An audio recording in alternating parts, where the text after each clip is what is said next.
Talk, episode 28, believe it or not.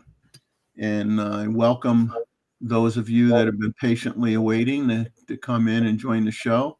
And you see Joe Man's landing here. He's at a family dinner. He'll join at 9:45. Um, Joe, you should have just said you can't do the family dinner. You got to have your priorities right, man.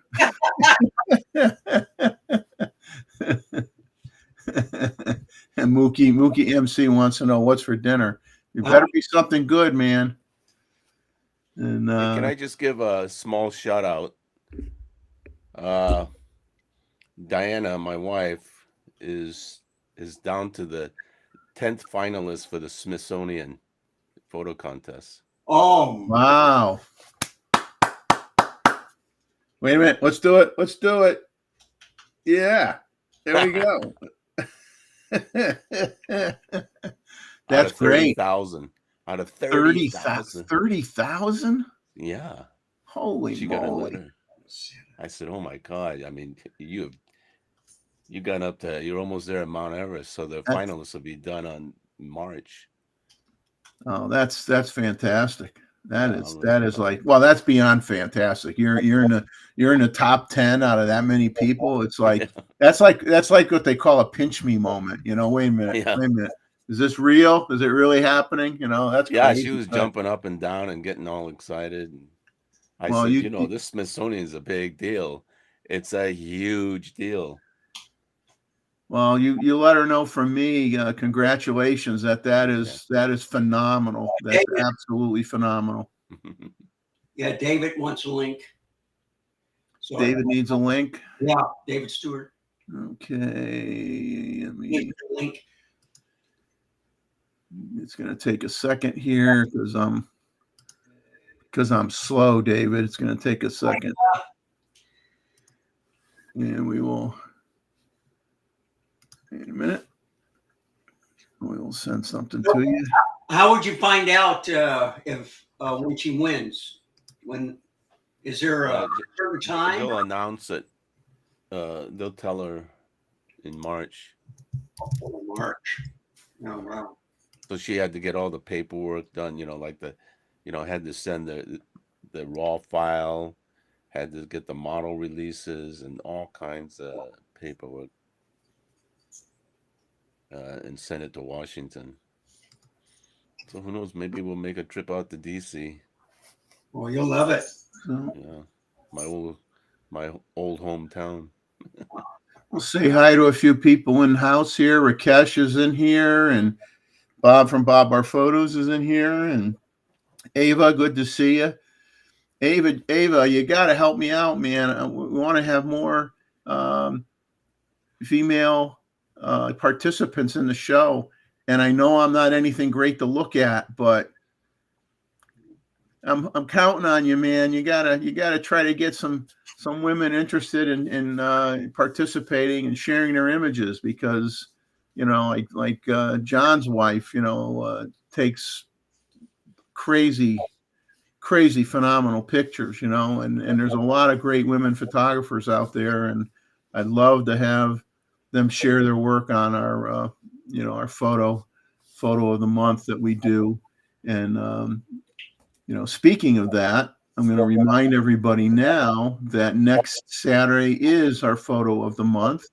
I think I'm at about 31 images so far. So for those of you that have not sent anything in, please do so before Saturday morning if you can. Don't wait till the last day to send it in to me. I will put up the information here on the screen in a second as a reminder. Maximum of 4, 2048 on the long side. There's my email address that you can send it to. Try to get it in before noon Eastern time on Friday. And like I said, we're not we don't compartmentalize the photo review. It's open to any kind of photo you want to share: family vacation, pet photos, macro, sports, wedding, wildlife, plant life, doesn't matter. Anything, documentary type stuff, whatever you like to shoot, we want to see it, because that is what makes that show interesting, and as I'll say to Randall, sometimes expensive, because you like what somebody else is doing, and then you realize I'd like to try that, and you go, well, I don't really have the right lens for that, and then you end up spending more money. So the more disciplines that you try to genres you try to dip your toe into, the less money you're going to have in your bank account. But that's kind of how it works, right, John? Yeah. Unless you trade a few things in. Yeah, trade a few things in. And let me go back to the chat here. Art Bear is here. Art Bear contacted me via email, and it's funny, I didn't keep track of the time, Arthur. I mean, I lost track of the time. We probably talked on the phone for 2 hours, I think, and we were talking camera gear. We were talking Minolta. I bought a Minolta Maxim 7, which was an SLR. That was, one of their high end with cameras with autofocus lenses back in the year 2000. And he was looking at the same exact model camera to add to his collection, and he ended up buying one. And we talked about Minolta cameras for quite a while, and what a wonderful conversation.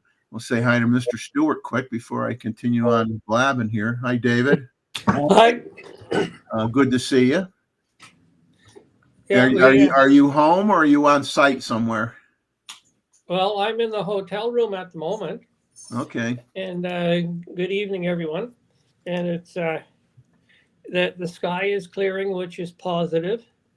The forecast is next thing to NFG, but not quite. But we'll see what happens come 10 o'clock local, and we'll see if things have changed. Because you shouldn't need much for the camera to see it here. Yeah. So. But as I was saying, Art Bear and I, we had a wonderful chat. It was really nice, and it's always nice. He thought he was the only one that had a problem buying old cameras, and I guess it was nice to talk to another crazy person that does the same thing. So I says, you are not alone. There are many of us. Which reminds me, I'm going to go pick up my EL2 today. It's finished. Your EL2? Yeah, Nikon EL2. Was it 1979, 81, maybe? It came right after the Nikkermet. Okay. It's built like a tank. Yeah, I've got an EL, John, but I don't have an EL2. Yeah, it was I think it was the last one before they went to the FM series. Okay. Yeah. And we got Luke in here, and let's see. Hey, where's Roy? Chuck's in here, folks. We got Chuck in the house. So hello, Chuck. Good to see you. Where's Roy? I don't know. Roy didn't say he wasn't going to be on, but sometimes things come up. So look, like Gustavo is actually probably down in Randall's neck of the woods right now, taking pictures of birds, or getting ready to take pictures of birds. And then David is at some point probably going to say goodnight to us, because he's going to run out there and try to get some great pictures. Where's David? David is Yellowknife. He is in Yellowknife, out in the frozen tundra of Canada. That's Arctic Circle, isn't it, David? It's close. Yeah, it's north of 60. I'm not too sure exactly what it is. It's north of 60? Yeah. So just Google Yellowknife, and it'll take you there. What's the highest you've been? Oh, I've been way north of this. Oh. Yeah. My highest was 73. Yeah, I'd have to. I've been to Banks Island, and I've been to Resolute Bay. Yeah, I went to Greenland one time. That is a cool place for photography. Greenland. Mm-hmm. The Scoresby Sound is amazing. We got Maribel is in the chat as well now, Oh, and Greg Wilson. So Well- we're getting, and then Albert. Albert is here. So we're up to 34 people. So, and Cooley, and I'm missing people here. I'm trying to back up, make sure I want to acknowledge everybody that's here before we, Martin is in the house. Greg Corker's here. Greg, I don't think I'd seen you in a little bit of time. So good to see you back. Terry's in the house. Terry's here. Woody. Yeah, we got a good group of folks in here tonight. Considering it's the night before the playoff games, guys, and it's good that there weren't any games tonight, because that would cut the attendance down by about 30%. Everybody be watching football. They wouldn't want to be here listening to us old farts talking about cameras. Let's see. So we're gonna Cal Jackson's here. So there, I actually, dug up a lot of things to chat about tonight. And some of this stuff, I kind of bounce back and forth between general discussion topics, as well as, some stuff that Nikon rumors brought up. And I always say, I take everything I hear from the rumor sites with a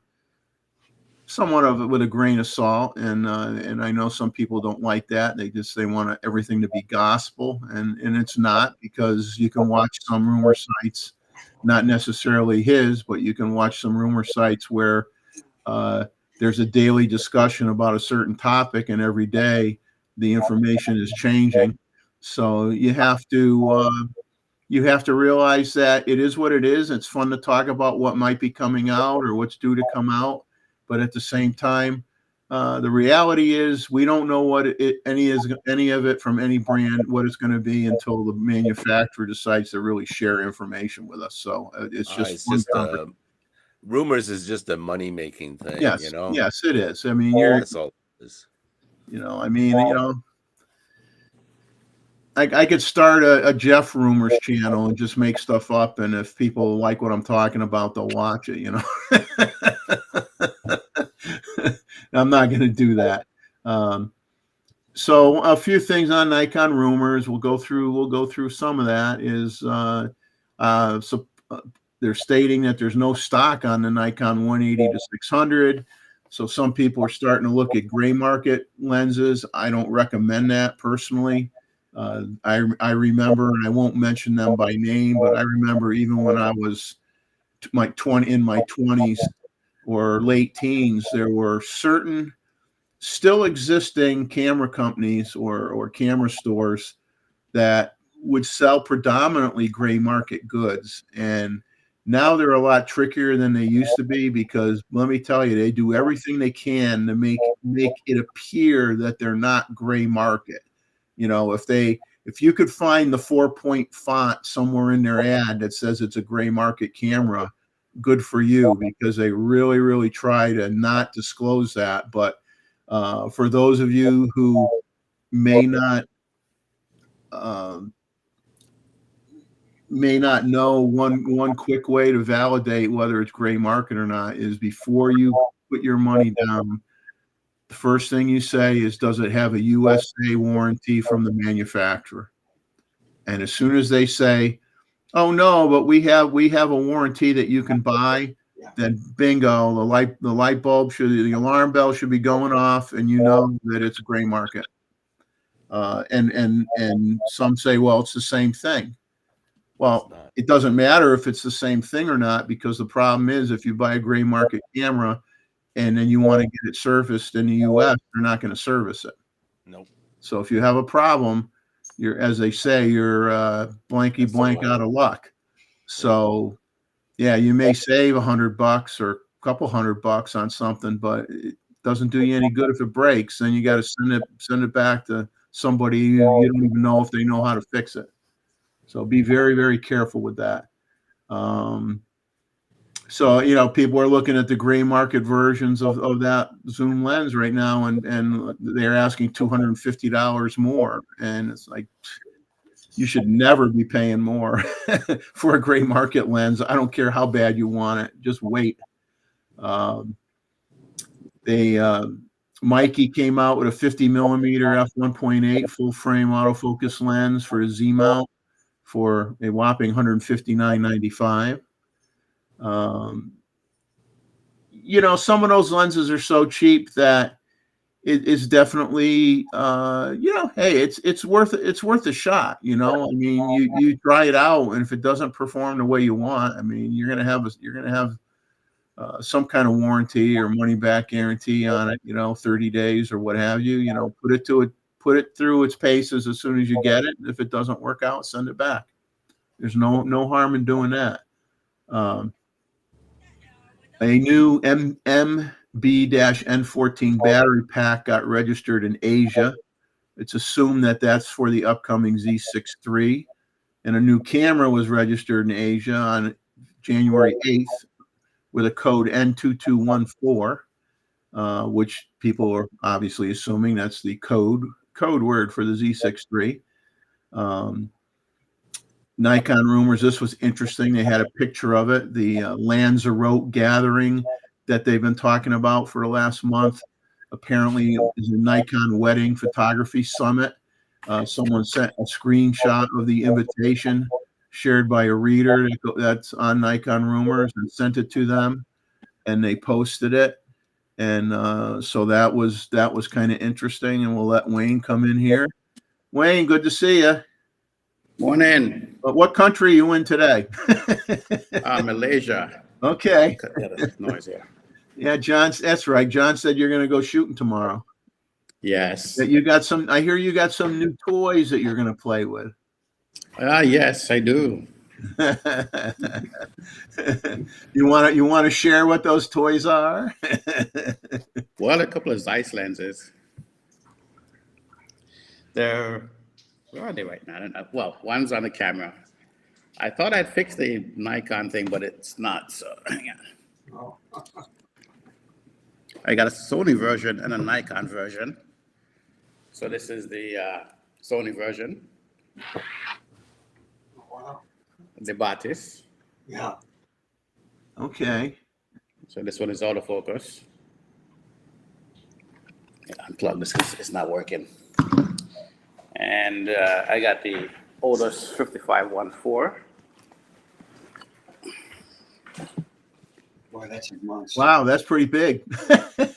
It is, and fairly heavy too.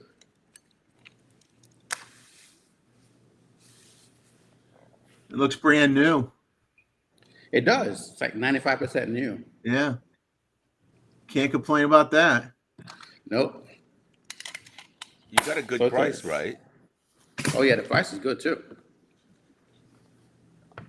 I mean, compared to new, they don't make, that's a manual lens. They don't make them anymore, correct? I don't think so. I mean, some places have them, if you can find it, still new in a box. Because the shop had, well, not this version, they had the Milvus version, a few of them that they're doing on clearance. So that kind of caught my eye. I almost got a 85 as well. But I prefer this one because the ring here, I mean, you can turn it. You guys can see that with one finger. It's like no effort. Wow.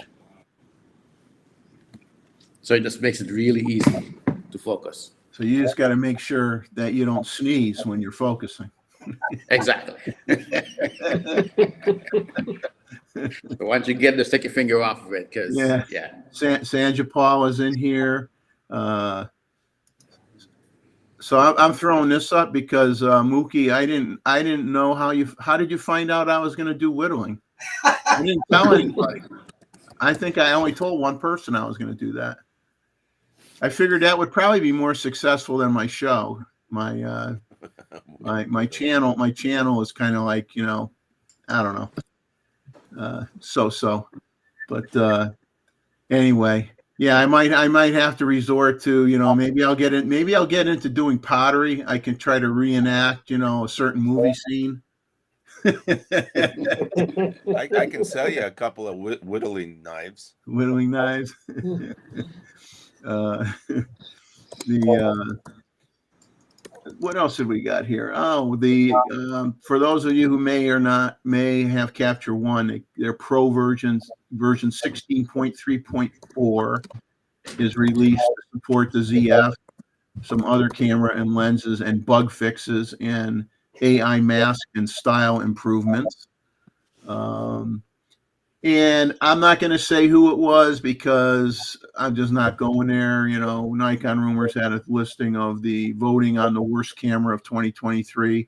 If you really want to know what the worst camera is, go knock yourselves out and go there and read about it. But as one of the commentators, as someone who commented on that topic, wasn't me, by the way, said, I think worst camera is a little bit strong. Versus maybe somewhat disappointing would be the better wording. But I'm not even going to tell you what was supposedly the worst. I'll let you guys find that out on your own because How do they define the worst? I'm just not going to go there. Yeah, it's like everything is so subjective. Yeah, right? I mean, I don't get it. I mean, how can you define that? Yeah.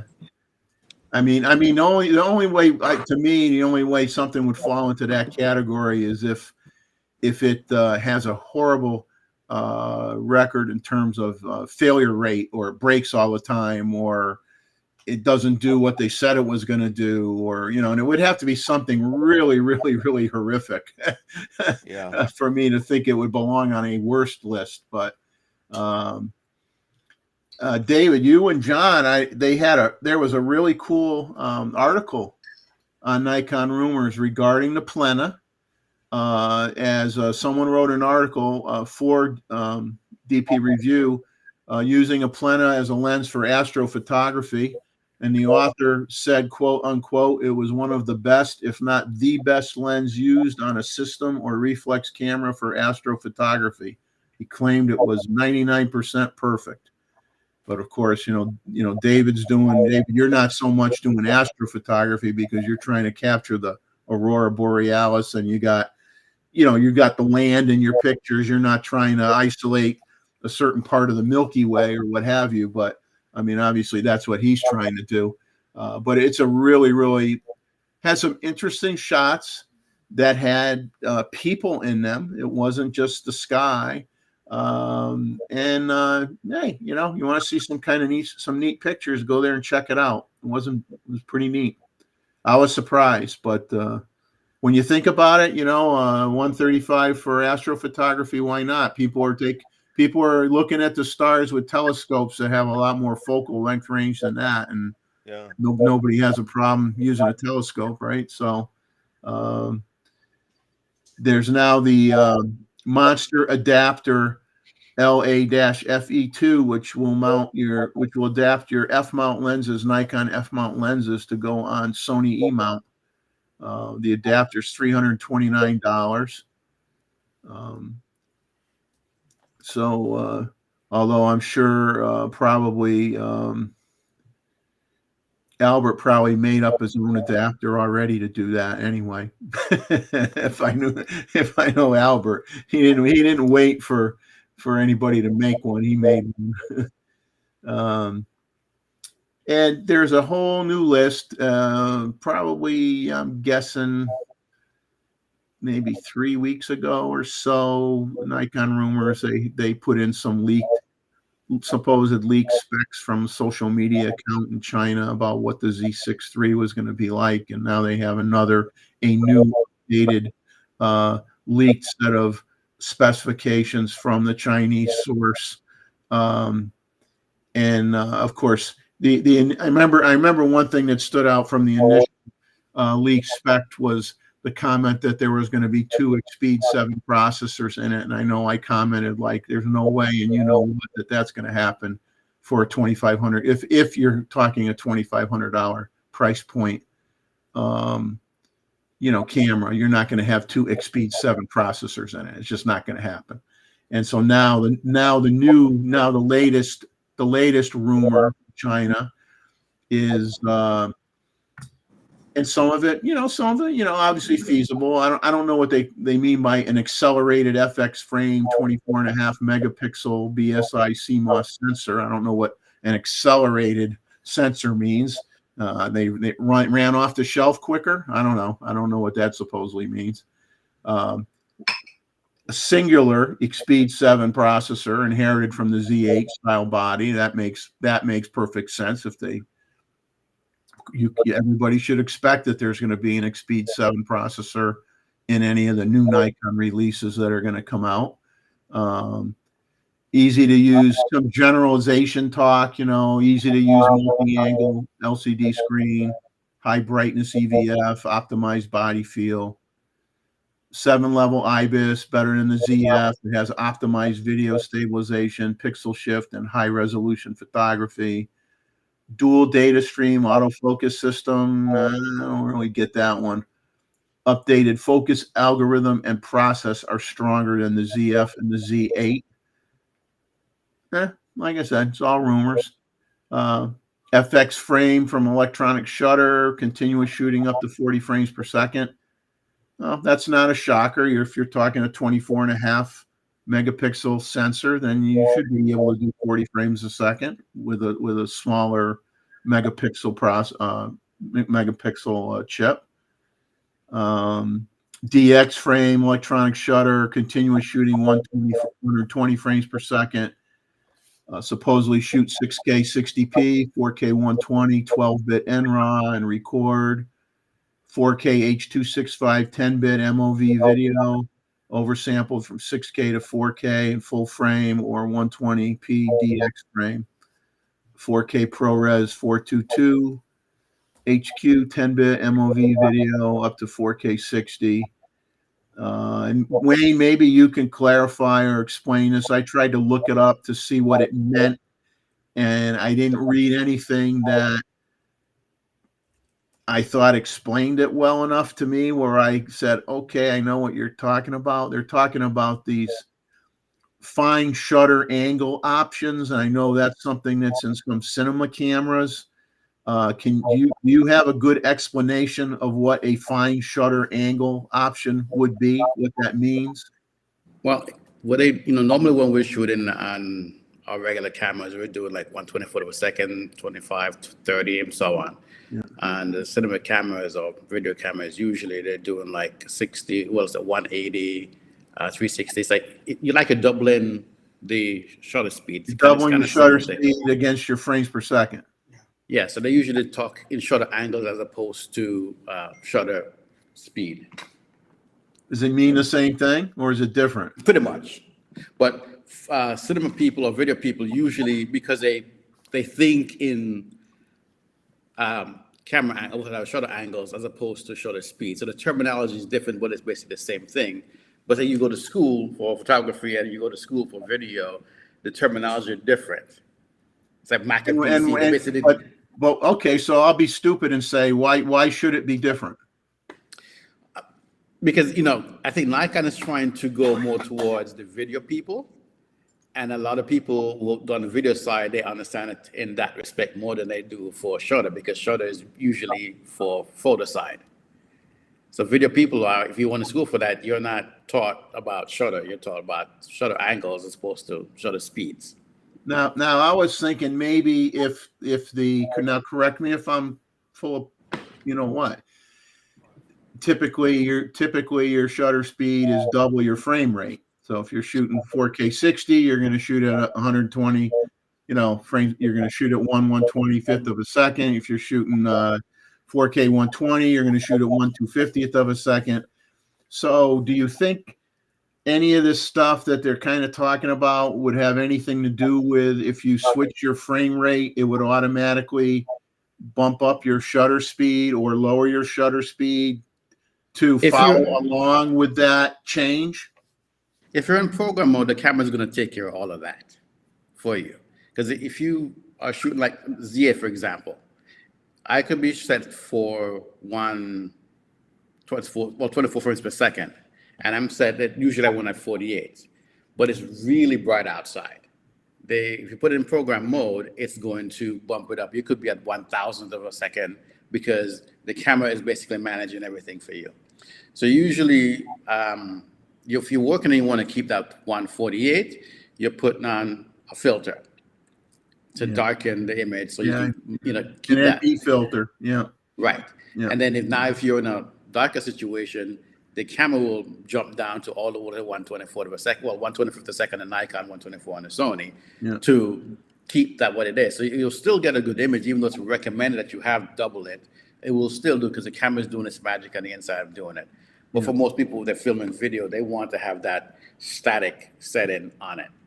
And that's why you have the matte box and all the filters and everything that goes in there to keep it at a lower speed. But for most of us on the photo side, we can use our cameras, put it in program mode if you don't want to go through all that, and then work with it. And the last few things were, what we expect: 2-card slots, CFEB, SD, UHS-2, Wi-Fi, Bluetooth, USB-C fast charging, HDMI Type A, and that was all the latest leaked brouhaha from China. You can decide whether or not you want to believe all of it, some of it, none of it. Up to you. Let me say something like that dual pipeline imaging system. Doesn't that sound like what they introduced with the Z9? Basically, it's, one goes to the viewfinder and one is going to the sensor.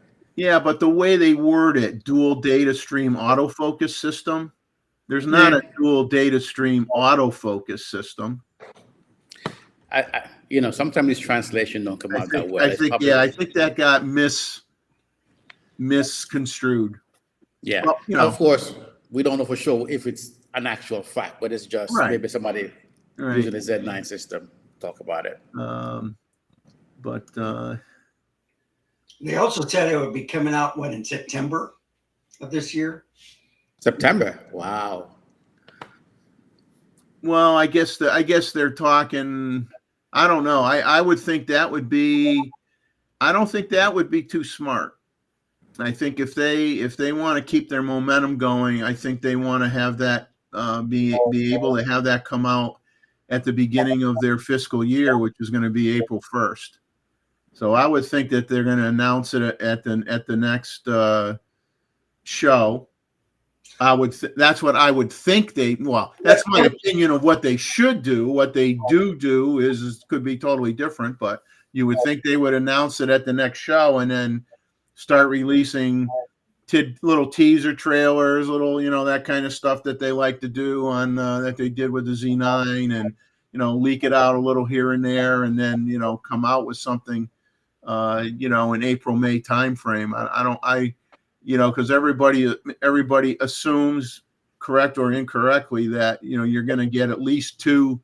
You assume if a Z6 III is really coming out, the Z7 III usually tags along with it almost the same time or within a month of it has been the historical way they have done it in the past, but doesn't mean they're going to continue to do that. And then what's also interesting is that I noticed lately that there's been several Nikon Z90 videos popping up here or there. The Z90, of course, is the rumored D500 replacement for an APS-C Pro level camera. Talking, and you hear everything from a presumed 33 megapixel APS-C sensor, 6 stops of IBIS. These are just some of the things I picked out of a whole bunch of videos that I watched. 4K 60, vari-angle rear display, XQD and SD. This one makes no sense. XQD and SD cards, really? You're going to go to XQD and SD cards? That doesn't make any sense. 15 frames per second, subject detect AF similar to Z8, Z9. Supposedly August 2024 unveiling. And so you watch some of these videos, and I'll rattle off some of them. And not that I'm supporting I'm not going to say I'm not supporting their channel. I'm just going to tell you where I saw some of these videos. Places called Lens Logic, Tech Traveler, Best Tech. The Best Tech one is a funny one to watch because there's no doubt in my mind the whole narration is AI. There's no way that's a human being talking about the camera. It's very robotic sounding. There's no way that's a real person. Camera Zone. But there were videos though that came out. People went that route and talked about these cameras 10 months ago, a year ago. I mean, but it's just interesting that there's a few new ones showing up now because they're alluding to they feel it's going to show up in August of this year, and people will get their D500 replacement. But like I said, okay, I don't see why Nikon couldn't put out 3 cameras this year. So it's a distinct possibility. We'll have to wait and see.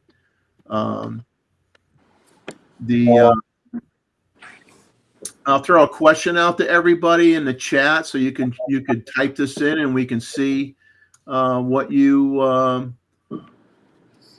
may be thinking here is what gear, if any, do the people on the panel or the community members in the chat right now, what gear, if any, are on your list for this year? Is there anything hot and heavy that you want to get that you're just sitting there waiting on? And I'll answer Greg Wilson's question here since I see it. Greg, I got the lights on right now.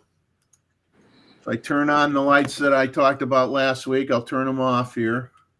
Yep. And I have them, I have the octo boxes on them and I have them bouncing off the ceiling. I have them aimed at the ceiling. If you see any reflection in my glasses, it's not from the lights. It's reflection either from my monitor, because I have to sit close to my monitor, so I get a reflection off my monitor. But I don't have any reflection, from the lights, and which I did last week because I didn't really have time to fool around with all the different adjustments and see which one worked best. But instead of having the softbox aimed at me, I have them shooting up at the ceiling, and so therefore my lighting is better than it was last week. And I'm sure there's other things I could try to make it even better, but it is better than it was last week. Anybody know? Oh, is the Z6 III viewfinder cupped round? That is the big question.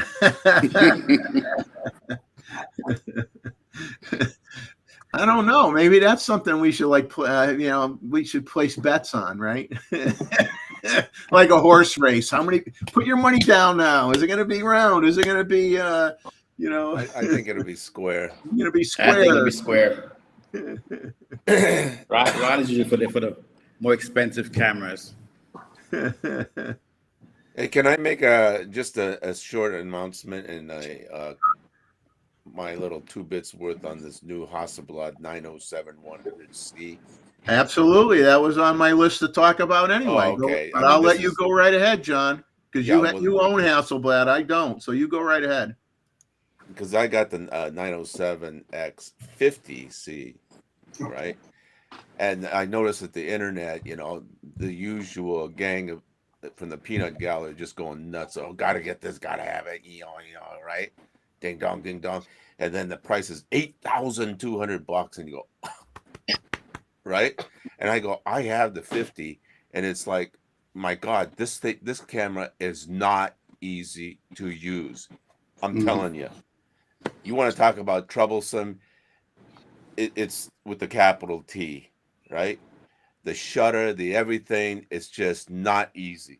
And then they're putting all the super modern stuff from the X2D inside there, right? 100 megapixel, Yeah. and all this. And the biggest thing that's lacking is no IBIS. Yeah. Right? And then this is the ultimate camera for street photography. Hey, if you ever used a 503 shooting street, it ain't designed for it.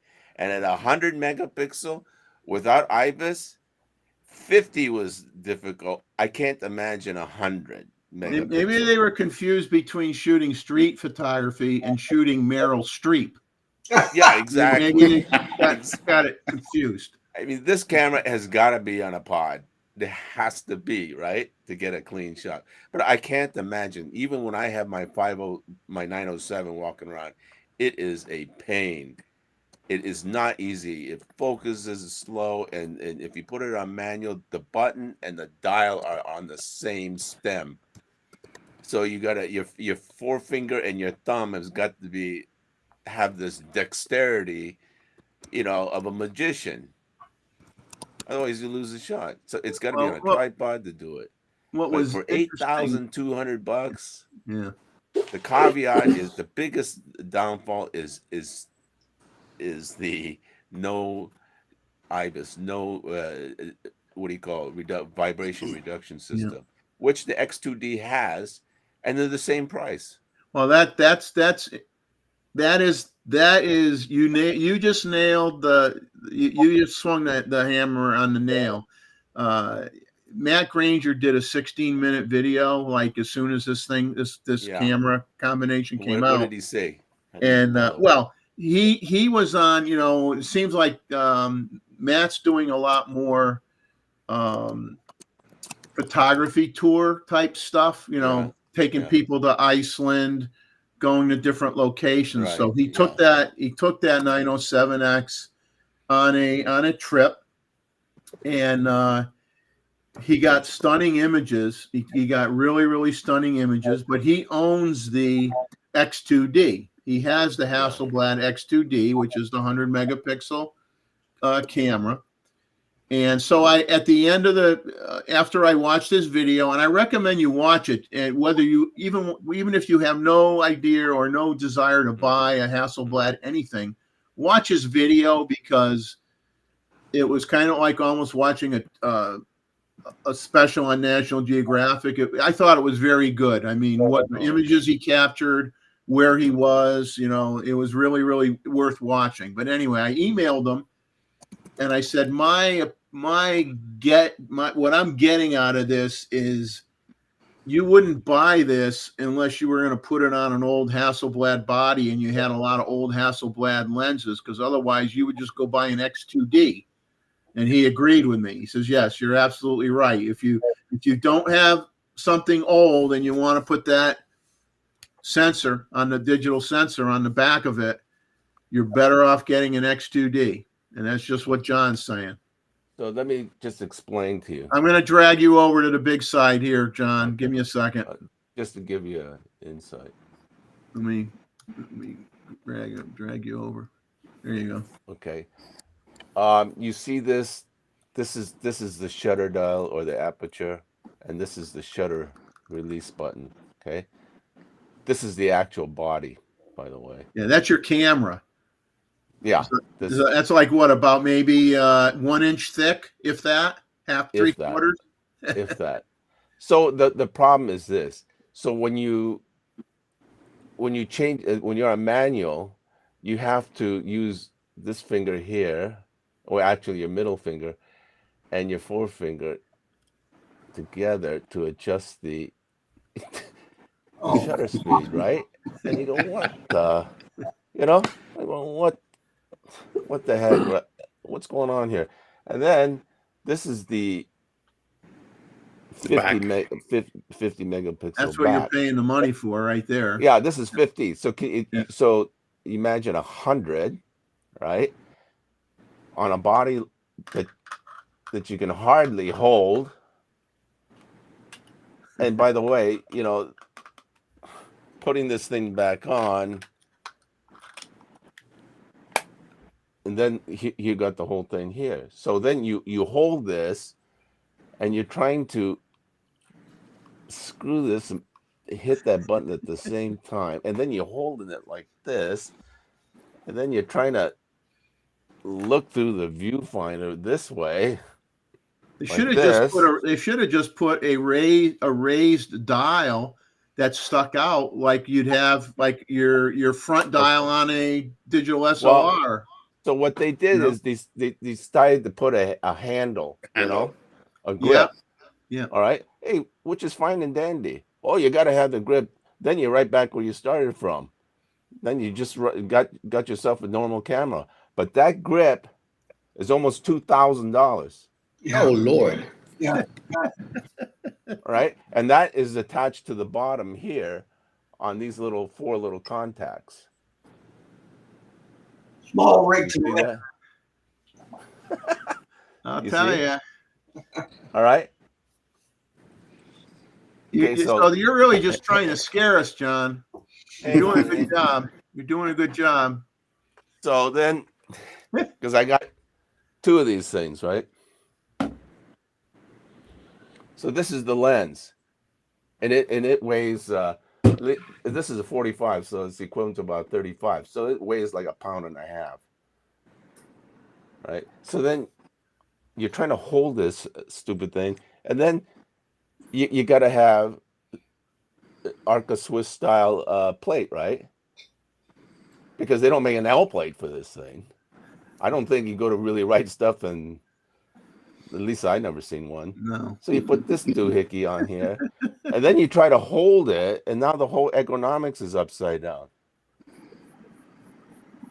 Well, it's like I kind of this is just me, and I can't say that I've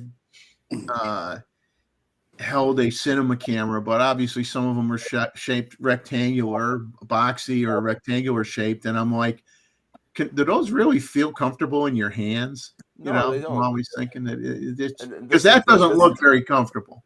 This is the interface. Well, it's supposed to be like the 0503 and look down, be cool, Yep. be a hipster and look down like this, right?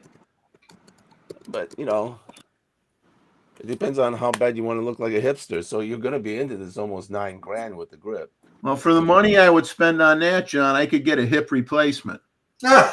Oh, and by the way, you can get 2 hip replacement and probably some change back, and then you can claim it with your insurance company. But having said that, you want to look cool. I mean, if you were an old time 503 guy, yeah, this takes you back to the yesteryear. But that's an expensive proposition, so you're better off just getting an X2D. Yeah, the X2D seems to be. I mean, if you could afford it, the X2D seems like a beautiful camera in terms of what you get for an image. Well, yeah, that's what Diana uses, like 100% of the time. But like all these, esoteric cameras, they have their quirks, and you pay the huge money for. So anyway, just to Well, John, now how often is that the camera you use that camera, or does your wife use Diana use it? No, this is she's got her own set. So I wanted to sell this because I'm not going to use this thing. She goes, no, you can't. We do it together. We do Hasselblad together. I said, okay. Okay.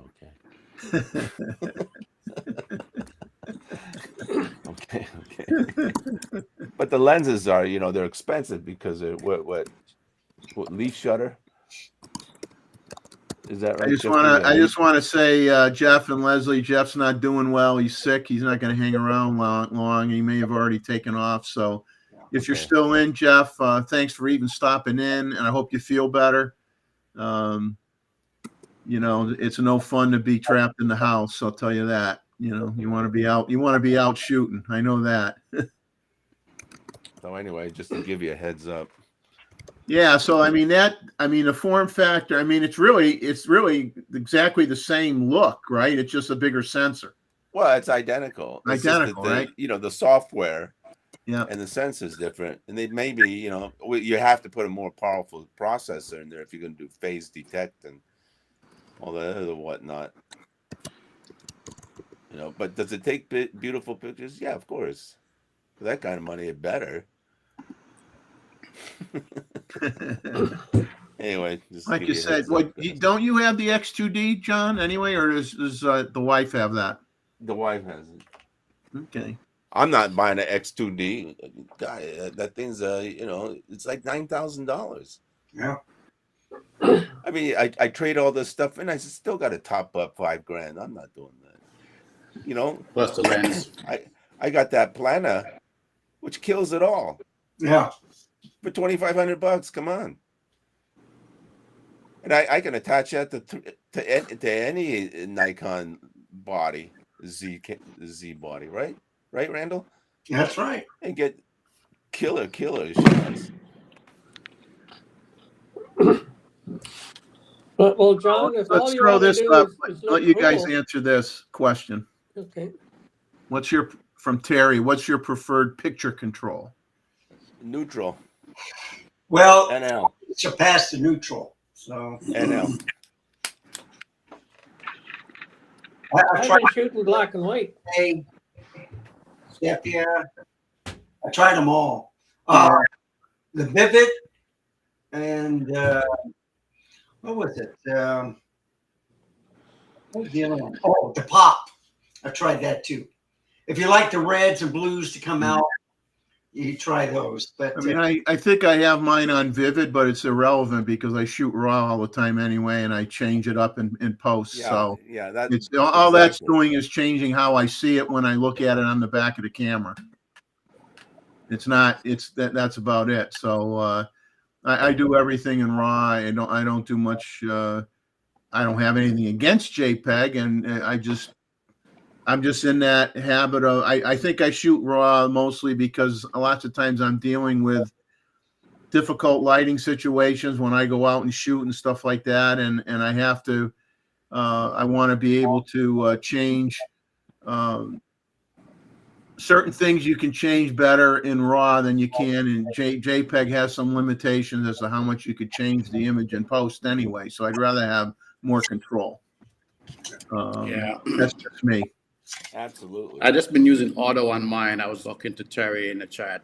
So auto and standard is what I usually use, and I'm shooting RAW as well.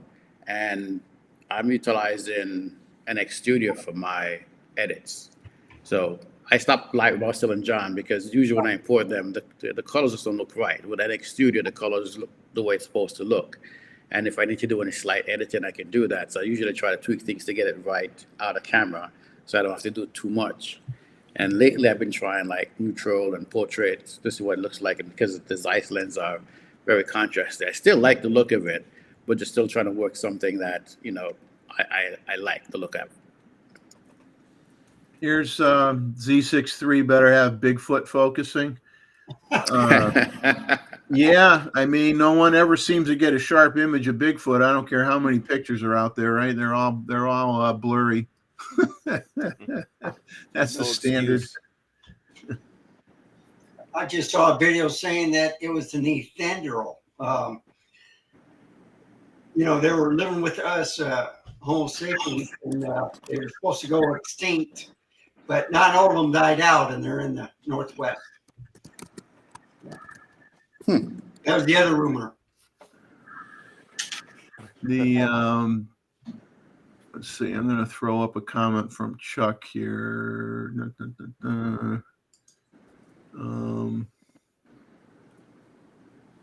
Right here.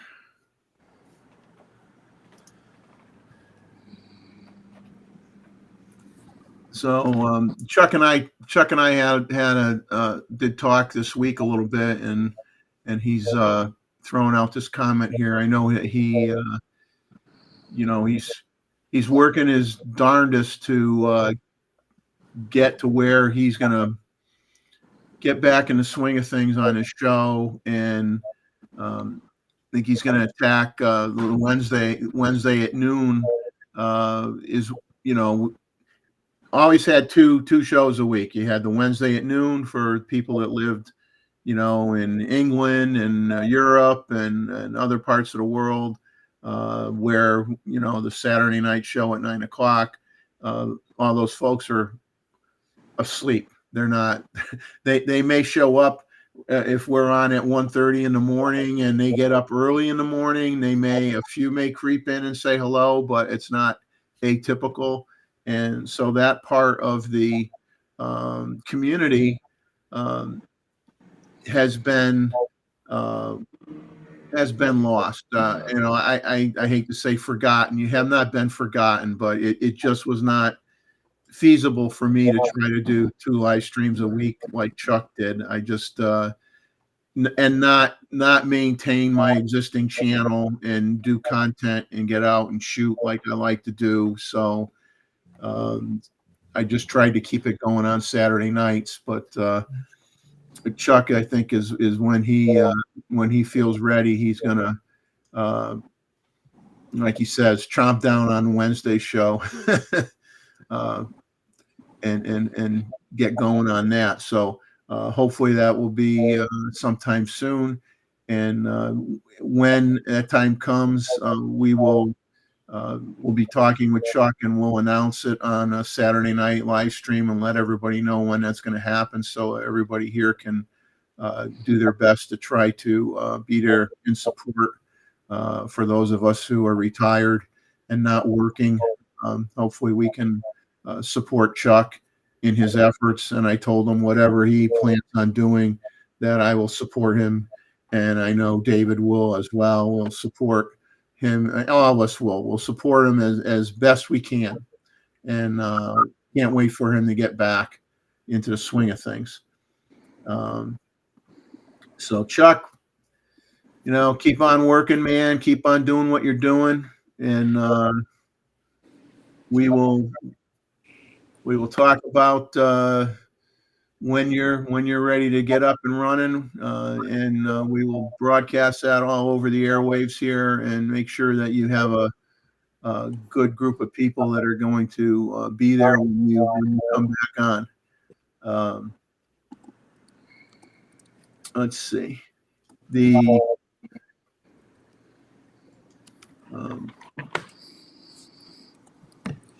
J-Rod, I guess, took off already. I probably missed him. I'm way behind looking at the chat, because if I have other stuff on my screen, I end up blocking the chat and I can't see it. So I kind of need you guys to keep me going here on the chat.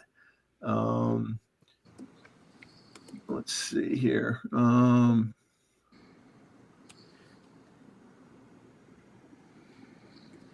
But yeah, we want to, I mean, hey, we're here now. We're here now and in the chat because of Chuck.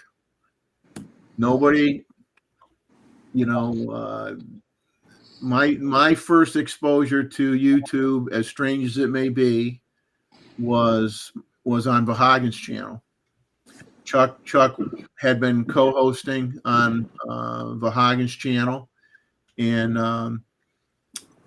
on one rare occasion, because it isn't typical of a Hagen show, but on one occasion he opened it up for people in the chat to come on if they wish to, and I said, "Oh, what the heck?" And I came on. Probably looked like an idiot, stuttered, stammered, didn't make any sense, whatever, but I went on. Then I started following Chuck, and then got involved being a guest on his show. And what makes Chuck's show, in my opinion, this carryover this bridge show, I'll call it the bridge show. It's the bridge show, is the community. It's the people that are in this chat, the people that are on this panel with me right now. This is what makes it's this sense of community, and you come on because you love photography, you like to share information. And that's a great thing, because I'll tell you, you could be shooting with 20 people, and let me tell you, it's pretty rare when you find anybody that's willing to share any information with you on, like say somebody's new and they say, "Oh, well, what settings are you using?" I'll share that information with anybody any day of the week, but you'd be surprised how many people won't tell anybody what their settings are. It's like it's some secret sauce, some secret recipe. Don't want to share it. Heaven forbid, make it so somebody can get closer to that desired outcome that they want to have with their image. And I never quite understood that. I mean, I've walked with people. I've spent 2 hours walking people around the park, showing them where certain birds are. I never met the person in my life. First time I ever met them.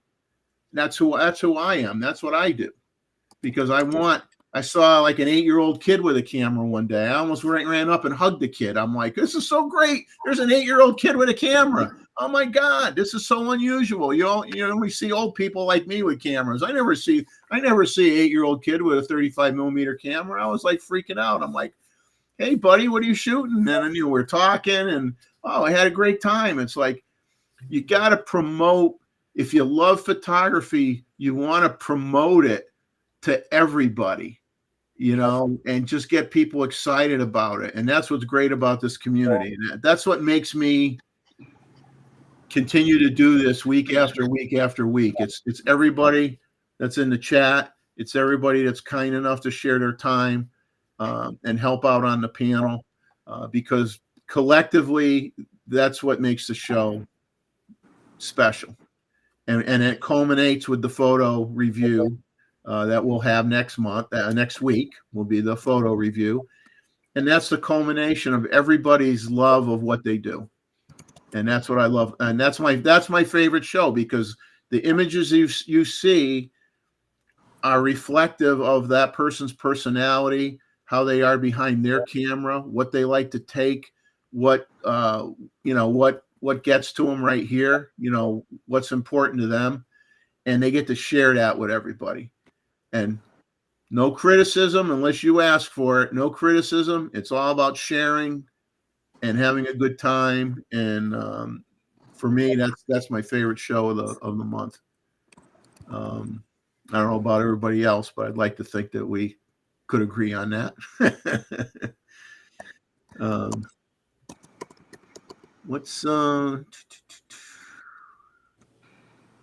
Here's a funny comment. The more you pay, the worse the ergonomics.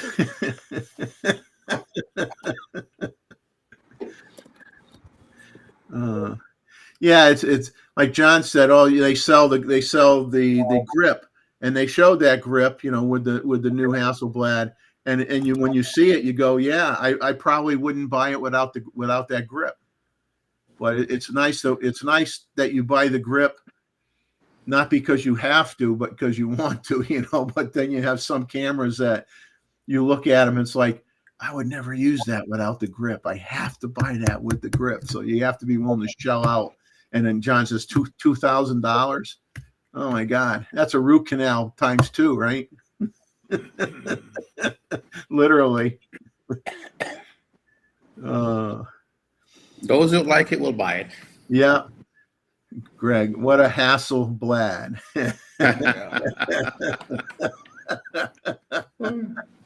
Good point.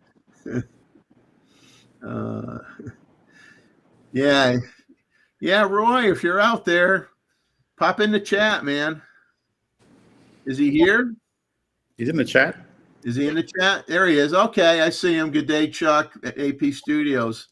Hello, Roy. Pop in if you got time, man. I know you're probably busy.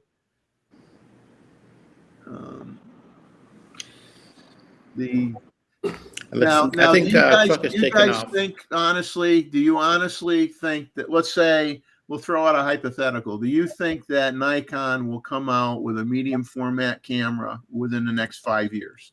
Yes. And I'll tell you Very why. nice. I'll tell you why, because I just had a discussion with the dealer with Monday the other day, and some other guys, and they said that the reason is that the flange is 55 mm for the Z camera, right? And he says that they will put it in the medium format. And I said, what about the lenses? He says the Z lenses right now are so good at resolving it that they won't need to have a whole edition of different lenses to meet it. So he says for sure that they'll put a medium format sensor in there. He says it'll fit perfectly. Oh, in an existing body that we have now, Yeah. hybrid body, they'll put a medium format sensor in it. Yeah, because the flange, you notice how big the flange is? It's 55 compared to 57 with the other ones. So he says, and then there's not going to be a need for a whole series of medium format lenses. Yeah, as long as the lenses can handle the resolution, which, like you said, I'm sure that they can. No problem. Then you don't need to come out with a whole new series of lenses. I mean, everybody's assuming that if they're going to do medium format, they were going to have to come out with medium format lenses, but no, not if the resolution's there. You don't. No. Now That's what he maybe said. now I'm sure if you put an F mount, if you went to use your F mount glass with a converter with your That's different. FPZ, that's going to be different. That probably is That's not going to work out too well. But if you use a Z mount lens, you're probably going to be fine. So that's You need some the kind of rumor speed coming booster. from. That's the rumor coming from YL Camera. Wayne Munn told me. So that'll be cool. That'd be interesting. Yeah. Yeah. No, that'll be another one of those things that they David, you taking off on us, buddy? You gonna go out and shoot? Well, I want to get a couple hours sleep before I go out. Oh, yeah. It's been a long day. Sleep is overrated, David. Yeah. Well, yeah, you want to get a little bit so that you're pushing the correct buttons on the camera. Yeah, and that then I won't have to tell anybody my settings. Yes, that's the secret sauce. You can't share that information. Remember, that's kind of like the no one can find out the Colonel's recipe, and no one's going to find out David Stewart's settings for. And that's why I got the tape over the front of my cameras. Yeah, All right, David. I'll take out my D8 tonight. So anyway, Well, good luck. Good luck. I hope you get some great shots. I hope everything participates accordingly for you. well, if I get something good, I'll send it to you later on. Okay. Because you'll still be here in another 8 hours. Oh yeah, and we'll go till the cows get up off the ground. We'll stay on, right? Okay, bye. Take it easy. Have a good one, Dave.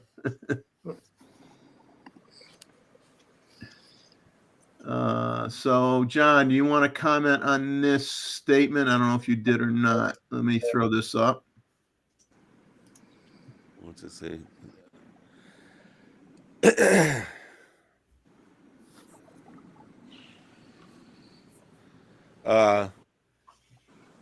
I think it should. I mean, because 55 mm flange is pretty big, but that's an answer I can't. I mean, that's a question I can't answer. We'll just see what the technology goes about how to put this thing together. Yeah. Yeah, and I know, and this is a true statement too. Matt Irwin has commented on this many times on his show that he feels that it would be more than possible to do it in an existing hybrid body. Yeah. And but as they say, time will tell. Yeah, well, I wouldn't think it would be existing enough to make a new body, get rid of all that plastic that covers up that extra area. Yeah. I mean, we'll be all like, hey, can I modify my Z8, my Z9, whatever, and stick a sensor inside of it? Yeah, but you're looking at megapixels now. Look at the file size.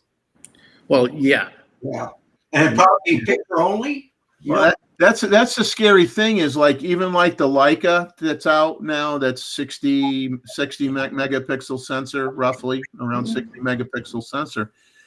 As far as I know, and John, you could correct me if I'm wrong, I don't think that they don't have like compression. Their files don't get compressed like, high efficiency star, like on a Nikon or whatever, where you can really shrink the file size down.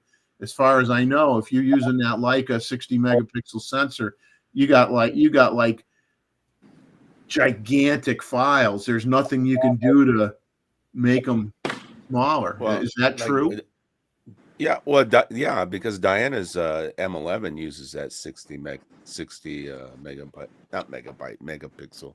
So how big camera. are the files like on when she I'd have to ask her. Yeah. I can't remember. She would know that. Because my M10 is only 24. And all these sensors are made by Sony anyway. Well, the AC, what's it? A7CR and the A7 7R5 5. Yeah, they both had the same sensor. Yeah. Yeah. I mean, the And it's medium probably the same thing formats are that all, 60 megapixel like I was using as well. I'm guessing, but there's some variation of it. I like Greg's But I would think comment. that. Sorry, Jeff. I would Medium think that the you wanna go? Medium- I'm sorry. I saw that in the chat. I had to pull that in. makes sense. And I wanted then to if add you want that to do the large birds, then you got to get the old style. What do they big, call them? large The format field camera. cameras. The field cameras, right? Yeah, 8x10. Yeah, I wanted to add that that X2D has like a 1 terabyte drive inside of it, and that new Yeah. XCD is going to have the same as well. I think in No. the future we probably could see that inside mirrorless cameras as well too. I mean, I don't have a problem with them doing it as long as it isn't buried in the body, as Well- long as it can be removed. If No. you make it Well- removable, so that you could put in another one if you wanted to, then yeah. But if you build it in there, I'm not Yeah. really for it. You got to have Right. it removable. See, you should ask Diana about that, because she has some files that were in that 1 terabyte internal, and for her to get it out, right? She had to use Hasselblad Focus or their own software to get it out. It is not as simple as plug it in the computer and bang, there she is on your desktop. I think the files in themselves, you could probably access it otherwise, but you have to have some kind of software to pull them out. This is like with Yeah. Nikon NEF files. You have to have something installed on the computer in order for you to read them. So I Hasselblad providing their own software, it's the same thing as everybody else, just knowing how to get to it. So Jeffrey, the ZF has that little micro thing, right? Right, the micro SD Oh card. yeah, the micro SD Yeah. card. Yeah. So you throw the 512 or a 1 Yeah. TB in there. What's And the you never difference? take it out. You never take it out anyway. Yeah, So you it's never take it basically the same thing, right? So you forget to Yeah. put the main one in. You still get the 512 in, the mini one in. Come back and pull that sucker out with a pair of tweezers, and you're good to go. I mean, Just like a I normal just one. use I just set up that micro. Personally, I just set up that micro because to me, it's not I just use it as an overflow. And I force my video content to go to the SD card along with my still images. I think that's an ingenious way of doing basically the same thing, Is right? what I'm doing. I mean, I just use the micro SD. I don't want to be. I know me with my meat hook fingers. I go Yeah. to take that micro SD out. My dog Oops. will be eating it. It'll fall on the Yeah. floor. My dog will think it's a pretzel or something, and it'll eat it, and I won't have a micro SD Yeah. card anymore. Yeah. So it's like, It does come in handy because one time I forgot to put the SD card in and it wrote to that. Oh, Yeah, see, there you go, Randall. at 4K30. So Yeah, there are now micro SD cards that are touted as being able to handle HK UHD. So, the technology is changing, so it can do it. Well, what I was saying, Jeff, in addition to the 1 terabyte internal storage, you're still going to have external. You're going to have card slots as well. yeah, Both of those cards have it. So either overflow yeah. or I think they have one slot, right, for Yeah. the CFEB. I think most of them use a CFEB. yes. Yeah. So you can basically use that as overflow, write everything into the internal, and then have it basically back up to the external, and you can pull that out if you don't want to keep plugging into the camera. Yeah. I mean, I have some medium format cameras. They're just not current technology, they're old school,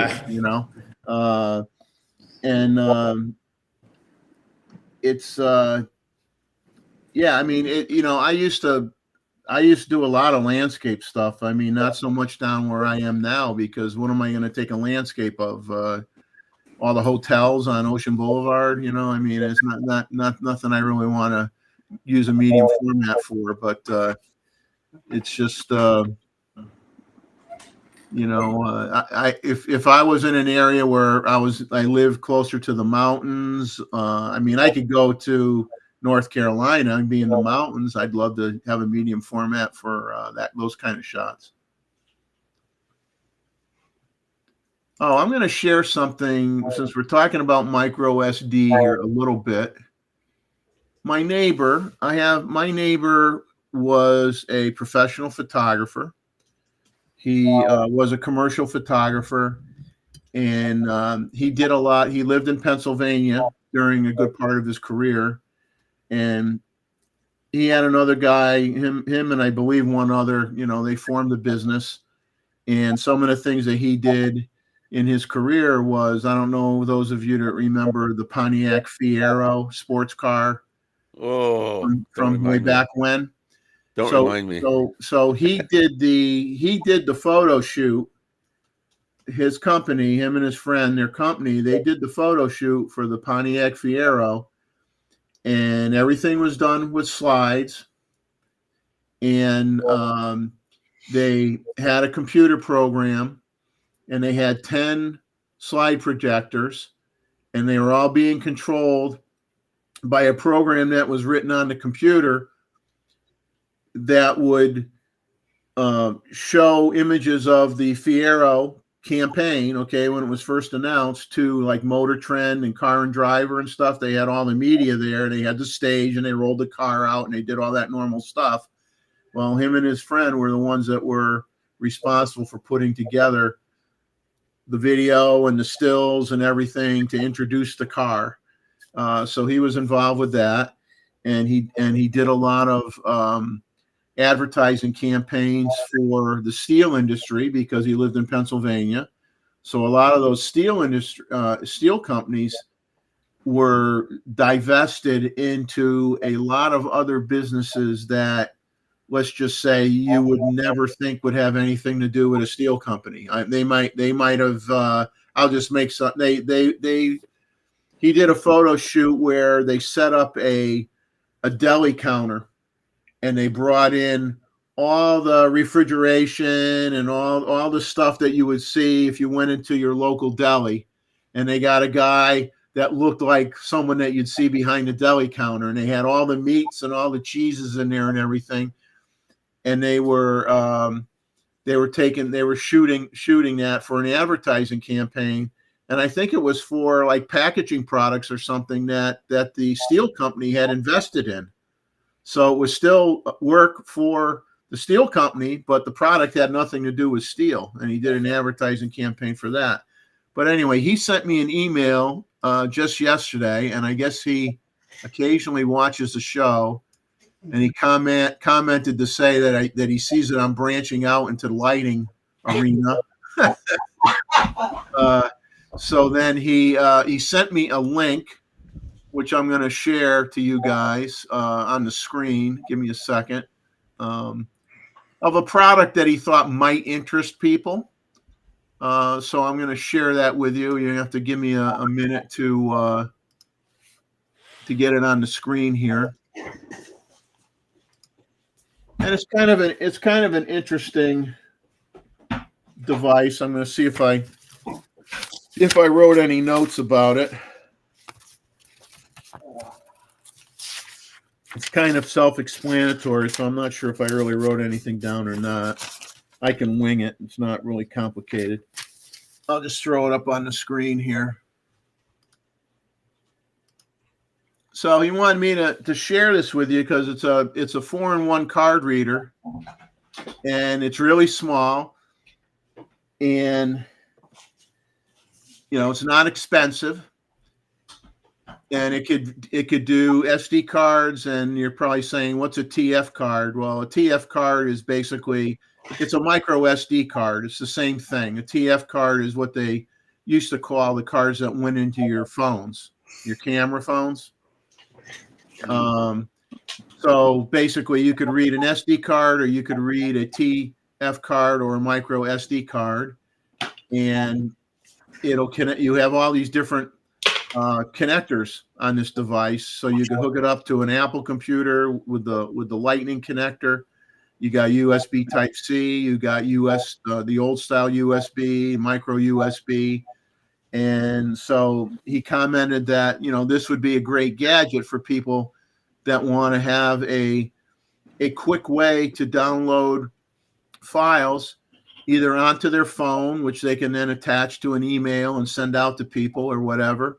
Or in some cases, you might find it handy to use this, have this on you and use it like if you're out in the field and it's something small that you could use to hook up to your computer and download your files into your computer. Now, it does have some limitations.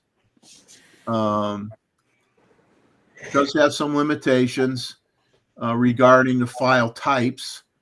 And you can see on the left-hand part of the screen there, probably hard to read, but it'll do text files, docs, PPTs, XLS.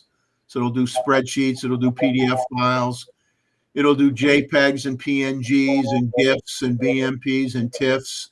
Does not do raw files. Does MP3s, does some video files. So it's kind of a neat little gadget, that you could get on sale for, I think it's $23.99 or something. Yeah. So he just thought it might be something worth sharing on the show. And when I saw it, I kind of agreed. So I figure I'll throw it up here and you guys could make note of it. And if it's something you're interested in, get it while it's on sale. Get one for your wife. She can get a pink one. You can get the black one. And they're shaped in such a way they kind of look like those flying stars that the ninjas throw at people. So if someone tries to attack you while you're taking photos, you could just take one of these out of your pocket and wing it at them and defend yourself. So it might be actually a good weapon of choice for a photographer trying to protect his gear. But anyway, it's a pretty neat gadget for the money. I might actually pick one up, try it out. Doesn't break the bank, so I'm always one to try out things that don't break the bank. And let me get rid of this.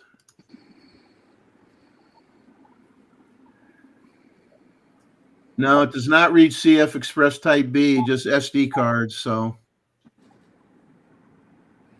what is that? The 4-in-1 SD card reader for iPhone, iPad, Android? Yep. Yeah. Okay. You can hook it up to your Apple. I see it for $16. Yeah. Off of Amazon. Yeah.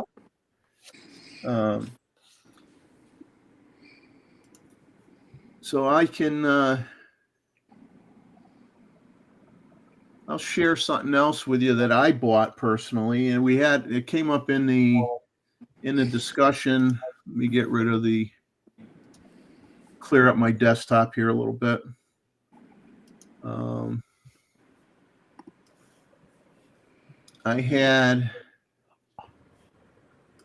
It's funny right now, the room I'm in right now, I have the ceiling fan on. You can't see the ceiling fan. It's 78 degrees in my house right now. We went from temperature below 20 degrees Fahrenheit to 70 plus degree days in the last 3 days. I'm like sweating like crazy in the house, and I refuse to put the air conditioning on in January. I don't care if I live down south or not. I am not going to pay to put the air conditioning on in January. So I'm just like running the ceiling fans in the house right now. But prior to this tropical heat wave that we got in, I picked up, and someone else mentioned it on last week's show, I picked up some USB hand warmers. So I bought a pair of USB hand warmers, and I'll tell you, these things are fantastic. So you get two of them. Okay, this particular one I bought the orange color. It's the case is made out of plastic and aluminum, and it can also be used to charge your phone like a power bank. So it's each one is like 7,800 milliamp hours of power. And so when you first turn this on, it'll tell you how much battery life you have. So 99%. So now I click and hold it, and you see L1. So you have 4 levels of heat, L1 through L4. And L1 indicates that you're only going to have the heat on one side of this device.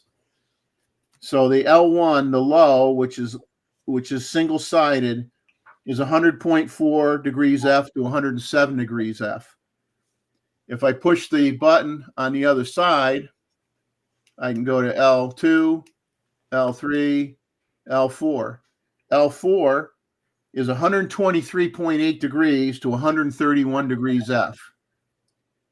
Now, if I press and hold the button on the right and hold it, it goes to H1. H1, H2, H3, H4. H means that you're going to have heat on both sides of this. Right now, this is almost burning my hands right now, and I've only had it on for like 20 seconds. Gee, wow. You just leave them on.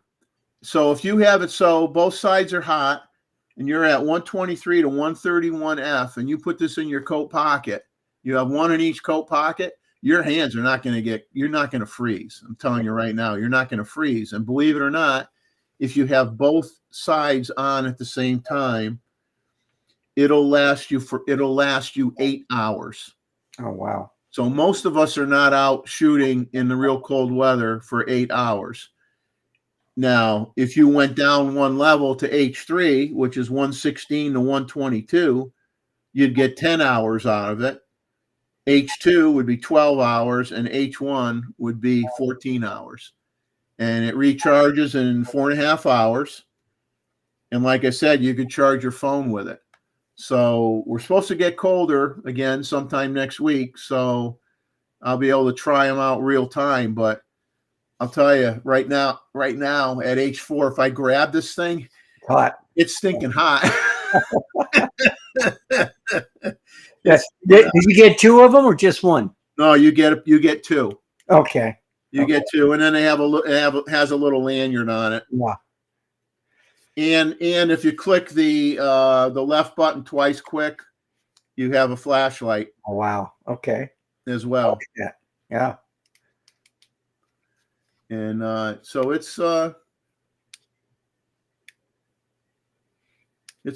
pretty neat toy, and you get 2 of them for like $40. $40. Now they're all made in China. Okay. They're all distributed throughout the United States. And if you go on, I got these through Amazon. If you go on Amazon, you're going to find about 10 different companies that make similar products. So you could decide on your own which one you like, which one you don't like. This one was through a store called Boros, Boiros. Boiros. So Boros store is how it was listed. But there's a lot of Chinese companies making similar products. Some have different colors, some are just black, some are one-sided. They're not all two-sided heating. Some of them are just one-sided heating. But to me, two-sided heating, I put my hand in a coat pocket for 5 seconds. My hands are going to be like toasty warm. Hey, can I shout out a gadget? Since we're on Absolutely. gadgets? Yep. Let me pull you into the semi-big screen. Time kettle. Okay. Yeah. So what is a time kettle? I don't I'll show know. you. Cooking device? Here we go. Translator. This is a time kettle. It is a kind of real-time translator. Okay. And it comes with these little earbuds.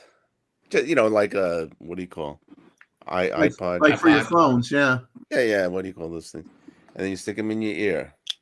Okay. And then you have an app on your phone called Time Kettle. Okay. So then it does 40 languages. And by the way, there's something extra bonus It does Canadian. Okay? Which is Yeah, usually but extra. don't they speak a lot of variations of the language? Well, this is an extra bonus, which you have to pay extra, and you don't have to pay 10 Gretzky's for it. It's free for Canadians. All right, so that's extra bonus for you fellas. So then you you get the right one, and you stick it in your right ear. You give the left one to the other person. So say Chinese or German or French, whatever. They got 40 languages, and then you start talking, and then in real time it's translated Oh, through wow. AI, right? So you say hello, and the other person says, "Oh, bonjour." And they'll Okay. say, "Comment allez-vous?" And you say, "Bien." Done. Or I tell my mother-in-law, "Good morning." She hears as in Ni hao. Chinese, "Chao san." Good morning. Right? Now the downside is this. My mother-in-law can't speak English. I can't speak Cantonese very well. So if she starts telling you, "Oh, use this," then you get yourself a problem because she wants to talk to you about something, right? Yeah. And you go, why? You know, What did I do? Well, or what didn't I do? Wait, okay. And the other thing is, if you say you're in Germany or some country, right, and you're listening to the news and you can't make heads or tails, so you go to the app and you put it on speaker mode right here, and you stick it close to your computer or a TV set. Then you put both in. Now you're listening to the whole thing in English. I'm telling you. Okay, now the thing is, How much? yeah, how much? This one's the most expensive. It was I think it was $197. Oh, that's not too bad. No, it's not too bad. Yeah. So If you're traveling to a foreign country and you don't speak a lick of their language, Right. that's Yeah. phenomenal. exactly. So my brother is he's in Japan now, right? So he got there's a cheaper version for about like $50 or $60, right? And then he ordered off of Amazon, so he went to Japan, and now you can converse. At least get around. What time is the train showing up? Blah blah blah. Yeah. How much is it, and things like that. For $50, you can't beat it, and it's just going to get better because it's all AI. I tell you, the technology is right. I mean, it's just amazing. And now they got a new one that just introduced at CES in Vegas. It's got 4 speakers, kind of like this with 4 little speakers. You stick it on the table, and then you got 4 people speaking in whatever language, and you got it, and you're listening to the whole thing, all translated. So you can find out that they really are insulting you, and you never knew that before. Exactly my point. Exactly my point. They'd be like, "Oh, that John Ishii fellow. Oh yeah, I don't know about that him." guy, man. He don't know what he's talking about. But as far as if you want to be a translator as a career, I strongly suggest not to, because you're going to be out there with a fax machine and a typewriter. Hey, we got Mozman paying us a visit. Hey, All right. hello, buddy. How you doing? I talked to him just before the show. He was stuck in a traffic. He was stuck in a traffic jam at the time. So, and he wants to hear me speak in Cantonese. That would be quite scary if I could do that. But imagine if I could do that off the cuff right now. I would knock your socks off. You'd be like, "Huh? How did he do that?" Yeah, so somebody who wants to join in our show who doesn't speak English or something, they can just use one of these doohickeys. And did I forget to tell you? Did I not mention that it does Canadian for free? If you're going to be a pitch man, John, no, you have to work on and if you order in the next in the next 10 minutes, we're going to throw in something. We're gonna throw- Operators are waiting now. 1-800-555-1212. Yeah. And if you order right within the next 5 minutes, you can get yourself some free languages. Free languages. Yeah, free languages. That's a heck of a lot easier than trying to do what was it, Rosetta Stone? Try to learn all the different Oh my languages. God, Rosetta. That was a pain. I don't have If you time order for all today, it will do Klingon. that.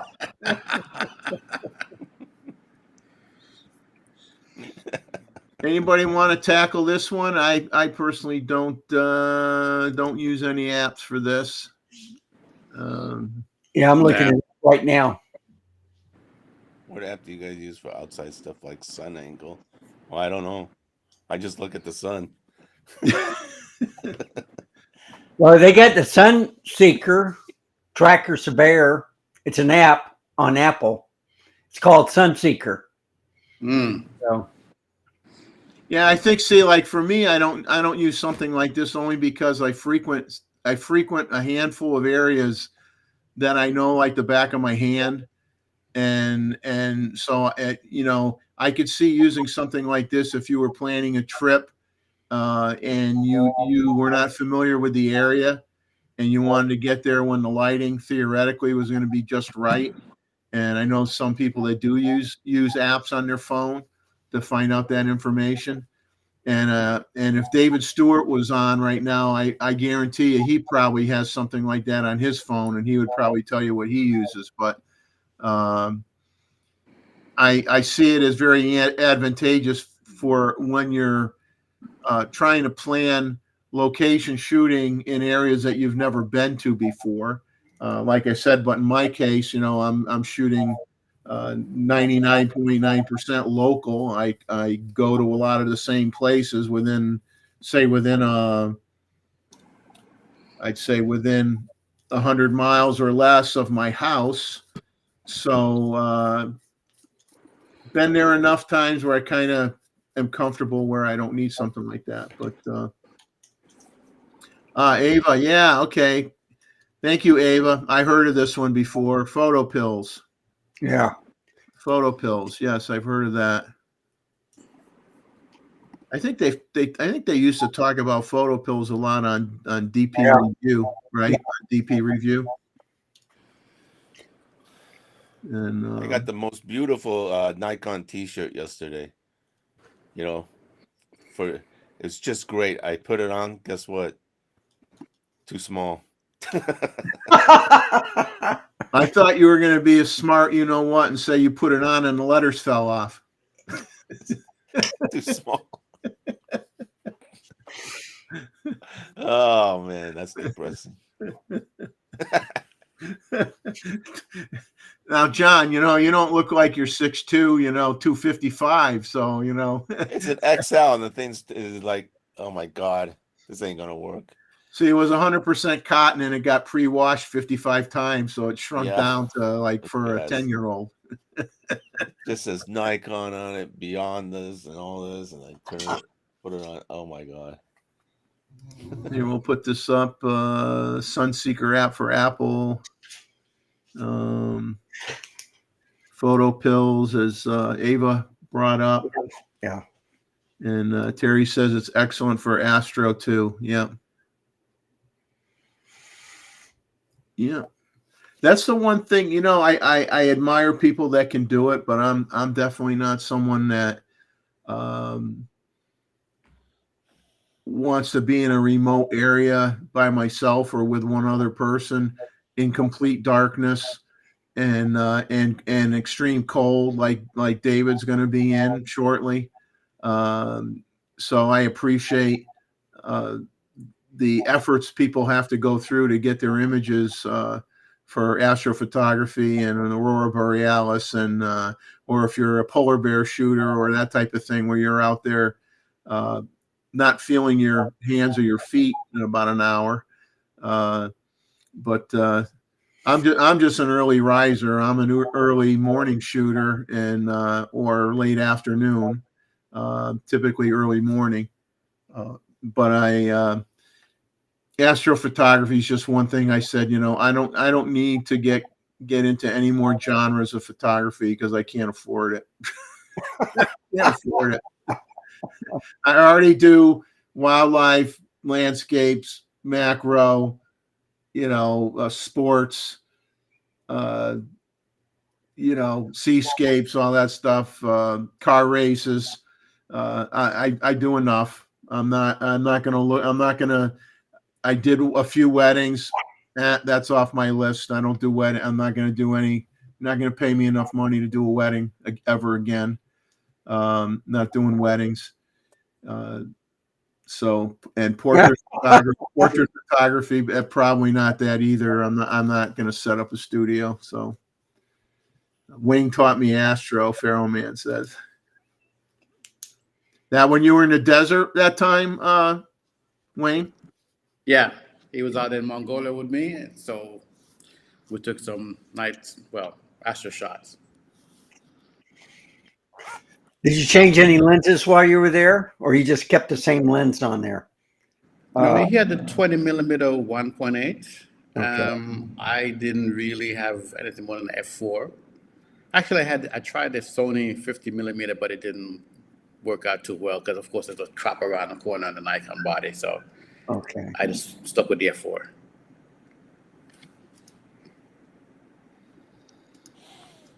Let's see what else I have here. So this was brought up on Grays of Westminster channel. They had people guess what the best-selling lens at Grays was, and 24 to no 1. surprise to me, 24 to 120 f4 Z mount lens. Yeah, I mean, that's a no-brainer. That's phenomenal. Did people? Did you guys notice that people leave anything in the chat about anything that they want to buy for this year? Did anybody comment on that question that I raised earlier? I didn't I didn't recall see seeing anything. anything. No. Nobody posted any. Everybody's happy with what they got, which is, I guess, a good thing. Or you don't want to admit. You don't want to admit on live TV that you're going to buy that Hasselblad that John was telling you not to buy. No, I mean, go ahead and knock yourself out, right? There's a few videos that were out recently too, talking about, is there going to be a Z52, Mark II, Z52, which there needs to be. I mean, it's, as far as I remember, it still shoots 8-bit video. Needs to be 10-bit. There needs to be some upgrades to that camera. But then once again, no one really knows when that's going to happen. But it makes sense that they need to bump it up a notch to make it competitive with the other brands. And right now, it falls short in a few areas that it needs to improve upon. But they can only do so much. They can only work on so many bodies. So we'll see. The hot camera for 2024 is going to be the $6,000 APS-C camera by Sony. It's called the A7 9 3. A93. Yeah. You saw Petapixel this morning, right?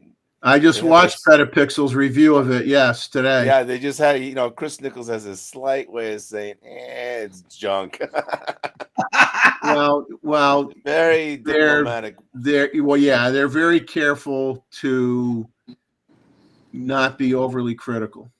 Yeah. So when they say it's great with an APS-C, and you go 6K, man. Well, hey, I would not, and I'm not gonna.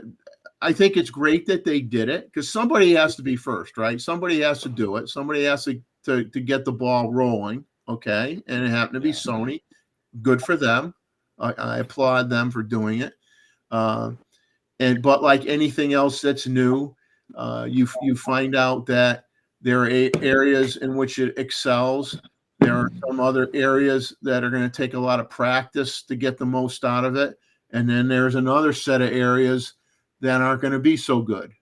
So I think to have a global sensor, that it was not likely that it was going to come out right out of the gate being a 45 megapixel global sensor or a 60 megapixel global sensor. So, Well, it's just like that old cereal ad, hey, let Mikey taste it. He'll eat anything.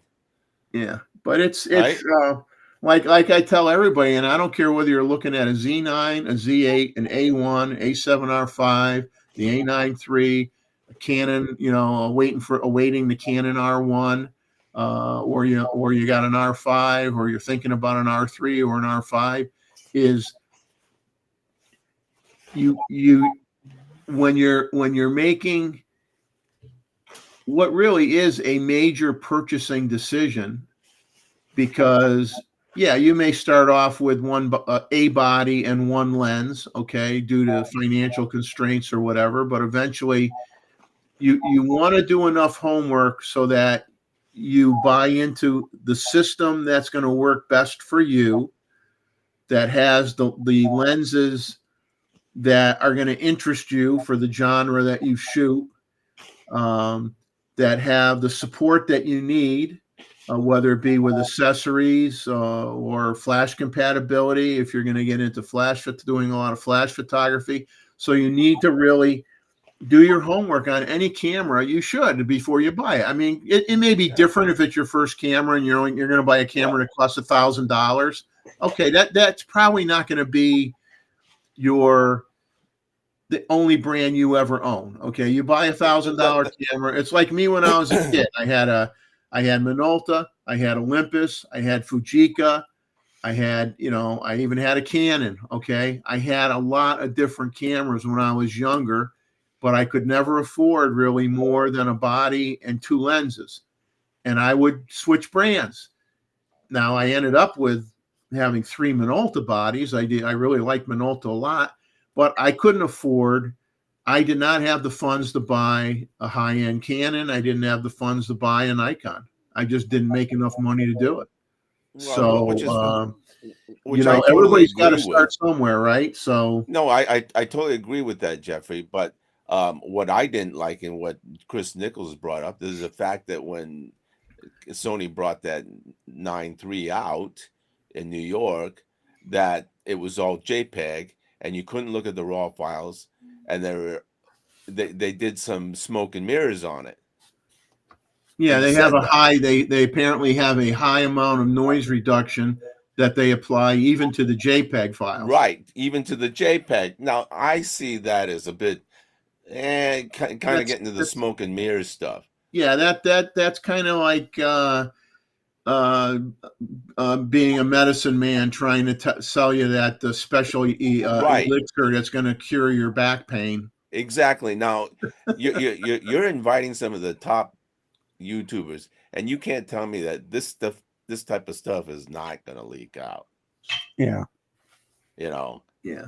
And then, and I didn't find out that the ISO is native ISO is 250 until you told me a couple of months ago, Jeff. Yeah. And I go, wait a second. Even my first digital camera had an ISO at 200. Yeah, the thing is that to me, it's good that they did it. It's good that it's out there. But you know what, personally, if Nikon and Canon respond, which I think someday they will, but I think it's going to be the next generation of that technology. I don't think they're going to throw their hat into the ring with the current level of technology. They're going to wait until the bugs are worked out, until you can do it and still shoot at ISO 100 or ISO 64, where you don't have a hit to the dynamic range of your camera. And the one thing, like they said too, and I brought this up however long ago it was, John, when I talked about it, is fine if you when you want to, the hardware is ahead of the support equipment. The hardware is ahead of the flash units. Okay, so you could shoot 1/80,000th of a second. Well, that shutter speed, unless you buy a $20,000 flash system, that shutter speed is so fast that you're not going to get the full output of any flashes or strobes that you're going to use, because you're going to cut it off before it's got the full power setting. So you're gonna have a very, very limited amount of light that you're gonna get when you start getting into those crazy flash sync shutter speeds. So yes, can you shoot at 1/16,000th of a second and probably do pretty darn good? I'm sure you can. But when you go and say, "Oh, I'm going to show off now, and I'm going to shoot at 1/80,000th of a second and capture that bullet," and I brought it up last week that, hey, they had a guy that captured a bullet with a regular flash back in the 1930s or whatever it was. So, you don't have to have an A9 III to capture a bullet in motion. You could capture a bullet in motion with your Nikon camera or your A1 or whatever right now. Okay. Exactly. So it's like, yeah, you're promoting what's different, what you think is special, but there's limitations, and this is common to every camera brand, not picking on Sony. Every camera brand does it to a certain extent. You don't find out till after you bought the camera that this nifty thing that they were talking about, oh, it can't do that with RAW files. Well, even take the Z9, right? Okay, everybody's was excited about, oh, that pre-release capture. Okay, I could sit there and set it for, as long as I got my shutter button pressed halfway down, I can have it so it's kind of gonna take pictures a second before I hit the shutter all the way down. And okay, everybody thought that was great for wildlife. I'll get the eagle just as it leaves the branch. I won't have to time it perfect. I'll still get the shot. But the caveat is you can only do it with a JPEG file. Okay. But that isn't how it came out in the beginning. People thought they were going to be able to do it with a RAW file. Okay. So I don't use that feature because I don't shoot JPEG. Okay. So I like the idea of the feature, but an Olympus camera, granted a smaller megapixel count camera, but an Olympus camera can do the pre-capture with RAW files. Okay. So, okay, John, have a good time shooting with Wayne, and have a good lunch. And thanks for coming on and sharing your 50 megapixel Hasselblad with us. All right, you guys. Randall, you take care, buddy. You too. All right. Yeah, I need to run as well. So I didn't realize the time. I mean, I'm messing with the camera trying to figure out why I can't get it to come on.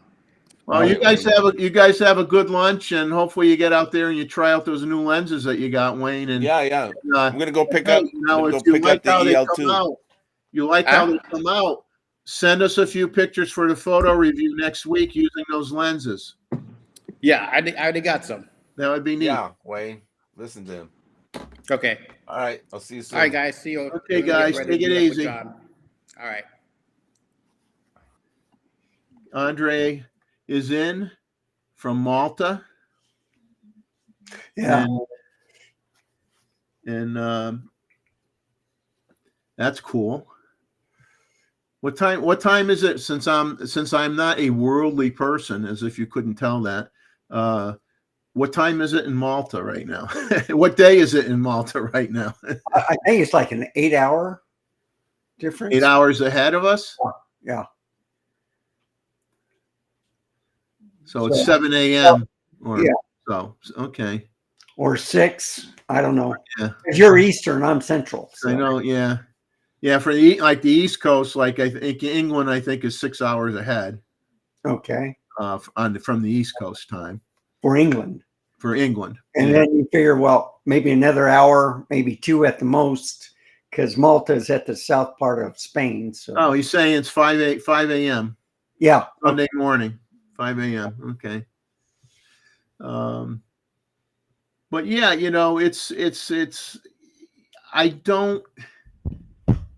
I call them as I see them, and realistically, every camera company, unfortunately, has to. It's all marketing. They have to smooze you. They have to get you interested in something that you didn't hear of before. And here's something very, very interesting. And I mentioned this to somebody I was talking to recently.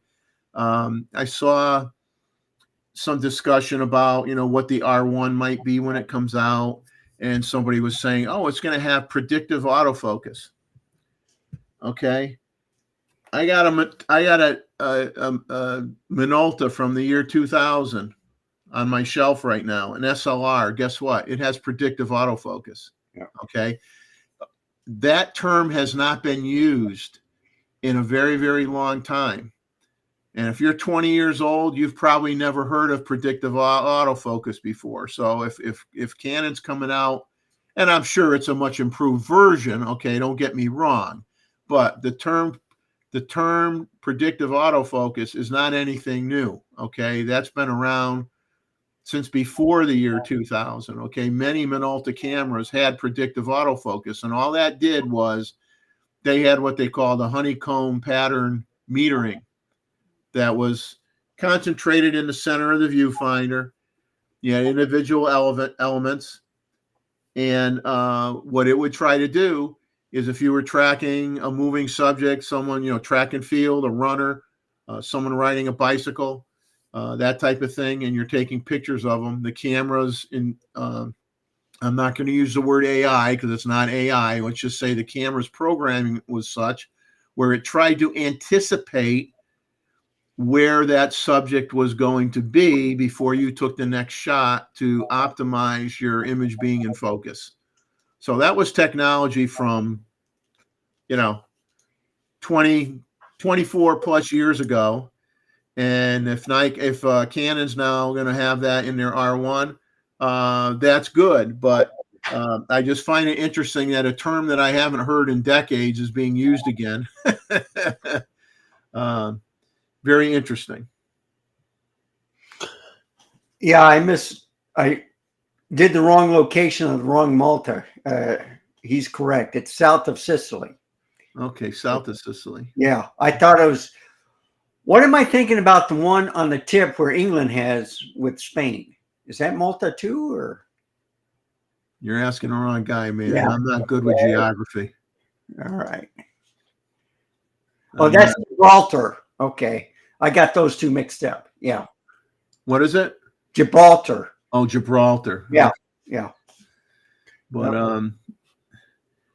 so it's just interesting how old, I don't want to say old technology, let's just say old phrases, old descriptions come back after a period of time. It's just like my dad would say, "Oh, don't throw away those skinny ties. They'll make a comeback someday," or whatever. And they always do, right? They always do. Let's see what else we got here. Someone asked what type of cases we use, for your camera bags or hard cases? Both. Hard cases, to believe it or not, I bought hard cases, that had the foam in them, like the Pelican boxes. I bought them for like $30 at Costco. Yeah. And they had the pressure relief valve in them. They're very thick and heavy. I don't know. Give me a second. Have you ever put a film camera in those? Yeah. And that way they're not affected by the X-ray machine when it goes through? Try to find.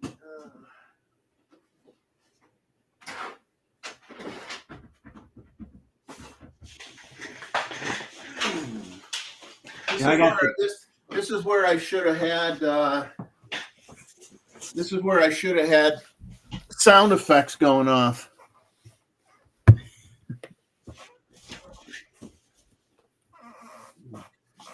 Oh, okay. Here's a smaller case. I got one bigger than this. Here's a smaller case. and you could put, you know, excuse me, you could put a lock through here on both sides. Okay. Yeah. If you wanted to. And I'll open it up.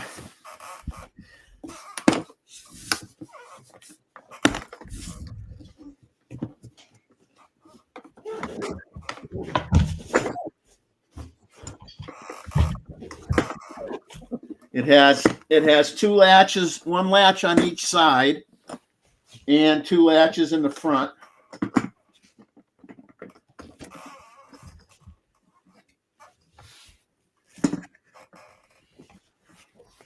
So here's the egg crate foam in the top. Yep. And then here's my cutouts. Excellent. Okay. So, I mean, these cases, like I said, I wasn't going to spend the money on Pelican cases, and I found these at like a Costco or a one of those type of stores, and I picked up a small one and I picked up a large one. I mean, for pennies on the dollar. And here's the pressure relief valve right here. Okay. Yep. So that's the big thing that you want to make sure you have that if you buy a case and it's going to go in the cargo hold of an airplane.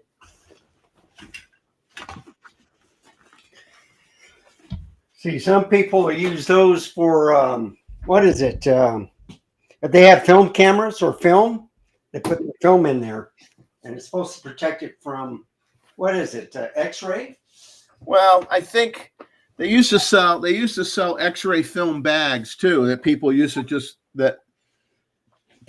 try to get the. Well, now it would be the TSA, but back in the film days, I don't think you had TSA, but now it would be TSA. You would try to have them hand inspect, and you would have all your film in an X-ray bag, and just have them look at it and not run it through the machine at all. So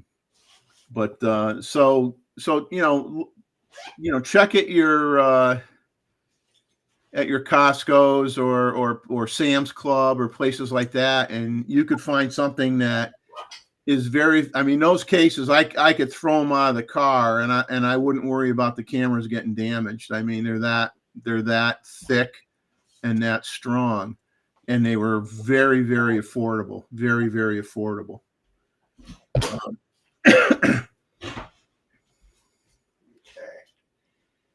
Yeah, I lost my picture right there real quick. Because at least those, if you want to put padlocks on them or whatever, then you could do that. Of course, all depends on your airport. They probably they're going to force you to use the TSA locks, which aren't super, super strong. I'm trying to fix my camera real quick. What I like about a case like that, if I was, sometimes people will. Let's say you're going on a trip through Utah, and there's going to be a lot of places that while you're on the highway, you may want to pull over, take pictures of. So you can have a lot of your camera gear. You bring your soft bag with you, okay, as well. But you can have a lot of your stuff in those hard bags. Take a Jocelyn, while you're driving on crummy roads or whatever, and just take your gear out of one of those because you're not walking far away from your car anyway. You're not worried about somebody, going and stealing it. And a lot of people will do that, and they'll work out of their car. They'll work out of the trunk of their car or the back of their SUV or whatever, and they'll use that. I've got a multitude of soft bags, that I have. One thing that photographers have are too many camera bags. We're really good at that. Well, I got it where right now, and I'll get back to the mic. where if I go on a trip, I got everything packed in the backpack, camera and the lenses I want to use. Let's go back here. And let me put this down a little bit more. There we go. So I Yeah, had 3 different bags. One was Think Tank, 2 were Low Pros. You can get them pretty cheap. I got the Think Tanks from my camera store, and I got the Low Pros from Best Buy. And they're good for me. So I put like APS-C cameras with the APS-C lenses, and then with the full frame camera with the full frame lenses. And, you know, Pelican cases are good. A lot of cases are, you just go for, like I was just showing the f-stop one, and you can put like 20 lenses in there. And I have it mounted on a carry case and a rack where I just roll it around, and then I can just put it in the trunk. So it's I mean, I bought a think tank. I was planning to go on a trip, international trip, and I bought a think tank roller bag that I was going to use to put all my camera gear in, and it was sized for international flights, you know, so that I wouldn't have any trouble putting it in the storage bin on the airplane. And even if I got put on a smaller flight, it would still be small enough bag, you know, to take really the majority of what I would need for my camera bodies and my lenses and stuff. And then if I needed to bring another lens, I would just unfortunately be forced to put it in my checked bag. But I would want to have, you know, the majority of my stuff in a bag that is within my sight. Stuff that I might put in a check bag might be stuff like your let's say your power adapters for different countries.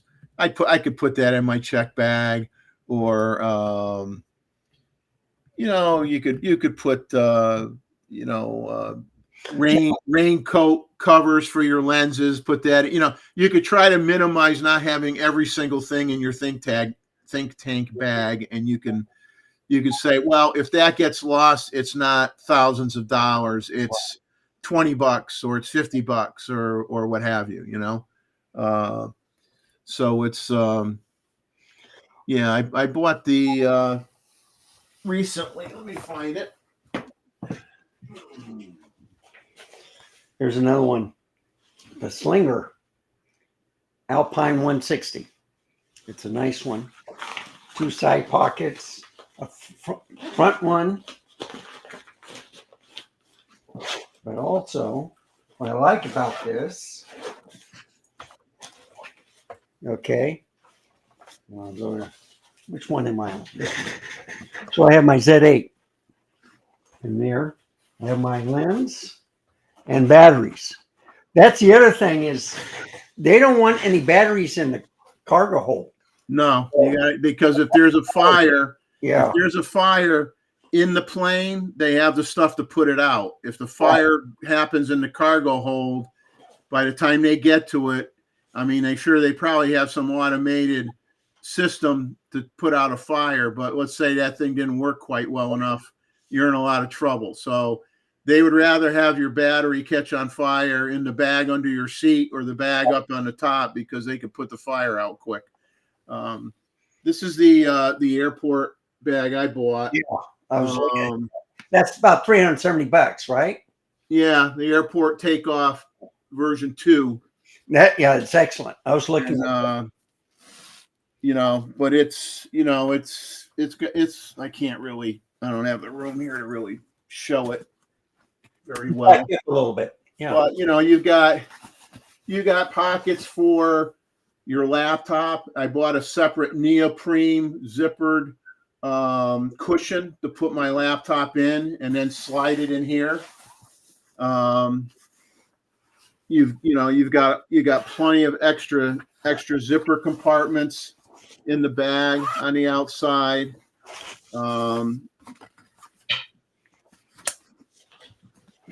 You open it up,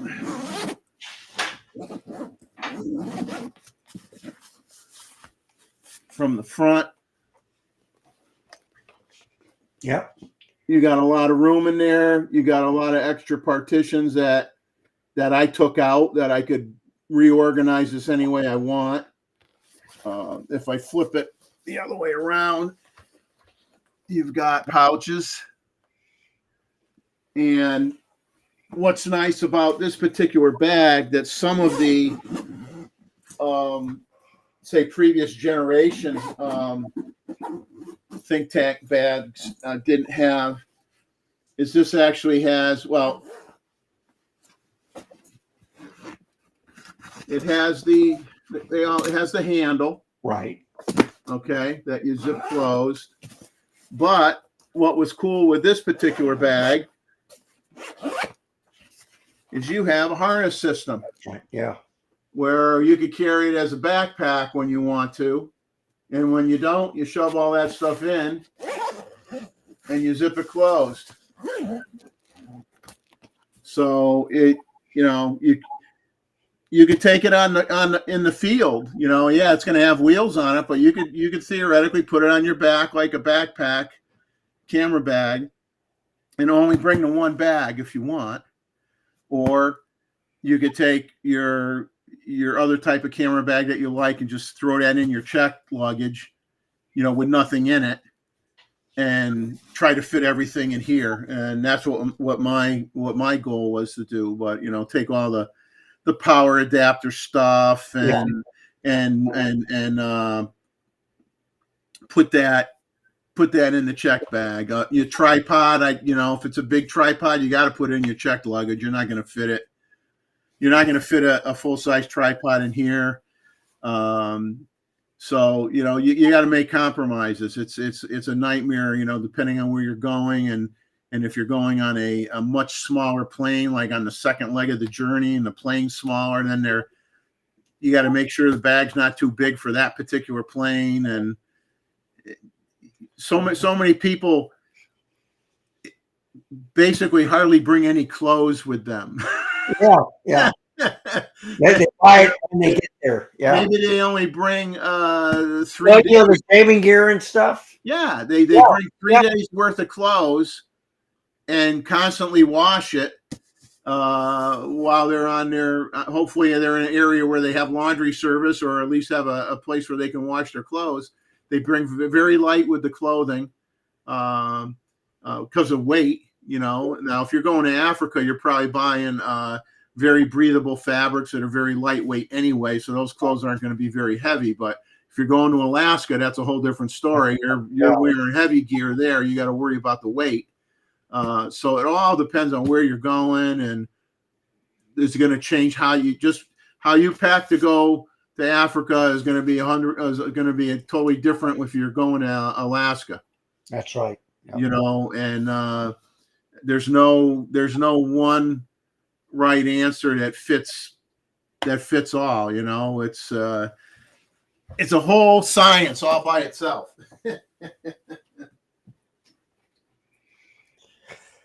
Yeah, I even use a laptop bag to put stuff in. So let me show you that one. So with this laptop bag, you can carry 2 laptops. There's a little pocket in the back here. Open it up, and I have the M1 MacBook Air in there. If I turn it over, you know, I have a small pouch. But what I carry in here is like batteries, power banks, cables, and then. Well, the thing is that people don't realize is a lot of those laptop bags are legally sized are legally considered a personal item. Yeah. So that's where you would throw, like what you're saying. You throw your power banks in there. If you got a lot of prescriptions, you cannot put your prescriptions in like a weekly pill type of thing, you know. You have to have your original prescription bottles. If you're on prescriptions, as you go overseas, they got to make sure they can see the label for each prescription, and you got to have those in your when you carry it on the plane. You can't have that buried into your checked bag. So it's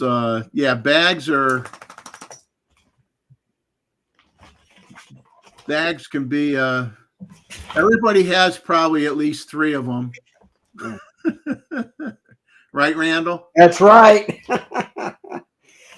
That's why I have a big trunk in my car. Yeah. Yeah. And then you can bring an eCam with you. I've got a cam link. And you can put that in there. Let me put this, I'll show you what it's like. So this will do 4K 30. And I have a regular HDMI to the micro HDMI. And then it comes with a USB 3 cable. But then I also use a converter for the USB 3 to USB-C because they get a better reception. You also need little HDMI extenders if your cable doesn't reach. And I bring cables along for hook up to a TV or something if you want to view images full size. So yeah, I think trips. So Roy, I was wondering why I had blue pills in my luggage one day, traveling with the wife. I didn't know what they were for.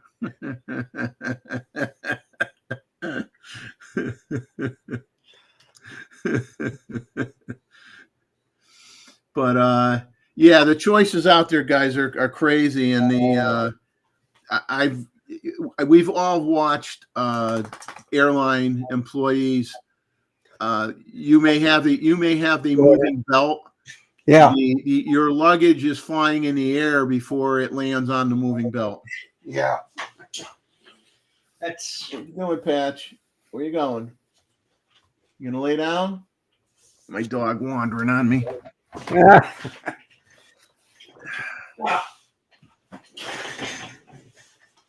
Got to put my laptop back in.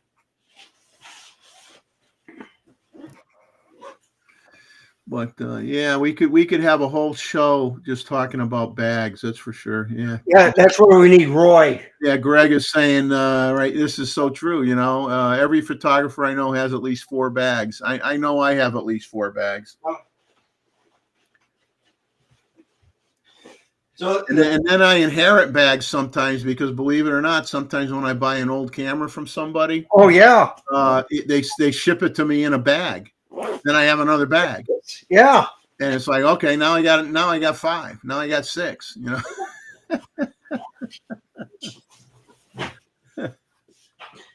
But yeah, there's a whole. I think we did have a show where we were talking about packing for a trip. We did an episode where we were doing that. What else we got here? I gotta plug in my charger into my mouse here for a second because the battery's getting ready to die on me. That's not a good thing. Yeah, I like using dummy batteries. That way you're not always charging or discharging your regular batteries. The only time I charge the regular batteries is if I'm going out on a shoot.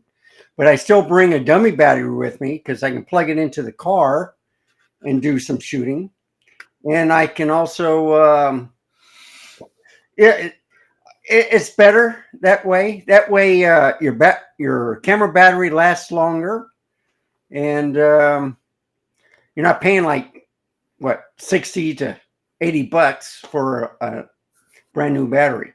And if you have a battery that can't keep a charge anymore, still keep it around, put a little tape on there saying it's a bad camera battery, but then plug it into the USB-C into your camera and it'll still work. It just won't, charge, but it'll keep your camera going. So yeah, I have a pretty good Anchor power bank that's strong enough to recharge my laptop and do my phone at the same time. And I used it the other day to power my what was I using it for? I was powering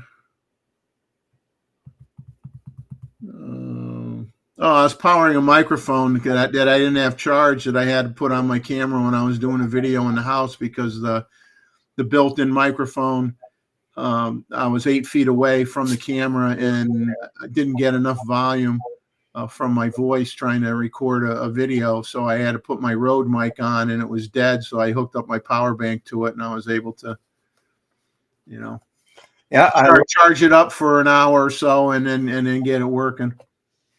I love those Rode mics. What else? The only problem is I went downtown one time on one of my car vlogs and I got intercepted by a radio station where I didn't know at the time while I was recording because I didn't hear them. But when I was playing the video back, I was hearing the top 10 #1 hits or hits for rock. And I was shocked. So you got to look out for that too.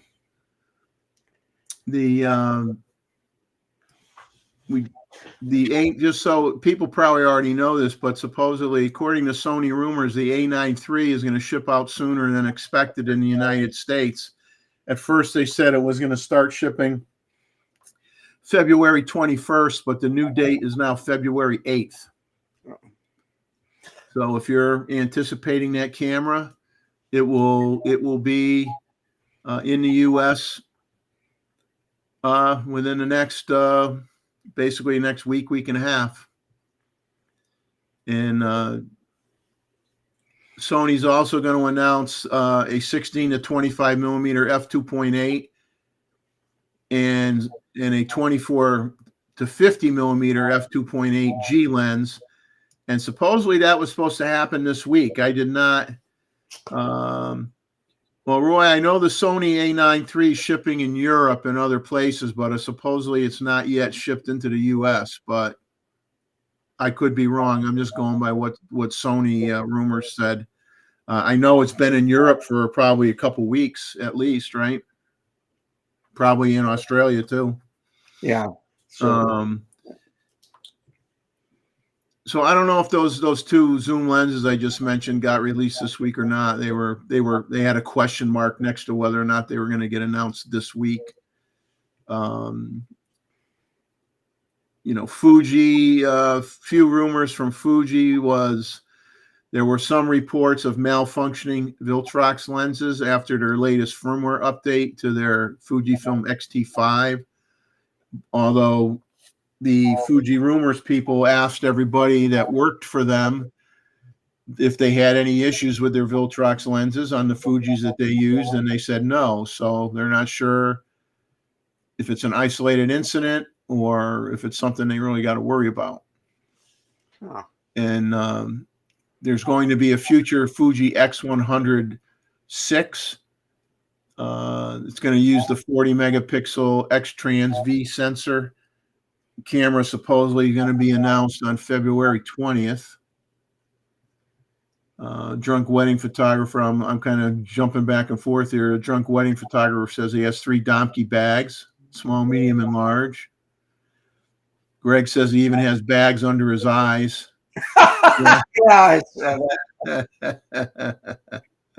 Yeah. Yeah. Join the rest of us. Yeah, slide reader would be helpful. Yeah. Okay, slide reader is in Oklahoma. She has a cold now, but all she talks about is bags, pouches and stuff. And we call her the bag lady because all of her videos are about different types of bags. So she'll use them. If she likes them, she keeps them. Usually she sends them back and gets another one. But yeah. Well, I tend to agree with Roy's opinion here that I would rather have an A1 than an A9 III because the A1 to me is is similar to a Z9 in the sense that you could use it for anything. Yeah. And I am not so specialized. If I was extremely specialized where I could say, yeah, I could foot the bill for that other one, and I don't nor will I ever do any other type of photography, and I could say that's the camera for me. But I'm not that kind of person, and I don't think most people are. I mean, maybe in the pro ranks, it could be that way. Okay, you have people that are fashion photographers. That's all they do, fashion photography. They earn their living doing fashion photography. Somebody who works for Sports Illustrated, what is he taking pictures of? Sports. Okay, so once again, you're a pro photographer and you're working for a certain periodical or newspaper and it's a certain type of photography, then maybe even if the camera is expensive, but it does better for your genre, but not so good for other genres, you don't care because you're only doing that one thing. Yeah. But I think for the average, the majority, let's put it this way, the majority of camera owners are not professional photographers. Right. The majority of camera owners shoot a myriad of subjects. They are going to lean towards more of a general purpose, do it all camera, do everything reasonably well, and that's what they're looking for. So I think a camera like the A9 III will have its market, but it's going to be a very narrow slice of the pie, and it's going to be professional photographers doing specific genres of photography. And there's nothing wrong with that. You got different strokes for different folks, right? So, but I don't think Randall or I or most people on the panel are that focused on one thing. We like to be able to, And you go for the deals. And there's nothing wrong getting a refurbished one, which is at a lower price. But you got to remember, when refurbished cameras get repaired, they go through everything, and it's probably better than what's off of the assembly line. Yeah, they have to go through the whole camera, whereas they'll have checks and balances, or they'll test. Maybe they'll only test 1 out of every 5. Right. They'll do batch testing, or they'll do sampling. They won't do every single one. And you get a refurb camera, they got to go through the whole thing. Right. So you're in many ways you're better off buying a refurb camera, because usually if the grip is worn, they're going to put a new grip on it. Right. If a plastic lever on a film advance lever has a gouge in it, they're going to put a new plastic sleeve over it, or whatever they got to do, or put a new lever on the camera. So, I mean, it's going to look like a new camera when you get it. I almost bought a refurb. I was like this close to buying a refurb Z9, but it's my problem is my interests are too broad. Right. If I did not have this problem with old stuff, so I'm always whatever my budget is, it's like it's toggling back and forth between supplementing current technology stuff that I have, and then 6 months later I might be on a vintage camera hunt, and I'm spending X amount of money on some vintage camera or two. And if I totally did this to the vintage side, I would be better off with. But I enjoy both, and but the slice of the pie doesn't get bigger because I like more toys. Right. The slice of the pie stays the same. So that's the. So there are great deals on the Z6 II, which is still a great camera, right? Also, the fact that I'm saving up my money for either the A6 III or, and no one has talked about this, what if Nikon brings out the Z90 or the Z50 Mark II as that next camera? Because they do come with a new battery grip. So we don't know what type of camera it is. We don't know if it's a full frame or an APS-C. Well, I would be willing to put the $100 on the table that the next one will be the Z6 III. Okay, but usually Z6 III would come out, and then the Z7 III would come out a month later. But they usually come out at the same time, saying, "Hey, all right, this camera, this battery grip, this camera." Yeah. So maybe the Z7 III with a higher megapixel is the same size as the new Z6 III. They just haven't put it in the Chinese market to make it. Well, I always said that if many will argue justifiably that 61 megapixels is too much, that you have diffraction issues, you have other things that go on, and 45 to 50 is the best range overall for both video and stills. And if you want more than 50, then you should really get a medium format camera at that point in time. So it all depends on whether with a Z7 III, if Nikon feels they have to spec wise be close to Sony, okay, they feel the pressure with the megapixels, they might do 61.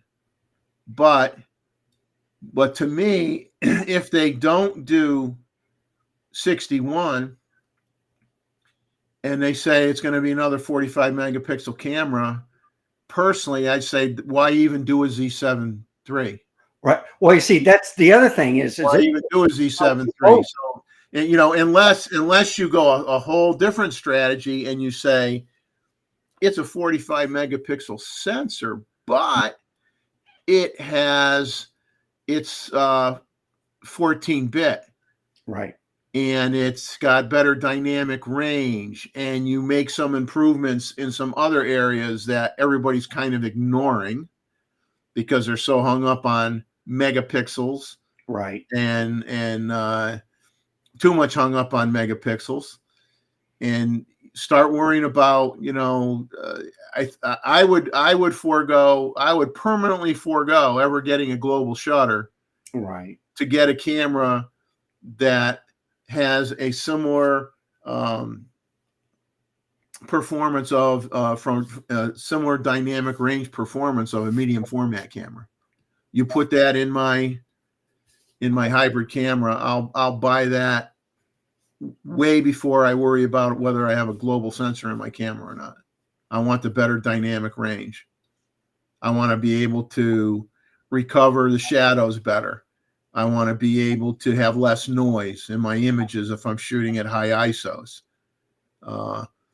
Because you improve that, then, you know, I mean, a lot of people can't afford the fastest glass. They buy a lot of f4 glass, and f4 glass is great glass. I got the 24 to 120. That's an f4. That's a phenomenal lens. Okay. But if I can't afford a 600 millimeter f4 for wildlife, I don't make any money doing it. I can't justify it. I can't spend $16,000 or $15,000 for a lens. I can afford I have an 800 PF, or I can afford a 600 PF, but I can't swing a 600 f4. Okay. yeah. So it's like, but if you improve the other part of the camera, then that fast aperture, other than depth of field, becomes a little less important.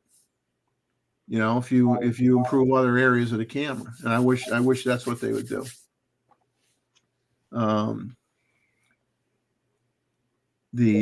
Roy's saying here, medium format, great dynamic range and 16-bit, but poor low noise abilities. Yeah. We want it all, Roy. We want dynamic range, higher bit rate, and low noise. I'd settle for 14-bit at first. I guess the R1 supposedly is going to have some 14-bit features in it. Not for every single thing, but supposedly it's going to have some things that will utilize 14-bit technology, but I'm not sure exactly what.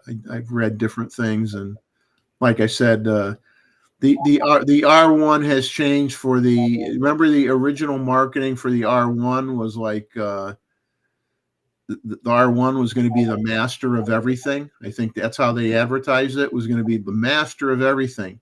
And now even Canon Rumors is saying, well, that's not how it's going to be in the real world. I might have some actually, let's see.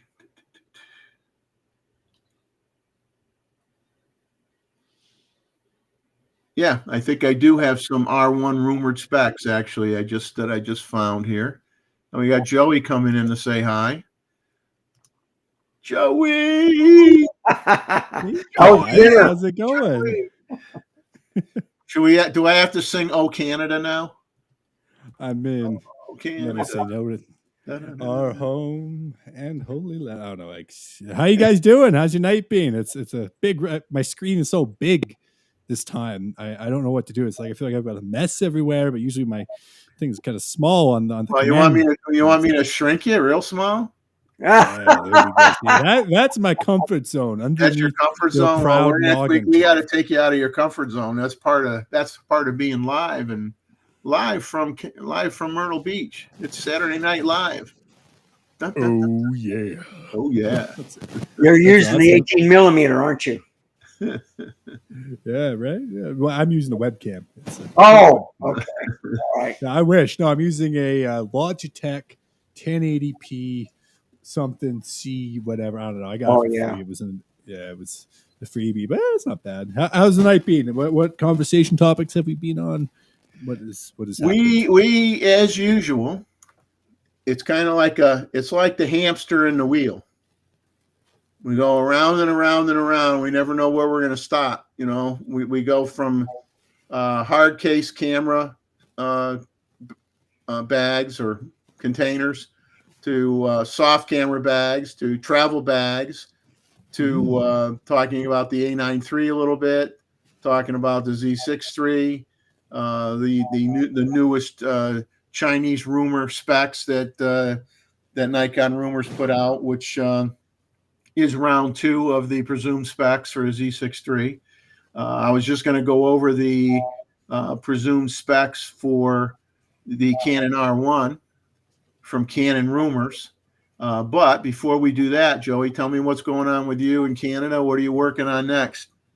Sure. Well, yeah, I'm trying to think what's been going on. Well, last weekend I was up shooting there in Banff, so that was a good time. Shot with a 100 to 400 Leica lens. So, can you guys hear me? Can you guys hear me? Hey, your mic is static again. Oh, it's static again. Oh.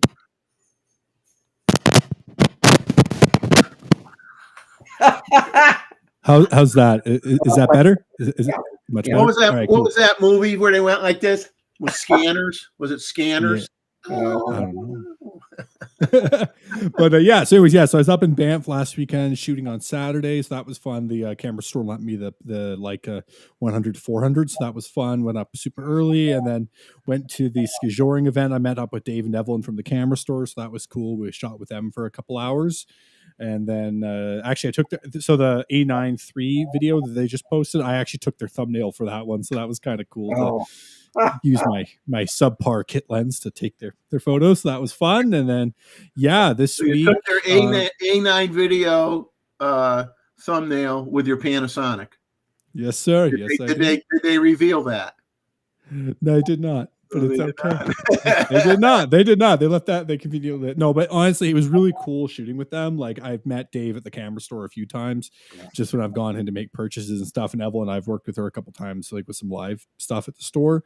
But shooting with them was really neat. Like they were both so enthusiastic and passionate about the camera. And the thing I really appreciate about their channel and the content they make is, I mean, obviously it is sponsored in the sense that, like, these camera brands are sending their gear out, but I don't feel like their reviews are super biased, and I feel like they're very even keel. Like there's not like a brand where they're like, oh, I'm gonna go take shots of that brand, right? Like they love Nikon, they love Sony, I love Canon, right? Like it's a very even approach to things, and yeah, it was a really neat chance to work with them. I might be doing a cameo in their Pocket 3 video coming up. I'm not sure when that's going to be, but that was some coming up at some point. And then yeah, I'm just waiting on my gear loan right now from Panasonic. They're sending me a couple lenses and a body to do a shoot with, and we're going to be doing some stuff up in the mountains hopefully. And then I'm also trying to organize a shoot here in Calgary. I'm wanting to do sort of like a cigar box, bottle of whiskey, guitar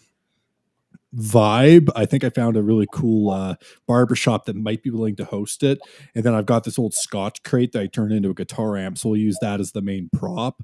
And then I might get my old guitar teacher actually to be the guy smoking the cigar, playing the guitar. And then I'll use one of these Panasonic lenses to shoot it. But I'm still trying to get a few pieces here and there to kind of put that together. It's a lot of moving parts. And then I also want to see if the distillery wants to give me some of their whiskey to put in it too, so I can get some product photos for them as well. So just trying to maximize what I'm getting in one shoot. With any of this kind of stuff, a lot of planning goes into it. So I want to make sure that everyone's getting something out of it. So I think your friend Mr. Stewart would appreciate you driving up to Yellowknife with some whiskey for him.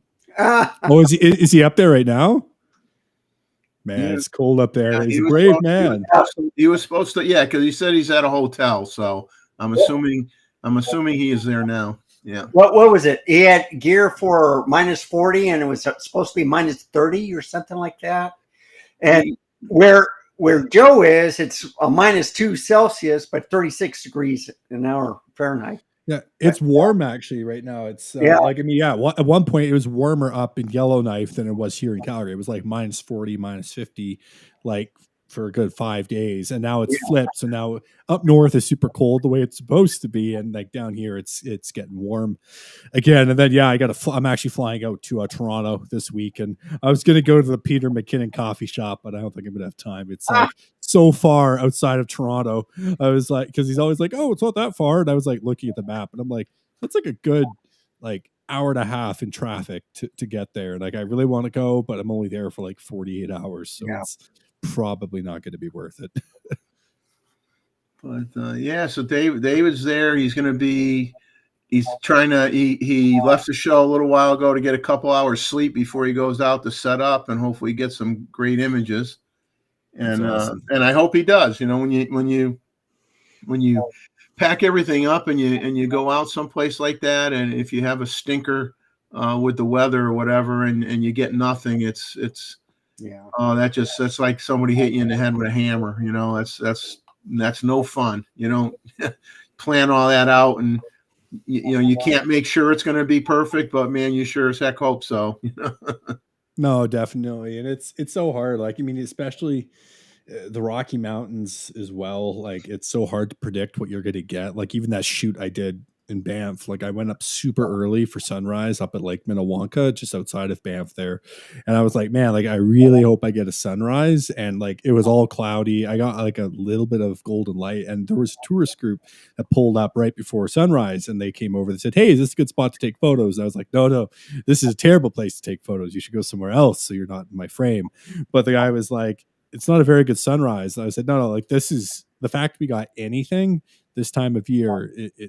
You're always rolling the dice. Like I've gone up lots of times where it's just been mud and you just don't get any good shots. And it's about the journey at that point, and like that's okay. But it can be really disappointing. And that's the thing I'm worried about with this gear loan for Panasonic is like it's the middle of the winter, and one of the whole pitches I put to them was like the safe traveler, like the safe adventure, like the idea of like being able to get these stunning photos from just the side of a highway or from a really safe spot just by changing focal lengths.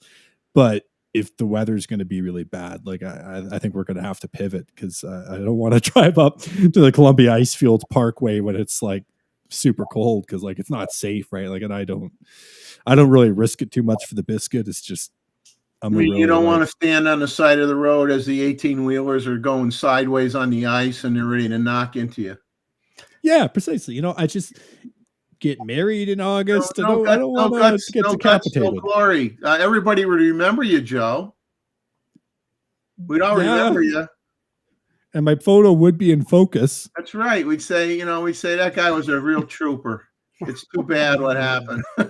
Yeah. You remember that guy from that really weird channel that kept switching brands? I don't know about that guy, but no, it's great. Everything is all peachy on my side, guys. It was a good week, and stoked for the content to come. It's gonna be fun, and I'll take my ZV-1 with me when I go to Toronto. So I might do a little vlog. I have to figure out what I'm going to talk about, because I haven't really done like any news or rumor videos in quite a while, and I kind of want to get back into it. But at the same time, I don't know. I stopped doing it, and it was really nice for a change. Like, I love talking about it to people like on the live cast and stuff, but trying to keep up with all the rumors and doing those videos. I mean, it was super fun to do, and that's really how I built my channel. But I kind of want to go away from that and focus more on just creating for myself and just making things I enjoy. Like that scajoring video was just something I wanted to do. It wasn't like, oh, I'm going to get a bunch of views and it's going to make me rich. Yeah. It did not. It gave me sleep deprivation, and I got about 2 hours of sleep to get there in time, but it was worth it because I had fun. You gotta enjoy what you're doing. I mean, lately some of my content has hardly been watched at all, and that's okay. I enjoy doing it, and those who did watch it hopefully enjoyed it. And but there's obviously certain topics that garner attention, and other topics don't work out so well. But I know what they are, and I still do it anyway. So it's either being stubborn or realistically, I'm not trying to maintain any kind of numbers, because I don't have any numbers to maintain, so I'm not worried about it. Yeah, well, it's one of those things that you need. If you start creating videos just for views and to try to grow the channel, most people I know that have done that have burnt out so fast. Like, and even when I was living in Korea, like I was working for a guy who had me hosting on his YouTube channel. And the reason I thought the channel never really grew that much when I was there was because we were trend chasing. Like, every time there was some new video that another group did, my buddy would be like, oh, like we got to do that. We got to do our version of that. And I'm like, no, like, let's do something different. Like, okay, there's lots of videos of foreigners drinking Korean alcohol for the first time. What if we do a tour to the Grand Masters to study their whole lives to make this alcohol, and we partner with like the tourism board, and like we can create a whole trip around that? To me, that would be way cooler than just, some random white guy just drinking soju on the side of a highway. Like, who cares, right? So I think, a lot of the folks that are in this community and a lot of the people that I deal with, it's just more like, who cares about the views? Just have a good time. And to the drunk wedding photographer's point, just enjoy what you're doing. And if people love that, great. And if people don't, then they can get lost, right? Like, you don't need them. Well, as I've said, not to be impolite or to slight anybody, but like my mom used to say, if you don't like what you see on TV, change the channel.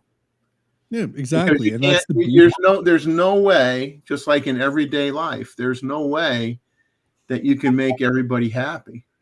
And there's no way that everybody's going to like what you do, and everybody isn't going to like what you say, and everybody isn't going to like how you did the show that night or whatever. And I can't help that. It is what it is. And you may like the video I did last week. You may hate the video I did last week, but I'm not doing it for money. And I think when you get, my personal opinion is if you're going in it for the money, you're going to sell part of your soul to get there. You're going to forget who you were. It's too easy to forget who you were, where you came from, what you valued, because with success, okay, if you're going to quantify success with those numbers and getting monetized and everything else, and you want to keep it going, you're like picking away at your soul a little bit at a time. Before you know it, you're not the same person who started out. You're not the same person. You're not doing it for the same reasons that you started out doing it for. And I would rather be true to myself and never have to worry about that, because I don't want to change who I am. I don't want to change who I am.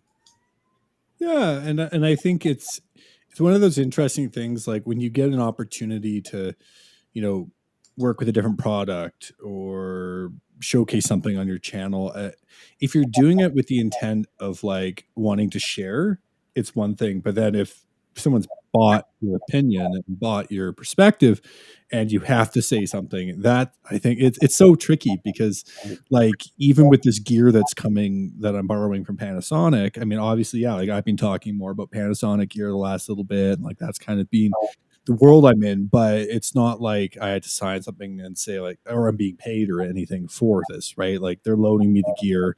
It's fueling my channel in the sense that now I've got new stuff to talk about.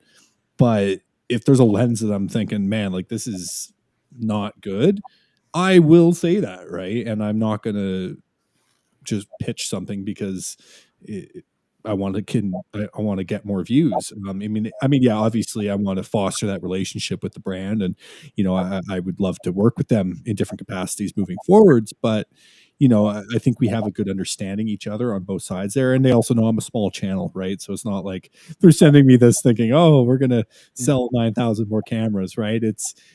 But that being said, the fact that they were willing to work with me, and I don't have that big of a channel, I think says a lot about them as a brand. Like that's pretty cool. Like the fact that I only have 1,000 subs, and they were like, sure, like, yeah, we can send you X, Y, and Z. Just tell us what you want to do with it. Right. I think that's pretty darn cool, because I had reached out to a few different brands before I switched, just to kind of put some feelers out to see like, hey, like, could I borrow this? Could I borrow that? Because I mean, if you're not buying the gear, like if you don't have a small budget, unless a brand is constantly giving you stuff to shoot with, or you're purchasing gear outright, it can be hard to sometimes come up with new content. That's really one of the reasons why I was doing so many news videos, was I was like, man, I'm running out of gear to talk about, and I can't, and like, I don't like doing the same thing all the time where I'm like doing my street photography. I love doing it. Yeah. Like it's boring for people. So that's why I was trying to reach out. And I mean, reached I out to people disagree again. on that. I like your street photography. So Oh, thanks. Appreciate that. Yeah. I'm going to do lots more of it for sure. I just try to find different angles, so it's a little bit different each time. Yeah. Right? Different lens or a microphone. But yeah, so it's funny. I emailed a whole bunch of different camera brands, a bunch of like third-party lens manufacturers. A few people got back to me. They're like, nah, or they just be like, we're not interested. One camera brand did get back to me, and it was Hasselblad. They were like, hey, your the guy looked at my channel. He was like, hey, I like your channel. I like your website. It's cool, but your following base isn't big enough yet. When it's bigger, come back to us. We can talk. And I thought that was really cool. So I did email him back and I said, what is the right number? Like, what would be the number that you would be comfortable with potentially loading me a camera? He was like, yeah, like 40 or 50,000 subscribers. And I was like, that is so cool that they actually told me a number, something that's quantifiable. And I mean, I don't know if that'll actually happen, but I thought that was really nice. And and then yeah, that's one of the reasons why I wanted to do this piece with Panasonic, was it's just they're down to work with the community and talk to people. And at the end of the day, I think any brand that's willing to do that, it's pretty awesome. And their cameras are very much, I think, geared towards the prosumer and affordability. And I think that them continuing to do that by supporting small channels is pretty dope. Well, I think that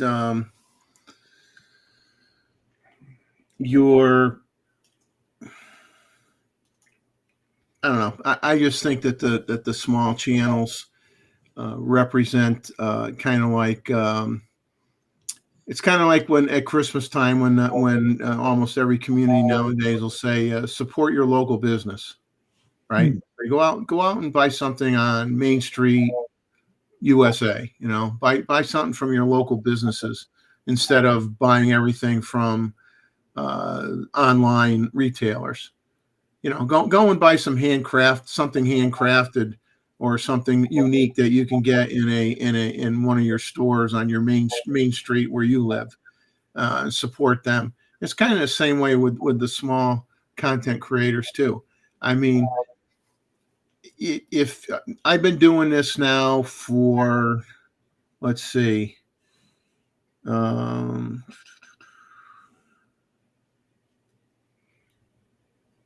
well, let's see. God. You're talking about YouTube or just photographs? Year and a half or something like that, or whatever. But the thing is that I didn't start it ever thinking that I'd be on even 3 months. And how things can change. But you know, if I didn't enjoy this, I wouldn't be here. And I only enjoy it, as I said before. You weren't here at the time, but I says I'm only here, and I enjoy it because of the community. And the community is the people that are join on the panel, the people that join in the chat, the people that ask questions. Sometimes we can answer them, sometimes we can't. But that's what makes the channel special. That's why we come back. You're being asked if you've been out with your drone lately. Oh yeah. Yeah, not a lot. I think I got out about a week ago and did a quick flight. I was actually so I was on the phone with Parks Canada and Parks Alberta right before that shoot in Banff, because I wanted to see, looking at the so basically in Canada, if you're in a provincial park or a national park, you can't fly your drone even if it's a micro drone. And then certain cities, certain towns have different bylaws depending on where you are. So I was I found the national drone map, which does show you where you can't fly. And I was like, all right, there's national border, like the national park border for Parks of Canada. Then I was like, all right, there's a provincial park right there. Where does that extend to? And I was able to find this little spot with a cut in with this lake where technically you could fly your drone. And it was like right before the Rockies, beautiful. And I was going to fly it on my way home, but there was like a snow NATO on the highway. It was so windy, like literally a snow NATO went across. I was like, I think I'm going to skip this one, but I'm hoping to get out this week. And Greg, yeah, doing the panoramas are awesome. Like if you're shooting with like a Mini 3 or Mini 3 Pro, you just pop that bad boy into true vertical, and you can maybe do like 10, 12 stills along the same plane. And then I don't know what program you use. I use Affinity for stitching mine, and I find it's pretty seamless, and you get some really, really cool shots. And it just really helps you maximize that sensor. Cause I mean, obviously it's a micro drone. It's not super big of a sensor, and you can get a great result by doing that. And what did the drunk wedding photographer say? I feel like yeah. No, it is tough for sure. But I think, to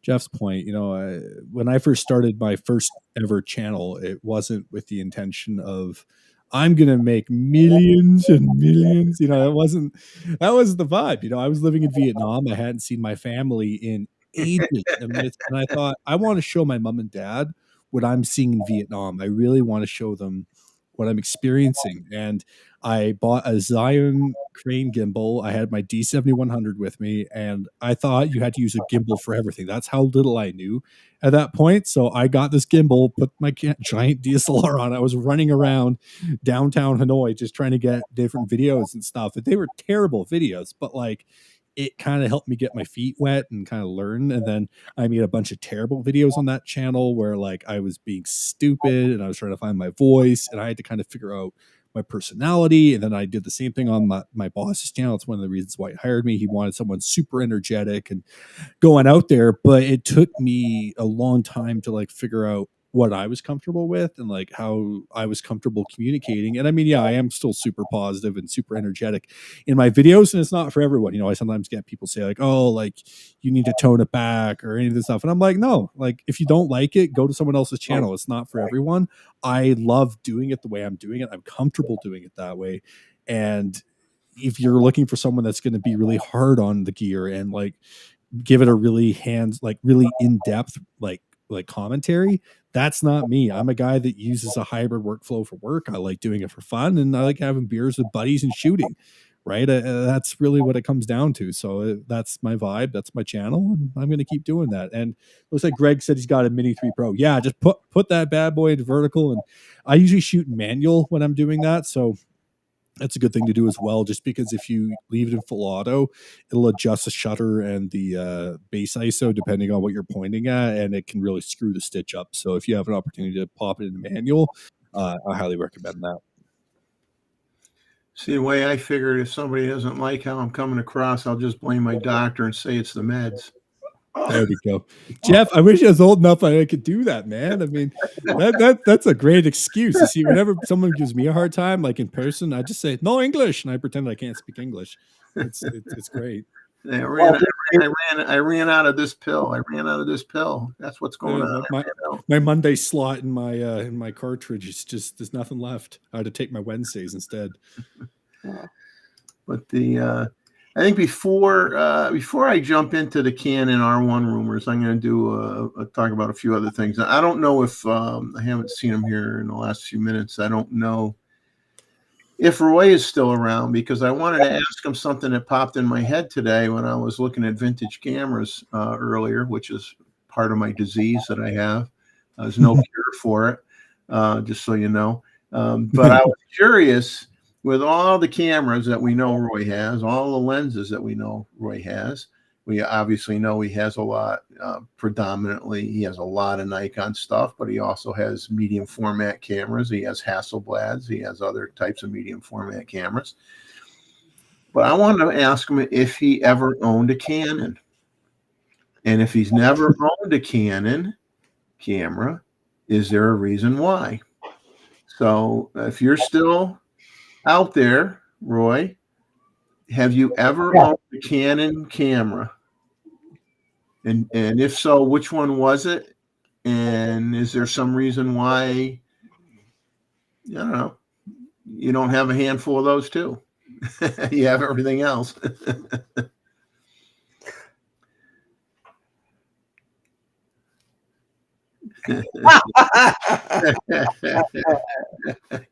Ooh, I poured the gas, Joey threw the match.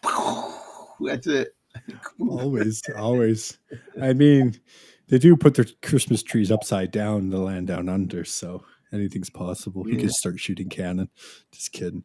It was actually funny while we're waiting for Roy to answer. I was with my cousins tonight at a family dinner, and my one cousin, he used to be a pretty enthusiastic photographer. In fact, I think he actually might have known David because he was in the Calgary photography club with him.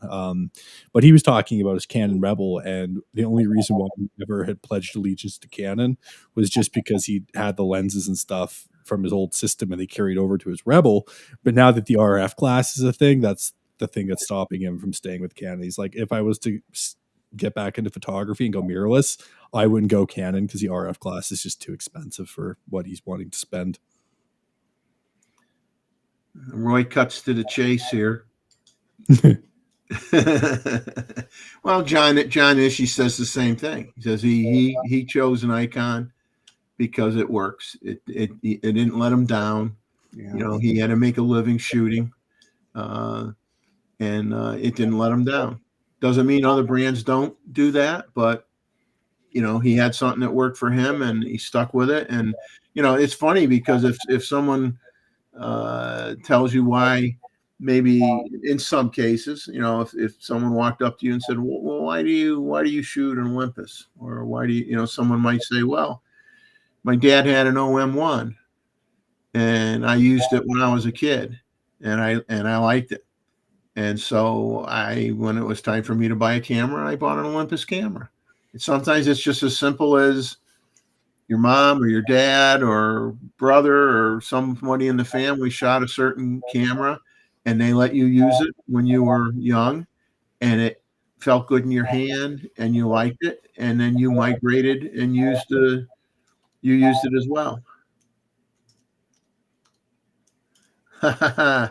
Ava, I love you, man. This is cool. Ava is has no problem experimenting, and I think that's great. You're not afraid to try something different. Oh, that's killer. And honestly, Ava, you're gonna love the Pocket 3. You know, it is so much fun to shoot with. Good for you. Good for you, man. You know, it's great to it's great to experiment and try things new. Yeah, Ava, you'll have to shoot with your Pocket 3 like Camera Conspiracies does, where he just runs slow motion across the road in beautiful 4K 120. Beautiful. He's a vibe. You know, it's funny. Like, I find every channel's got a different sort of like audience and like people that go there. And I like some of his stuff a little out there for me, but I still find him funny. Like, I watch his stuff and I'm just like, I can't stop watching. Like there's something about the content he creates. It's interesting. Like it's always like kind of the same sort of energy, but it's interesting, educational. It's a good one. That's awesome. Well, if you were in grade school during the Lost World Jurassic Park, then you're considerably younger than I am. That's all I know. Very, very, very young compared to me.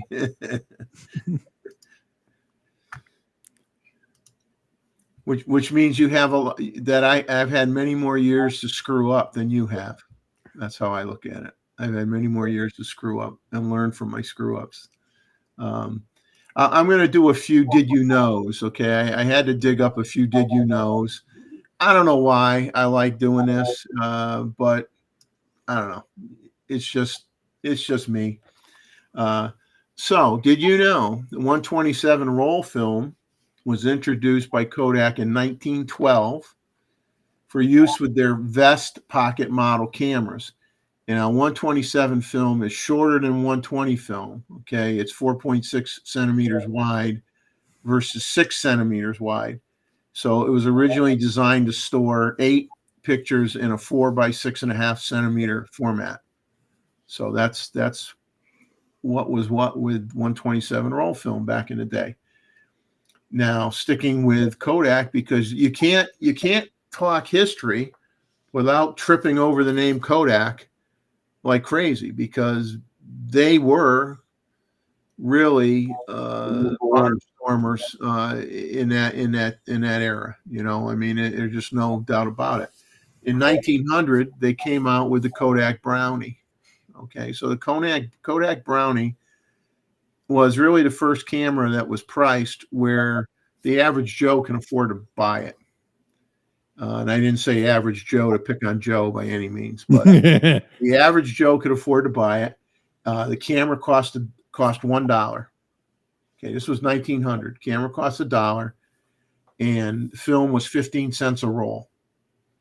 And that used 117 roll film, and 117 roll film was 2¼ inches square. So that's what that film was. But that was the camera that got, the mom and pops, okay, getting into photography, taking pictures of their family, taking pictures of their kids, stuff like that. And then for whatever reason in my head, I'm like thinking about flashes briefly. A flash came before my eyes. I got hit with a flash. Poof. I'm thinking about flashes. So I'm saying, I wonder when the auto thyristor flash came out. Now, some of you might be saying, what in the heck's an auto thyristor flash? Well, the auto thyristor flash came out around 1972, probably by Sunpack. Okay, Sunpack was, you had Sunpack was a big flash manufacturer at the time. And Vivitar sold a lot of flashes back then as well in the 70s. And so the auto thyristor flash was one that had a photocell on the front. Okay, so that's when the flash had a photocell on it. So the photocell would detect the amount of reflected light off your subject when the flash went off, and it would adjust the output accordingly. It would either say, okay, there's enough light, I'm going to cut off the output of the flash, shut it down, or I need a little bit more, keep it going, what have you. So auto thyristor flashes were the first flashes where you had some kind of intelligence with the flash unit itself. Now, you had, at that time, you did not have any intelligence with the camera body or the electronics in the camera body. The flash did not talk to the camera. The camera did not talk to the flash. Okay, it was still dialing your ASA or your ISO, pick your f-stop that you want to shoot at. It's going to tell you, okay, at that f-stop, you can shoot up to 17 feet away, 3 feet to 17 feet or whatever. And you would set it up that way. And then, but because it had that photocell in it, you usually with no under normal lighting systems, normal lighting circumstances, you'd get a good result. But you still had issues where it didn't work so well, like if you were shooting a subject that was extremely dark, or you were shooting on the beach, then obviously, it wasn't intelligent enough to handle that type of stuff. You would have had to have made some camera adjustments, knowing what you could do to compensate, change your f-stop, or well, that would be your only option really, would be to change your f-stop. Now, the thyristor part of the auto thyristor was basically just the capacitor. Okay, you had capacitors in the flash unit. The capacitor stored the charge, so that if you took a photo and your flash to subject distance wasn't really far away, and your flash didn't have to use full power, the remainder of that power was stored in the capacitor.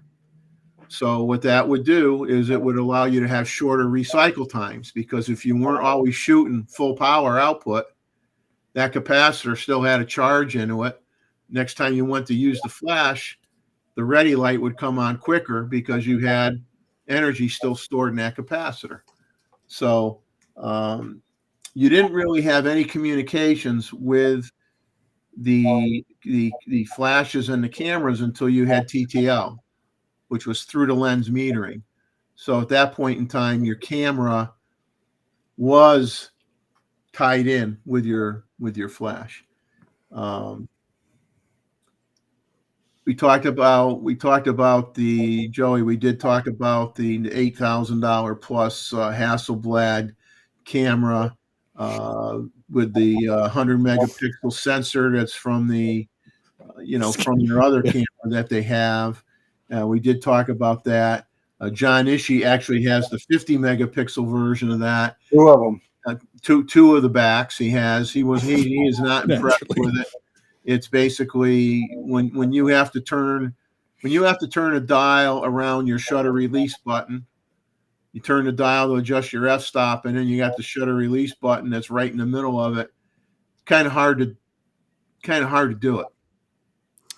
Yeah, there's some cameras that come out that I just imagine like the most hipster guy that's got like a lot of trust fund money gonna buy.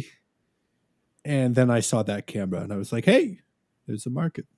It's like it's so there's a lot of Hasselblad stuff that's really cool, but I think sometimes they stylize it so much and like focus on like the aesthetic of it that the actual performance ergonomics like that can go right out the window, which is a shame because like it's the sensor's great, the system's awesome. It's just figuring out how to actually get the photo off is hard.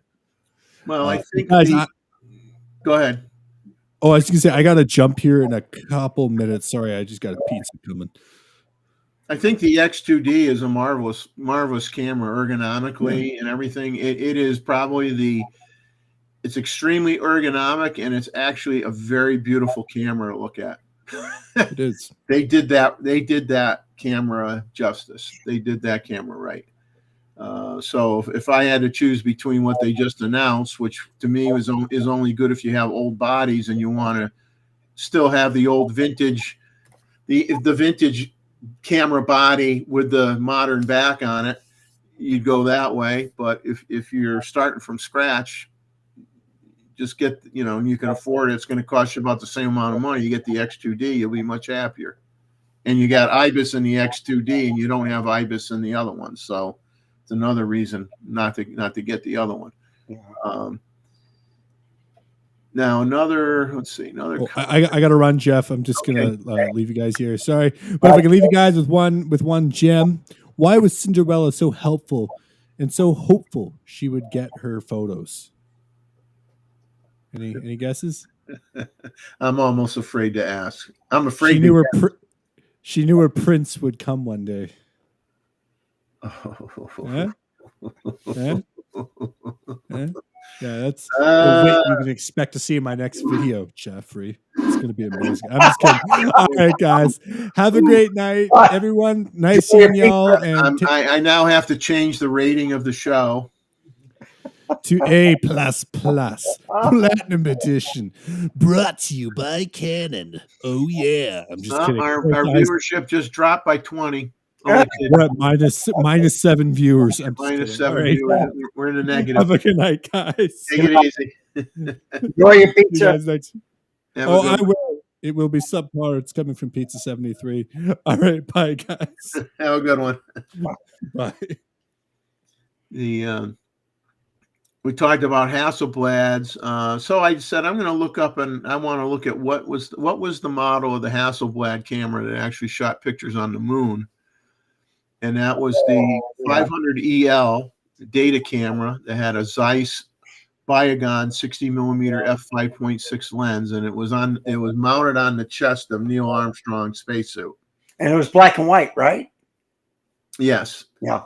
And so they were on the moon on the 20th, July 20th of 69, but they didn't go out and step onto the moon until the 21st. So the 21st is when they actually took the images. But probably more interesting than the fact that it was a Hasselblad camera is the fact that they removed the film magazines from the camera, but the cameras never left the moon. They're still there.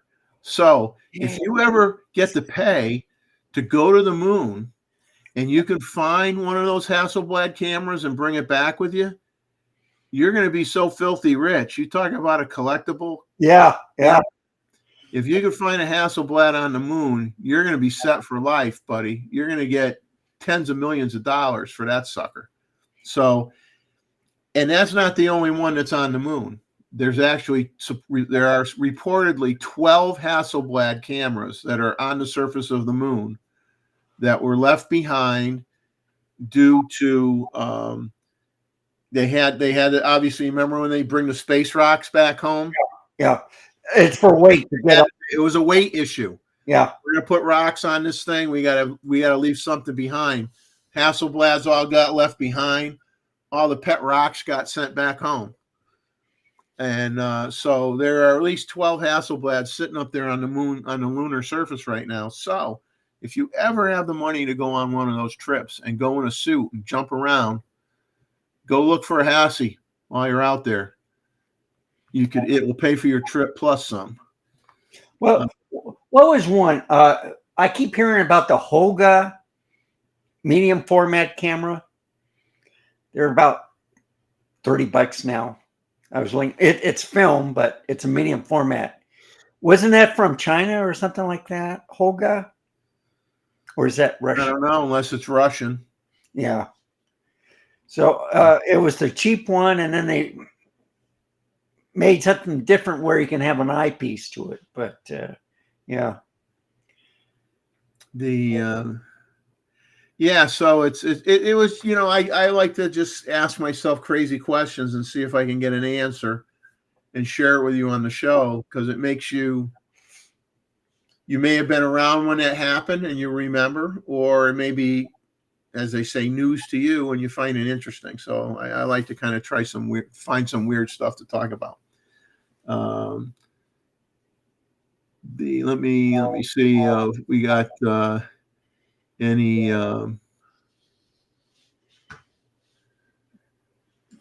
Roy says toy medium. Yeah.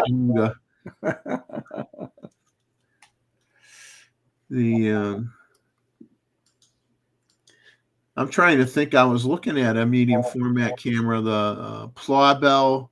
I think it's the Plaubel Makina or something. I don't know if anybody ever heard of that camera. That's supposedly actually a very good medium format camera, that film camera. Very expensive to buy, used though, not cheap at all. Not something that you're going to pick up for $300. Let's put it that way. Now I'll jump to Canon rumors. The rumored R1 specs is, when they started talking about the R1 on Canon rumors, they made a comment that the EOS R3 now has a permanent price drop, making it $49.99. And the anticipated price of the R1 is somewhere between $59.99 and $69.99. Well, that's a pretty good swing there. Now, it's going to be a lower resolution camera compared to a Nikon Z8 or a Z9. They've heard 30 megapixel stacked dual gain output sensor. The dual gain output sensor would improve dynamic range, but only 30 megapixels. So this is the camera that was going to be the camera, the end all cameras. Yeah. And no matter what you do to that 30 megapixel camera, it ain't going to be the camera to end all cameras, not being larger megapixels than that, but does have some cool stuff.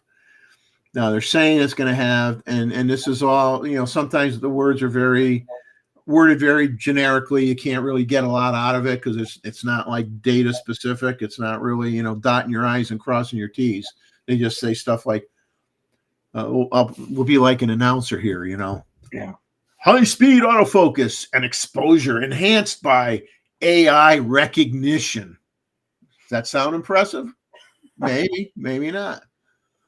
Here we go. Moving object trajectory prediction. High success rate, smart object lock focus tracking. Lock focus tracking. It reminds me of the post office, how they use nomenclature for different objects. Yeah. Yeah.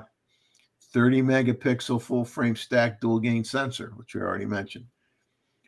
Purely electronic rolling shutter, faster than any mechanical rolling shutter.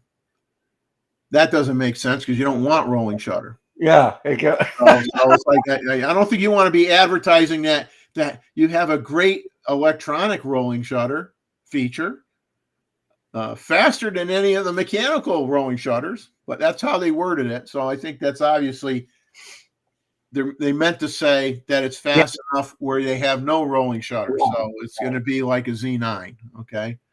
The translation. Yes, we'll translate it back to what it was meant to be. 1/12/50th of a second flash sync time.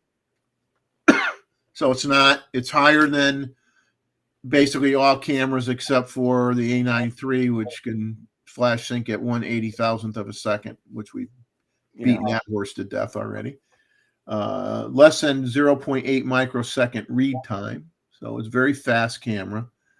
They added a 1 to 3 lossy compression CRAW compared to lossless compression. So it's probably going to have a capability of shrinking your file size down even more than it does now. They say unlimited 40 frames per second.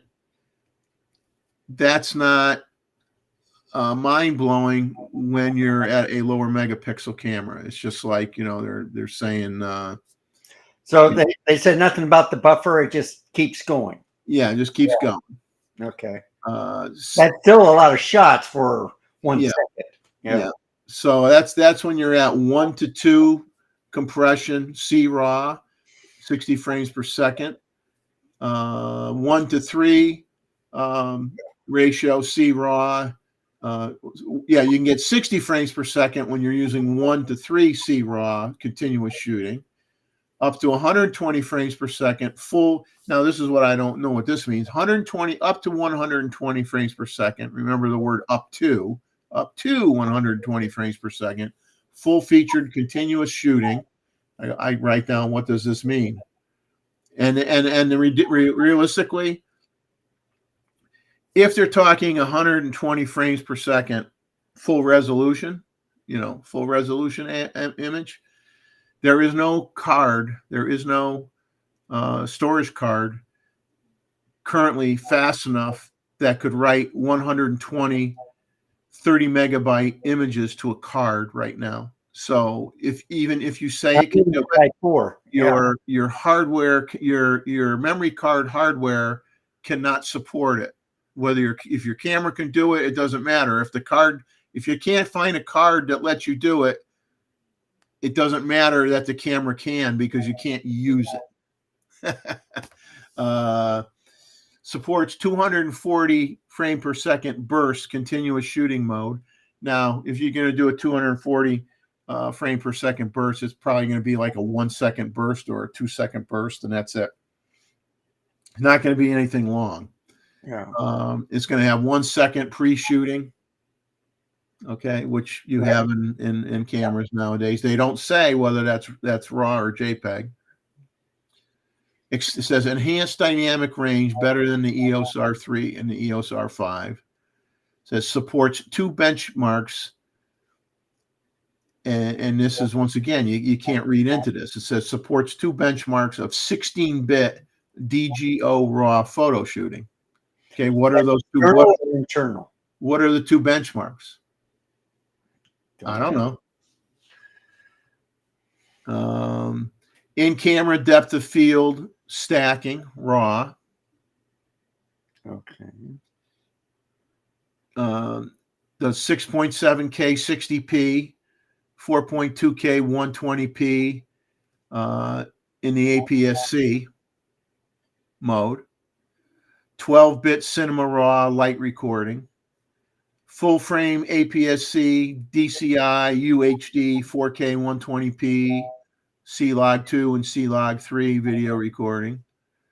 And they all like to say, and it has a sleek body optimized for maximum hand feel. So if you want maximum hand feel, baby, get the R1. Maximum hand feel. Okay, remember that. That's critical. So once again, time will tell. Wait and see what happens. But you know, they've been waiting for this camera for years now. Yeah. The date continuously get bumped off. The capabilities continually changed. Everybody, you know, a month ago, everybody's saying it's going to have a global shutter. It's going to be 60 megapixels. It's going to be the camera to end all cameras, and now it's going to be, you know, a typical, better in some areas than others, not as good in other areas as others. If it fits your use case, then good for you, buy it.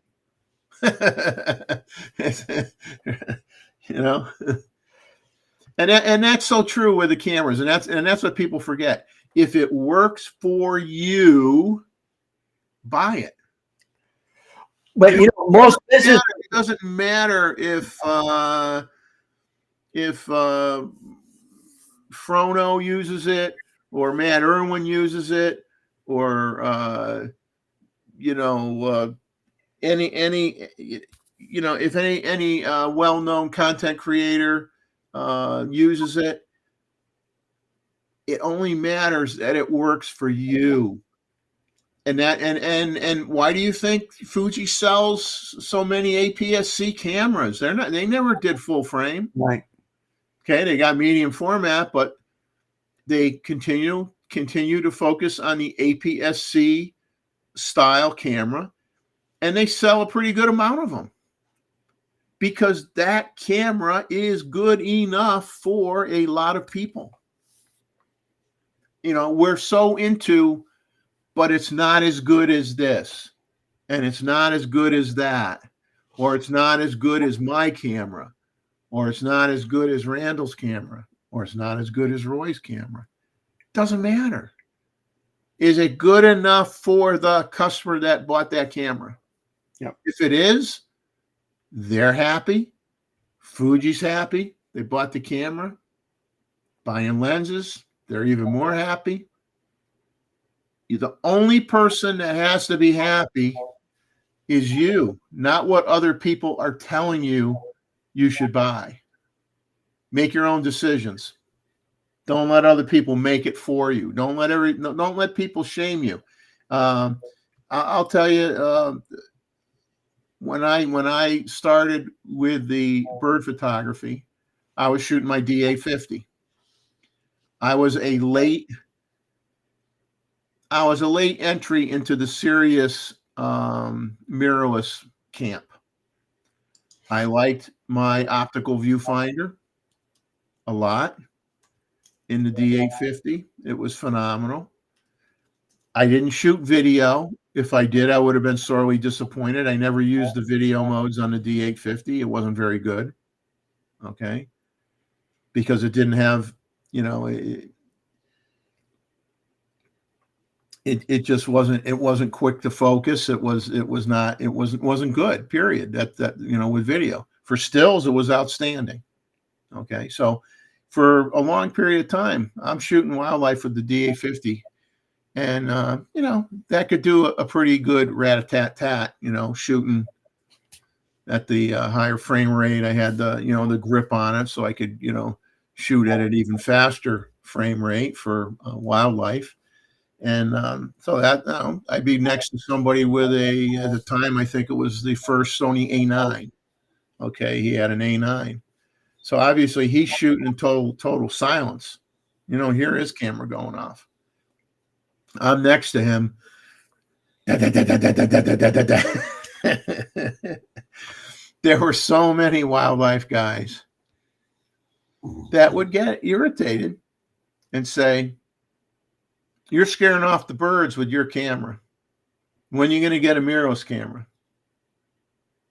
I says, "When they have one that comes out that I feel is worth me spending my money and switching." Right at that point in time, I says, "I don't see anything out there right now that I want. I'm waiting for Nikon to come out with something better than X. When they come out with something that is as good or better than my D850, and if it's priced reasonable, I'll buy it." Now, to be honest with you, if I knew, if Nikon was very suave here, you know, okay, we put the Z9 out there and we threw a $5,500 price tag on it, which was more than I wanted to pay, because I think when the D850 first came out, it was about $3,500. So I was hoping, okay, I'm going to spend another $3,500. Well, that was not meant to be. So the Z9 comes out, and then obviously it got relatively good reviews, and perked my interest as being something that would definitely be better than what I had, but it was at a price point that was painful. And I said, well, I'm not getting any younger. I'm not 30 years old. I said, I'm not getting any younger. How long do I want to wait for like one step down? Okay, which now we know is the Z8, which is $4,000 roughly, right? So that would have been a heck of a lot less painful. I mean, if they came out with the Z8 first, I would have got a Z8. There would have been no ifs, ands, or buts about it. But I didn't want to spend 55. But I says, I'm not going to wait 2 years for them to come out with something that's $4,000 or $3,800.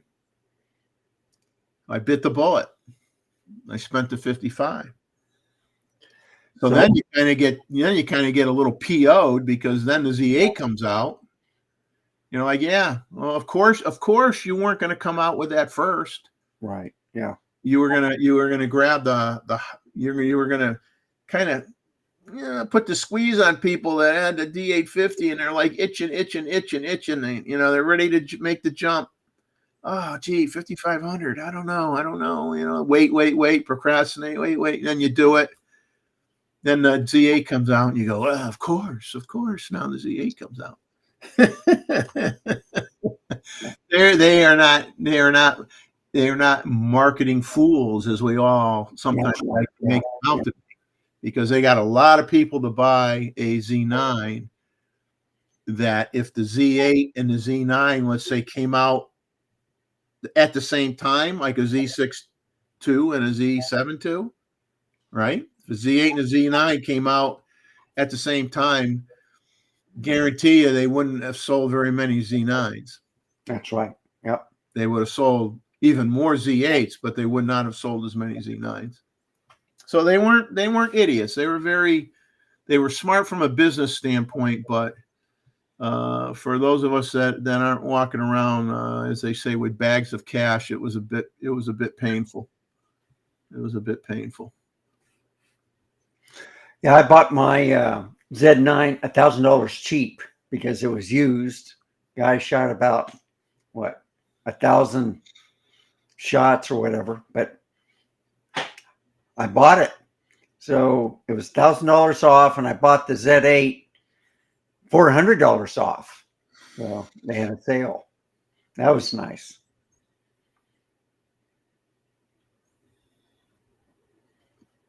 And then I bought some refurbished cameras, were just as good. You know, Flintlock wanted to know what was the topic this evening, or what is the topic this evening. Well, it's as usual. It floats around like the like fish going downstream, you know. Yeah. But I mean,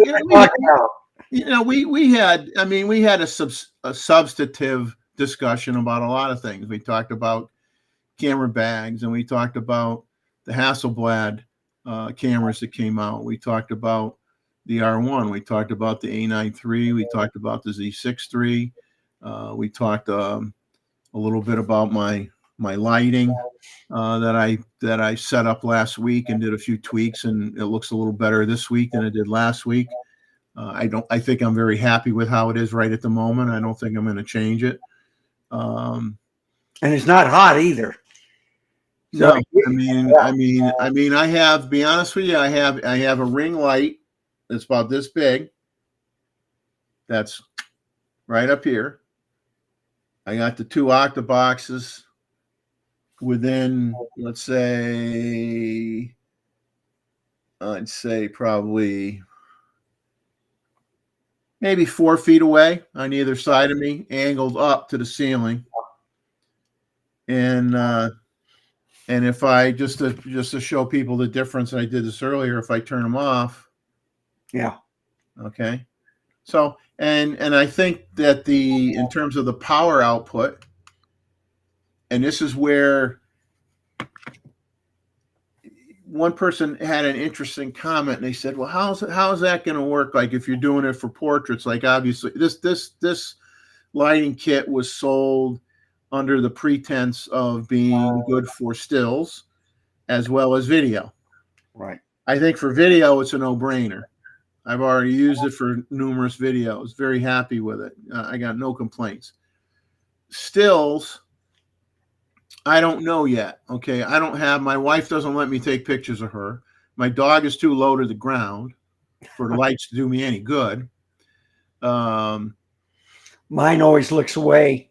Yeah, I am not going to torture everybody with self-portraits of myself. But the only thing I could tell you that's interesting is I'm bouncing these up at least, I'd say 3 feet up. Yeah. To the ceiling. There's 3 feet distance, and the power is like at 28% output. Oh. Which is nothing. Yeah, you had it on 3% last time. Last time when I had it aiming at me, I had it on 3%. Yeah. Bouncing it up off the ceiling, I got it at 28%. And that's still very, very low. And so the question that came up was, well, are you going to be able to get enough of a lighting ratio to have some shadow? If you were to do a portrait of somebody, you might want to have, one side of the face, have a little bit of shadow on it, so it doesn't look flat. Yeah. I don't know, because the interesting thing is these lights throw out so much power that, oh, here we go. That was accidental. These lights throw out so much power for a 60-watt LED that I think to have a shadow effect, you might actually have to just use one light,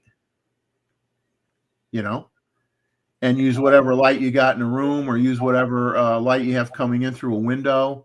You know what I'm saying? Yeah. Both these lights being used at the same time, because it doesn't take much to light up the subject. Now, granted, you could pull the light stands maybe 20 feet away.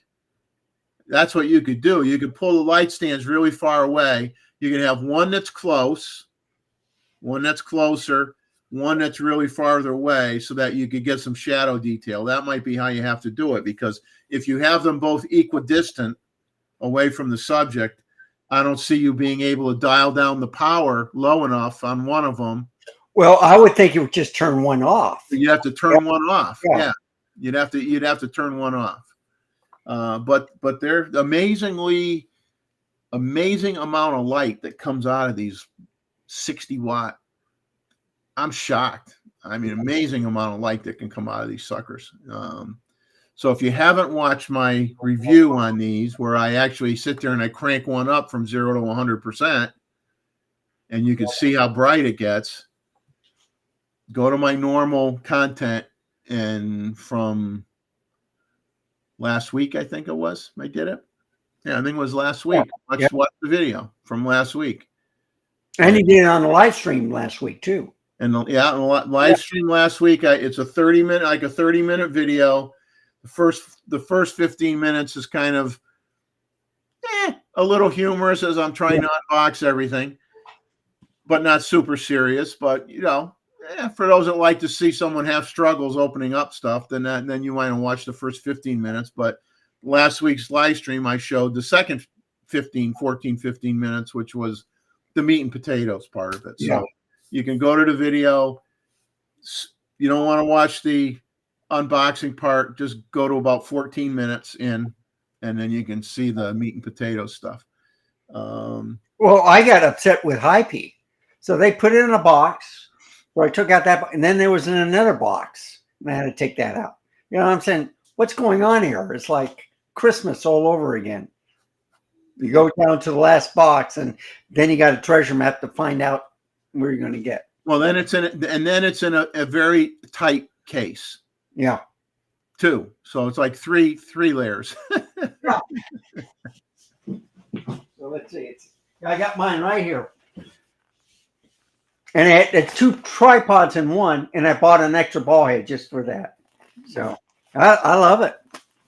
That's another thing you made me buy. Yeah.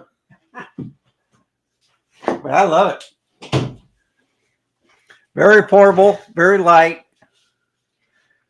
I like the ball heads on it. Yeah. I mean, my only nitpick with it, which I did mention, was that yes, when you extend that last leg section, it could be a little rickety. It's not because it's not thick. It's not real thick. But you look at how you're using it. You're looking at it as a travel tripod. You're looking at something light, easy to carry, isn't going to break your back, something you're not having hanging over your shoulder. I put my 500 PF lens with my Z9 on that tripod and did video, and it was perfectly steady. What camera? Oh, I'm on this camera. Okay. Perfectly steady. Yeah, let me get back up. Yeah. So it's not big at all. And it's about what? 3 pounds, 4 pounds? Yeah, it's about the size of an umbrella. Yeah. A golf umbrella is much bigger than that. The big golf umbrellas are much bigger than that. But I've helped Randall spend money. I have friends that tell me that I'm very good at spending their money. So I says, don't worry. I've been overly good spending my own money as well. So whatever I could do to make everybody poor. Well, actually, you helped me because you told me the story that you went through a whole bunch of process. Okay, just skip the first part. This is what you need. And that's the important thing. Yeah. But let's see, who do we got in here? I see Scubarazzi is in here, Frontlock's in here. Guys, get your photos into me before Friday, please. Next Saturday is the photo review. I like it if I can get everything.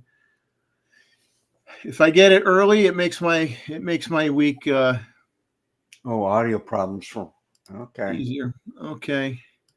Makes my week a little easier when I only have to work on like 2 or 3 people's worth of pictures a day. I'm not sitting at the computer all day, all night.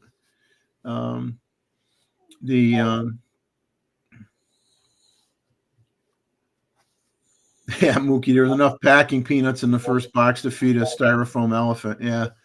I couldn't stop laughing when I opened it up and I saw the peanuts and I kind of went, all right, I'll have a little fun with this.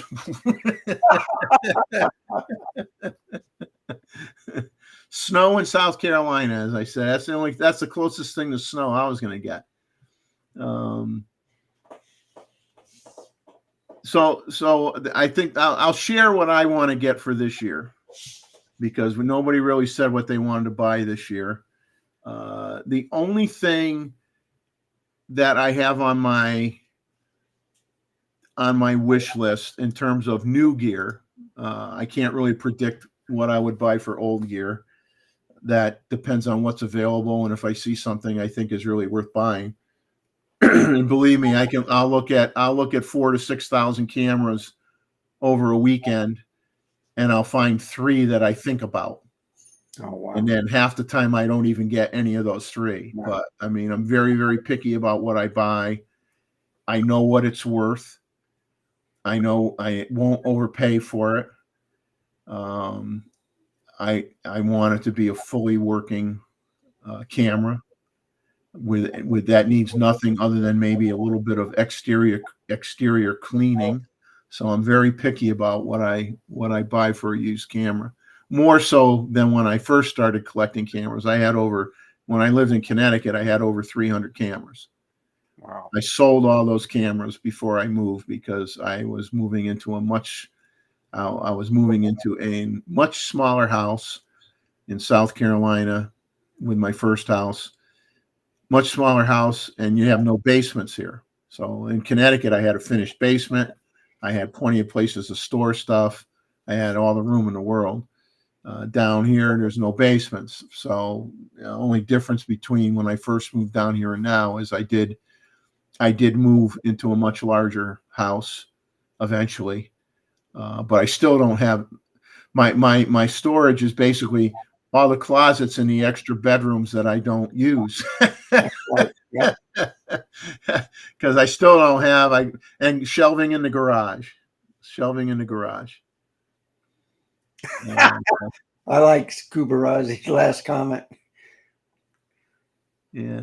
Roy has more than that, I'm sure. I don't have 300 anymore. I mean, I probably only have about 30 or 31 now. And growing, but I'll never have 300 again because I'm not. Okay. Here's a question for you, Jeff. Would you buy the Z6 III, or you think the Z8 is good enough for you? No, the Z8 is good enough for anybody. Yeah. Good enough for anybody. I mean, I'm not gonna buy a camera just to buy a camera. I mean, I bought the ZF because I knew the Z6 III when it came out, when it comes out, is going to be superior than a ZF, and it's going to be your standard styling, Right. your typical styling. But being a vintage camera geek, I wanted the vintage camera look.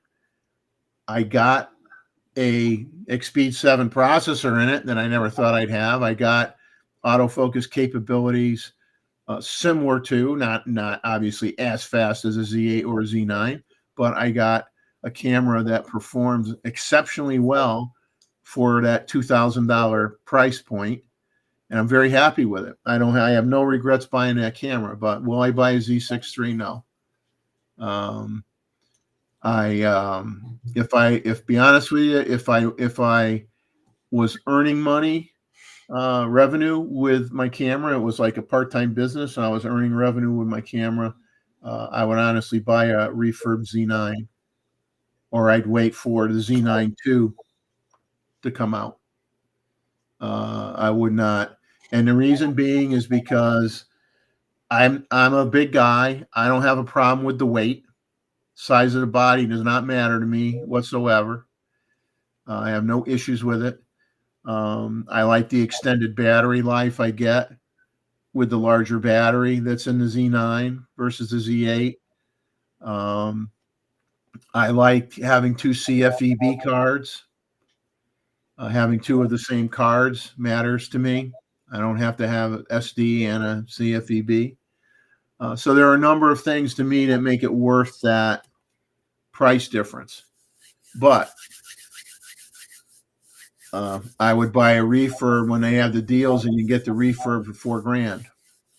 You get the refurb for $4,000. You're not paying any more than you are for the Z8, and you already have the motor drive built in. If you then wanted to have that battery, the grip, if you wanted to have that in the Z8, it's another $400 or $500.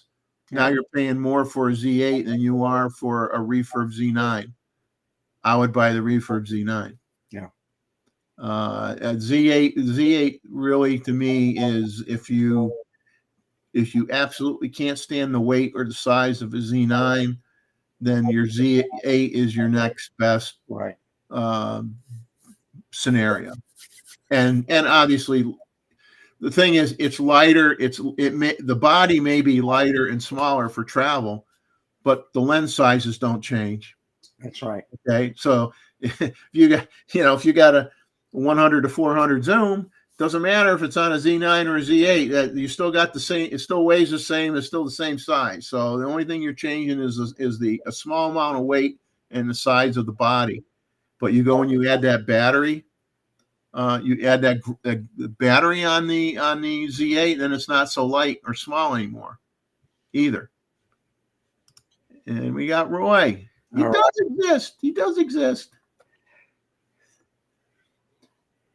See, we stayed up late enough for him to come on and join us.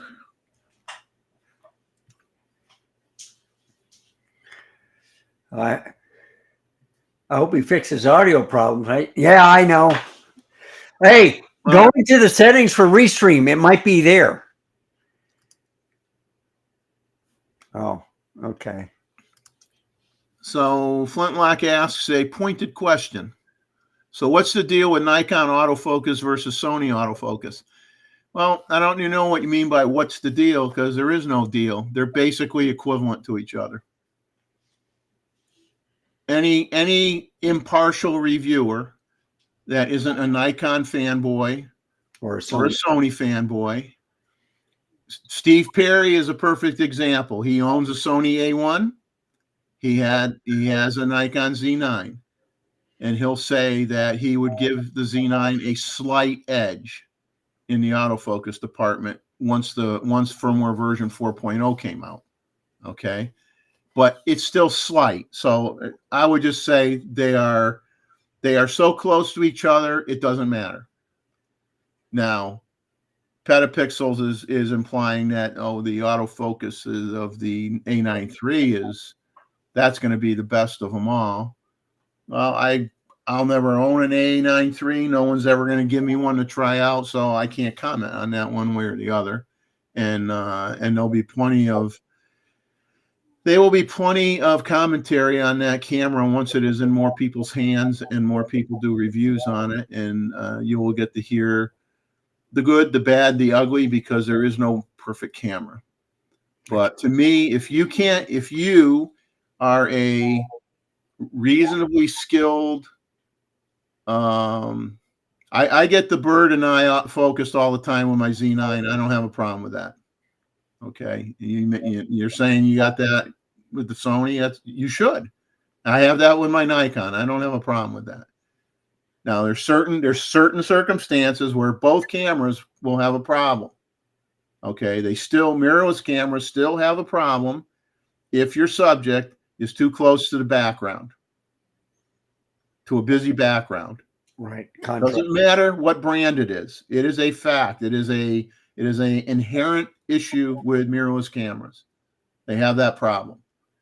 They're getting better as the software as the firmware gets updated, which is basically software. As that gets updated, that problem diminishes a little bit at a time, right? A little bit at a time, all the time.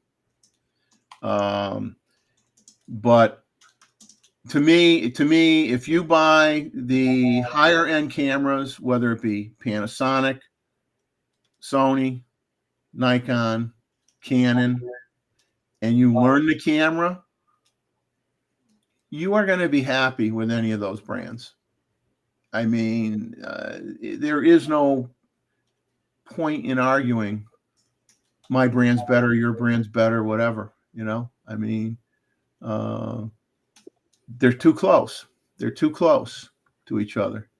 And Roy's trying to come back again. Yeah. Can we hear you, Roy? No sound. Yeah. You'll have to hold up cards. The grandkids.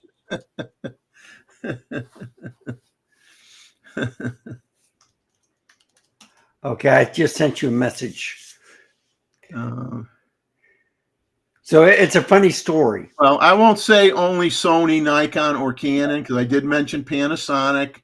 Now that they changed to a phase detect autofocus system, which they did not have before, okay? They had that contrast detect autofocus system, which was nowhere near as good, okay? Only with their newest cameras. Olympuses are very good. I know a lot of people that have Olympuses that have no problem with their Olympuses. So I'm just saying there are a lot of choices out there, but the choices, you don't make a choice on a camera strictly because of the autofocus. I hope you don't do that, okay? Because if you're going to argue over a 99% keeper rate versus a 95% keeper rate, but the camera that gives you, let's say the camera that gives you 99% keeper rate hurts your hand when you're shooting for more than an hour because it's not ergonomically as comfortable.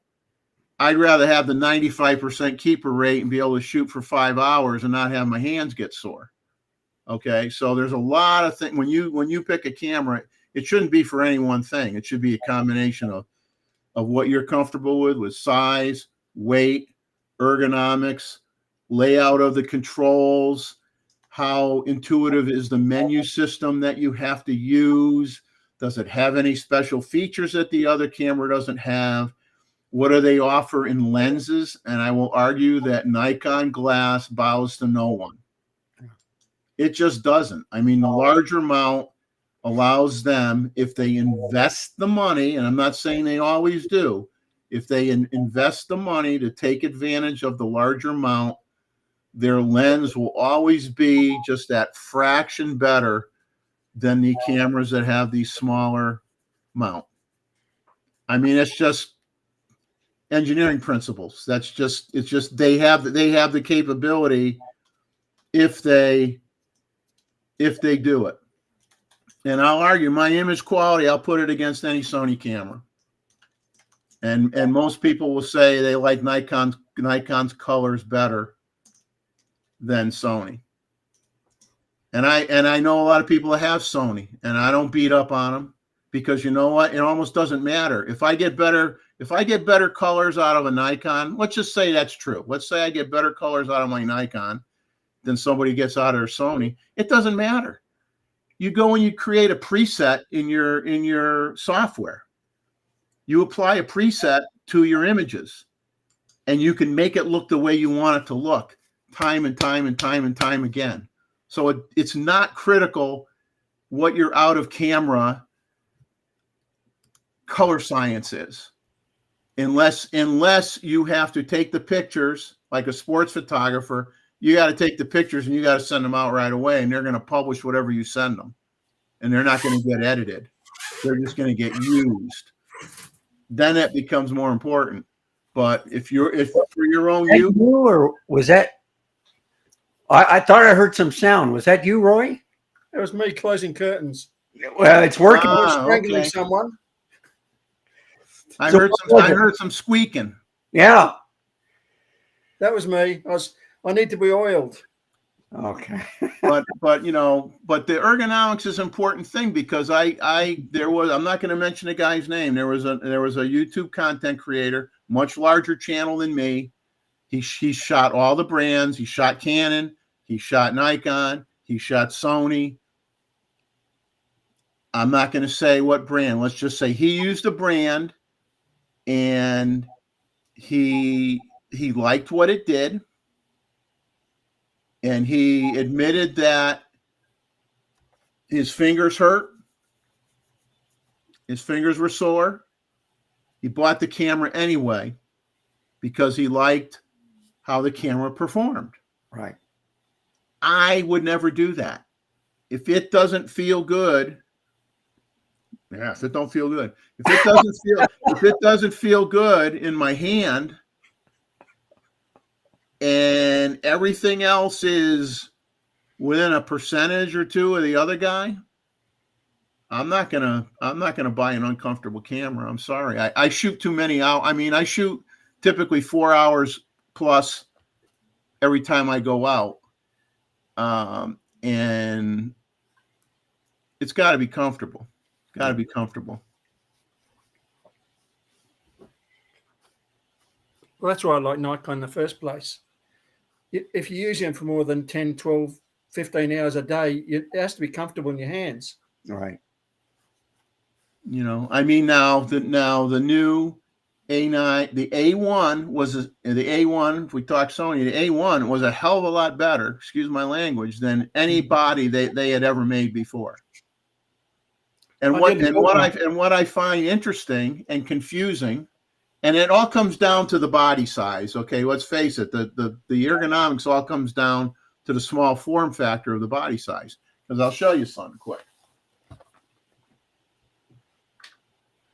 I don't like little cameras either. Okay, I'm doing a video on this camera for next week. Minolta Maxim 7. Okay. Is this a big camera? Does this look like a huge camera? Absolutely not. Okay, this isn't a huge camera. Look at that grip. Yeah. Look at that grip. Sony bought Minolta. This is not a big stinking camera. This camera doesn't weigh anything. Look at that beautiful grip. Okay. Why did they change the distance between your fingers and the lens body? I could put any lens on this camera. My fingers are not jammed in here.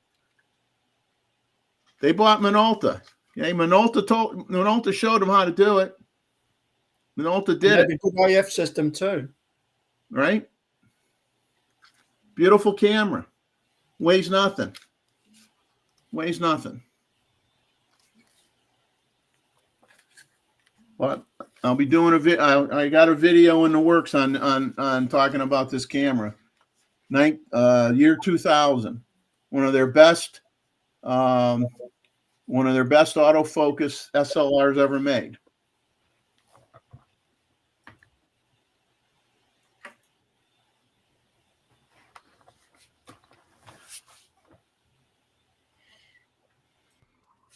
But anyway, enough of that. But Roy, so you never got into Canon then, huh? You just didn't. I nearly did in the 80s when Canon had a great AF and Nikon had a crappy one.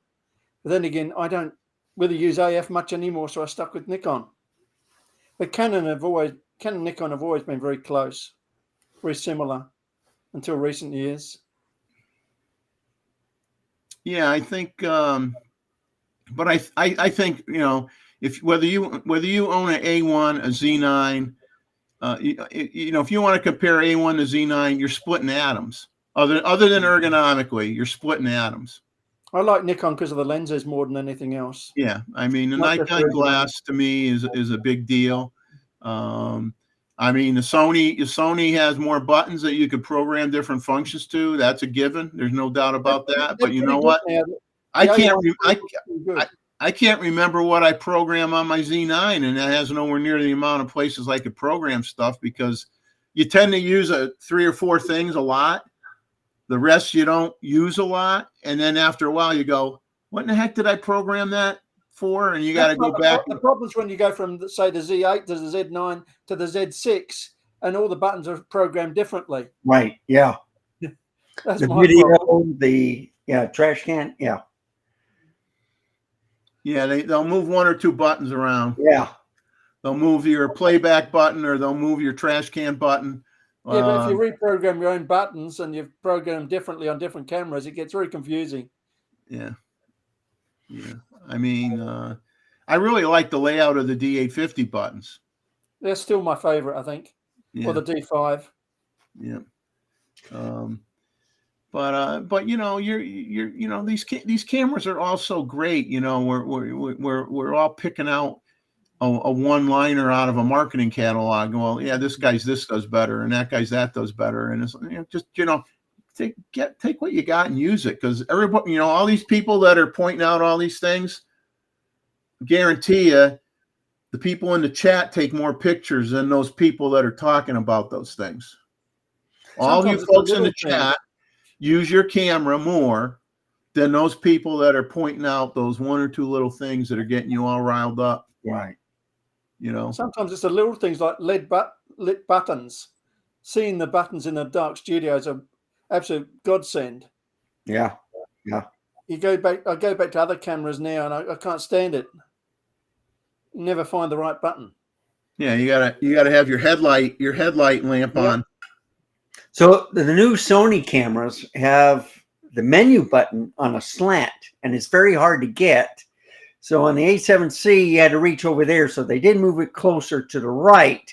But the thing is, at the angle, you're still trying to, where is that button? And then you have to stop and look at it. Oh, there it is. Yeah. You shouldn't have to look. It should be natural. Right. But they make it different each model. And I hate that. Mm. Well, Sony's always been a little bit like that. I like some of their cameras, but and their performance is good, but they can be a pain. Yeah.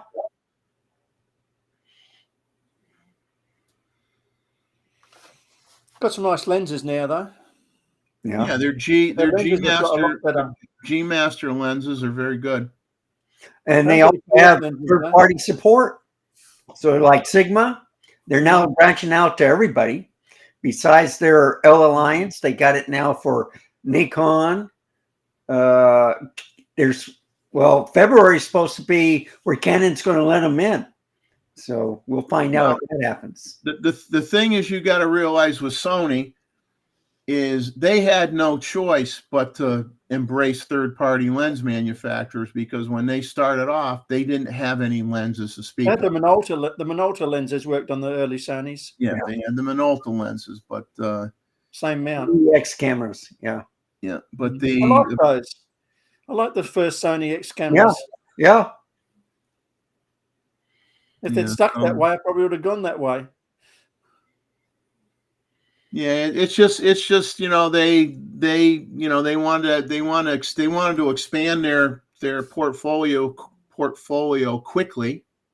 That's the quickest way to do it, And now give them credit, Eventually, they've put out a lot of lenses of their own, lenses. So now they're at that point where, okay, you decide what you want to pay. Right now, it comes down to price versus performance. In some cases, you decide what you want to pay. Canon's got a nice new lens at 10 to 20 full frame lens. It looks very interesting. I'd like Nikon to produce something like that. Yeah, they need a high quality ultra wide zoom. Yes. A 14 to 24 is brilliant, but it only goes down to 14. I love ultra wides. Yeah, I think they should have something that at least starts at 10. Yeah, the 10 to 20 like the Canon would be absolutely ideal. Yeah,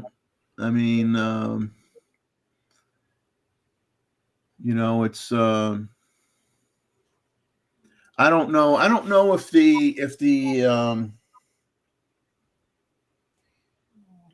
know if the last generation of SLR autofocus Minolta lenses adapt with the Sony cameras or not. Well, he was talking about the Minolta. Yes. So Sigma with Minolta. Well, and I don't think Sigma was doing anything except for maybe Canon and no, Minolta was Minolta, I think. Yeah. That was it. I remember you could take most of the Minolta lenses and run them on the early Sonys. Yeah. They changed the mount, didn't they? Yeah. No, it's basically the same mount. They changed it later on. Yeah. They really need to make it bigger, though.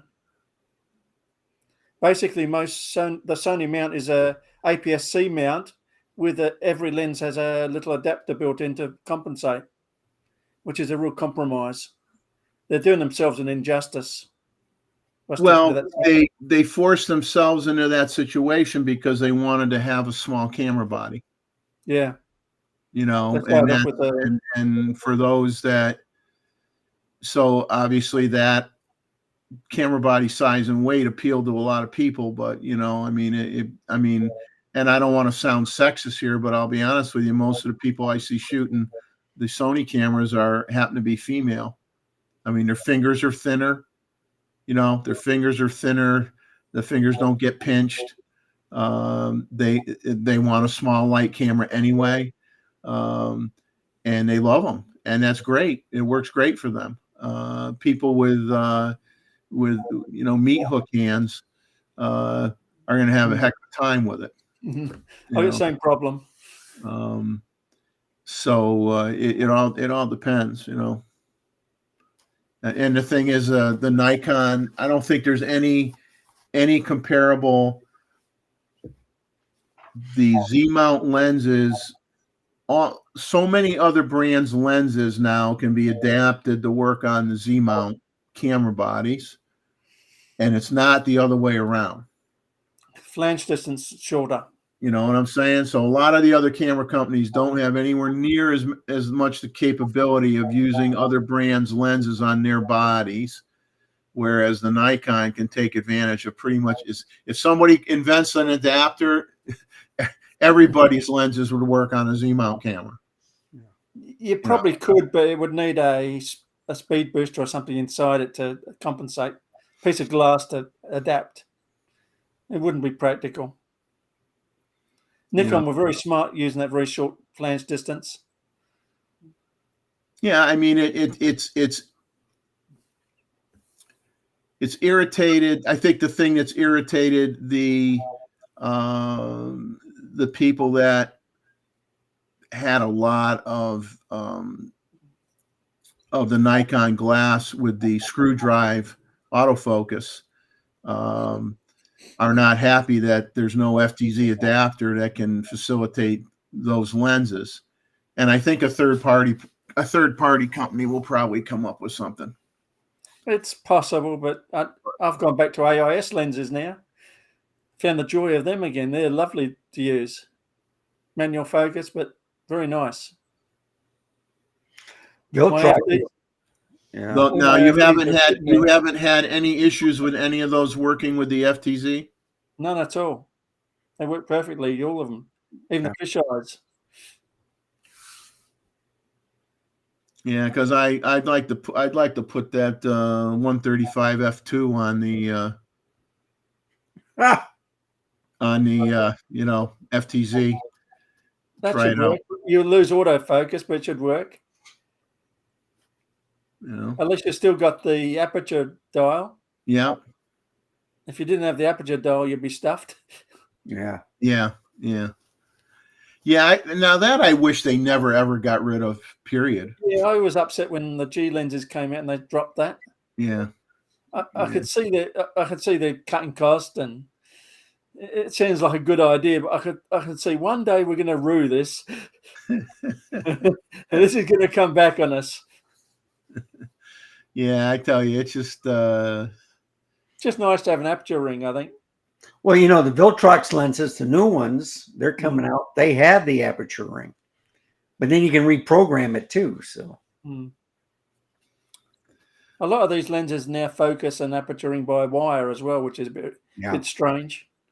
A lot of the video people don't like it because it's not as precise. Well, it's funny how with the in the menu system how you can change your focus rotation. Yeah. Right. Some people all my lenses focus the same direction. Yeah. They're all Nikons nearly. Yeah. With a few exceptions. But I find it funny, you know, when you're fooling with old cameras and you've got, you know, you put the lens on and some of them, you know, you turn it clockwise to lock it. Some you go clockwise to lock it. You know? Well, Nikon does it one way. Everyone else does it the other way. Yeah. It's just my muscle memory. They get used to it. after a while, you pick up the other camera and it just works.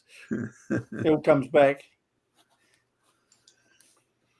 You have anything on your list for this year that you want to buy? I'm looking at Z6 III to replace my old Z6.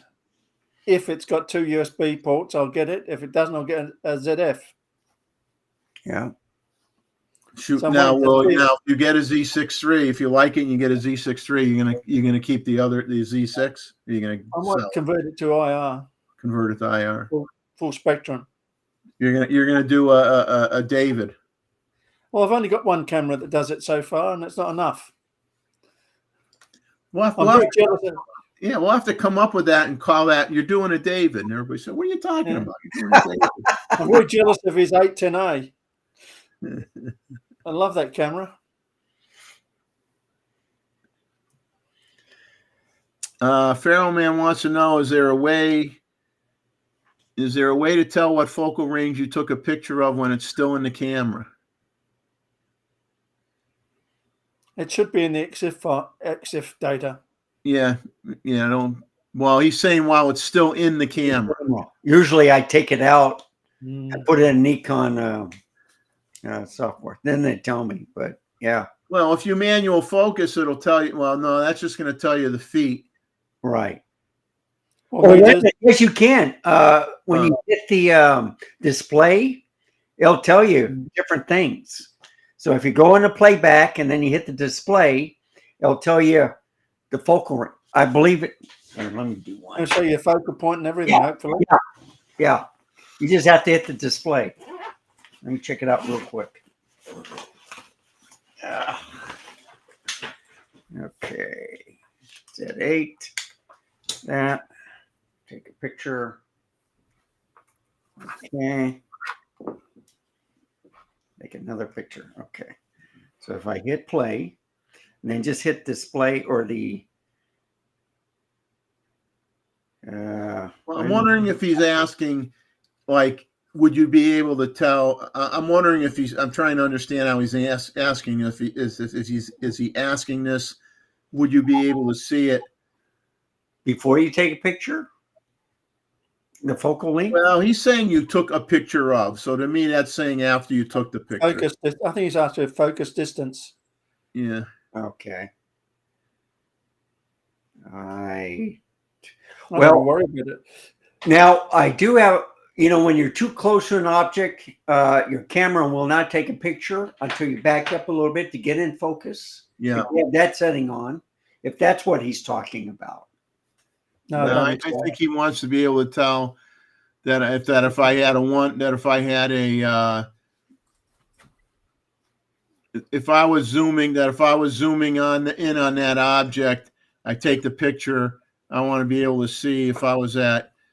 I mean, I know you'd be able to see it once you put it in your software. It would be in the EXIF data. It'll tell you if you had a 1:400 zoom, it'll say you took it at 320 millimeters.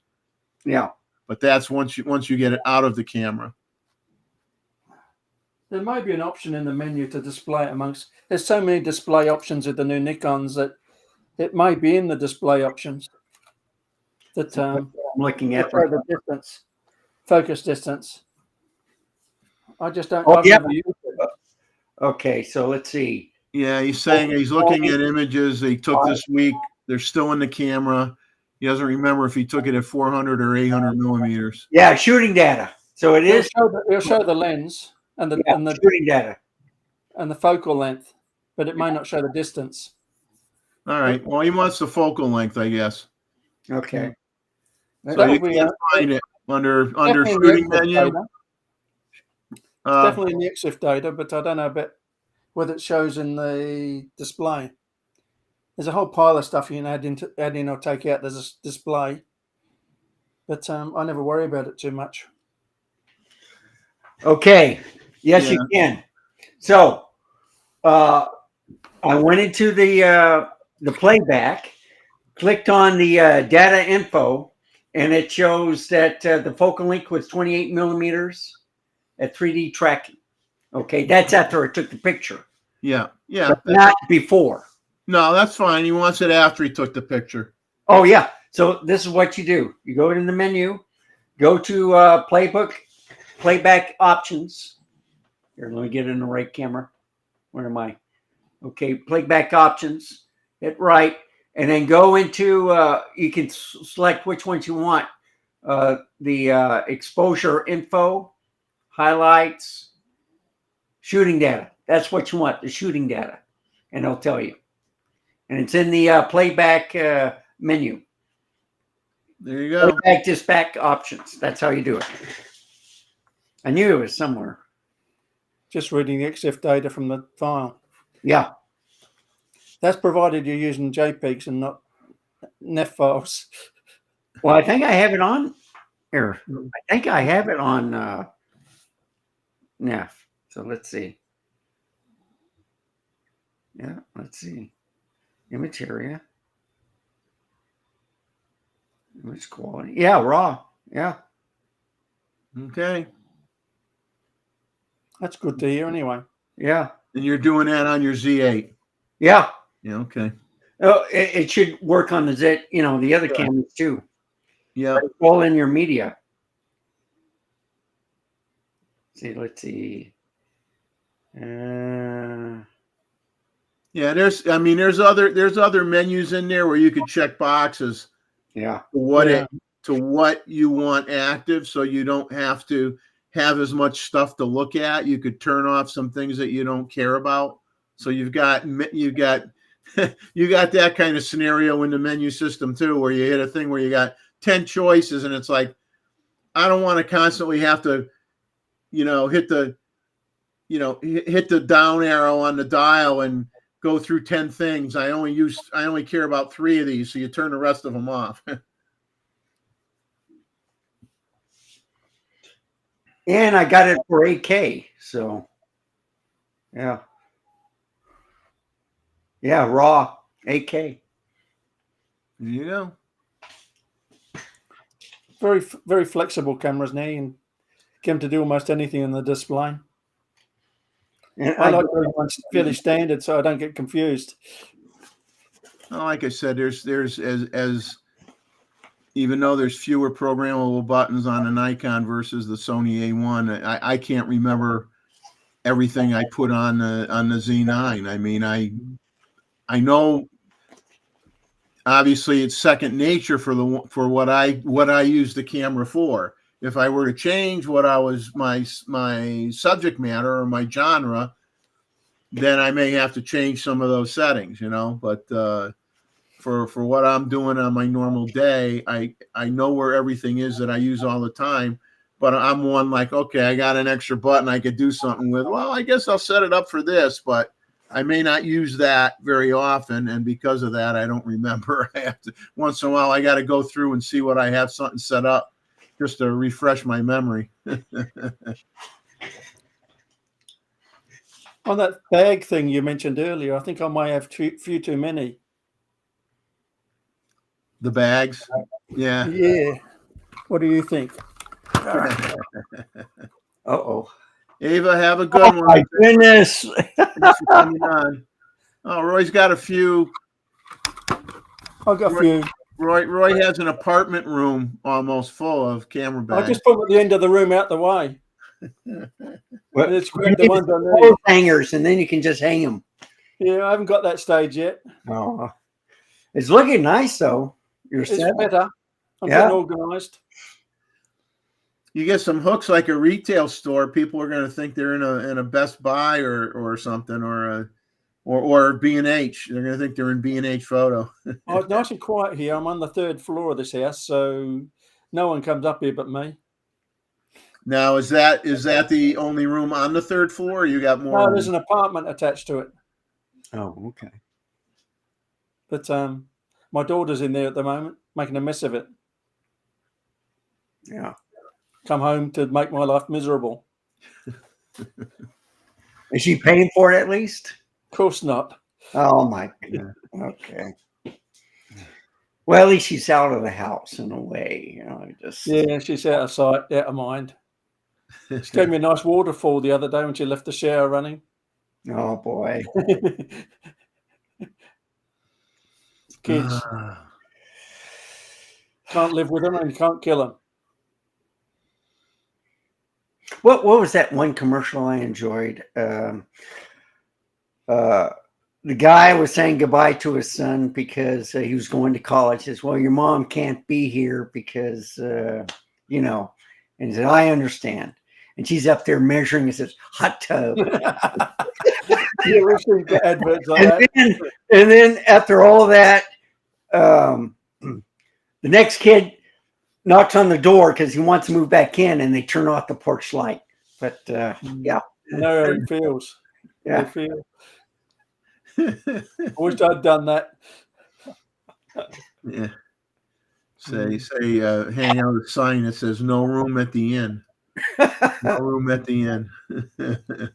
A sign on the door. Sorry, we've moved. No, I had my younger one living with me until I said, you got 6 months to straighten out your life and find a place, because we'll be moving down south, and you're either going to be in a cardboard box on the street, or you're going to get a better job, and you're going to find a place to live. Yep. Because you're not coming with us. Did it work? Yes. Oh, good. I might try that. Yes. Yes. But you keep going back up there to visit, right? No. No? No, not Oh. very much. Okay. No, I've gone up there. We've been down here 6 years. My wife went up there by herself, maybe twice by herself. And we might have gone up there. I went up there once by myself, but that was to fix my father-in-law's house because we had to sell it. But I did see the kids while I was there. Yeah. And not very many times. It's not every year. It's not every year. Oh, wow. And now my two kids on their own came down here once to see us. Okay. Once in 6 years. Well, it might be a money thing too. So. Oh yeah, it is a money thing for one of them anyway. They want money, or they don't have enough. They don't have enough. They don't have enough. Well, we all want money. Yeah. That's what kids usually turn up on the doorstep for, isn't it? But no, I mean, things just got to that point, and it was like, I had my younger one, I had his girlfriend who was pregnant and had a kid from a previous relationship, and they were all living with us for about a year, and my wife got ill, and when she made it through what she was when she made it through her cancer that she had, we said we're going to move where we wanted to move, where we vacationed for the last 30 plus years. Yeah. And we're not waiting anymore. We're going to do it. And she took her job with her. I had to retire a little bit early. And we made it work. And I said to the kids, I go, you're on your own, guys. Now you're not hanging on to my shirt no more. That's it. One was already, set. The other one wasn't. And I just said, hey, it's, as they say, it's blankety blank or get off the pot, that saying, it's like, you gotta make things right. And you got to do what you got to do. But, we all have our cross to bear, for everything that, we all have a story to tell that isn't necessarily good. So Rakesh was talking about focus distance, not That's So, another thing focus again. I don't know. distance before it comes in focus. So Well, you could see the focus distance if you're shooting in manual, yeah.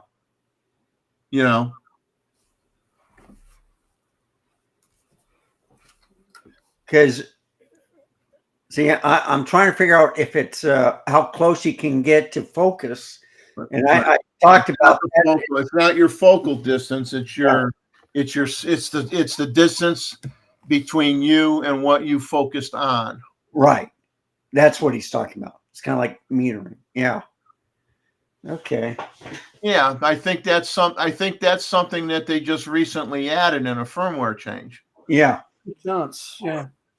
It was on the Z8, right? That's what I was showing, but that was in playback. But he was talking about. He's probably talking about playback. No, he was saying I want to know what my focal length is on some pictures that I already took Oh, okay. while the It's in car is in the camera. Focal length or focal distance? Focal length. Focal distance is different to length. focal. Focal Yeah. length. Yeah. And you covered that.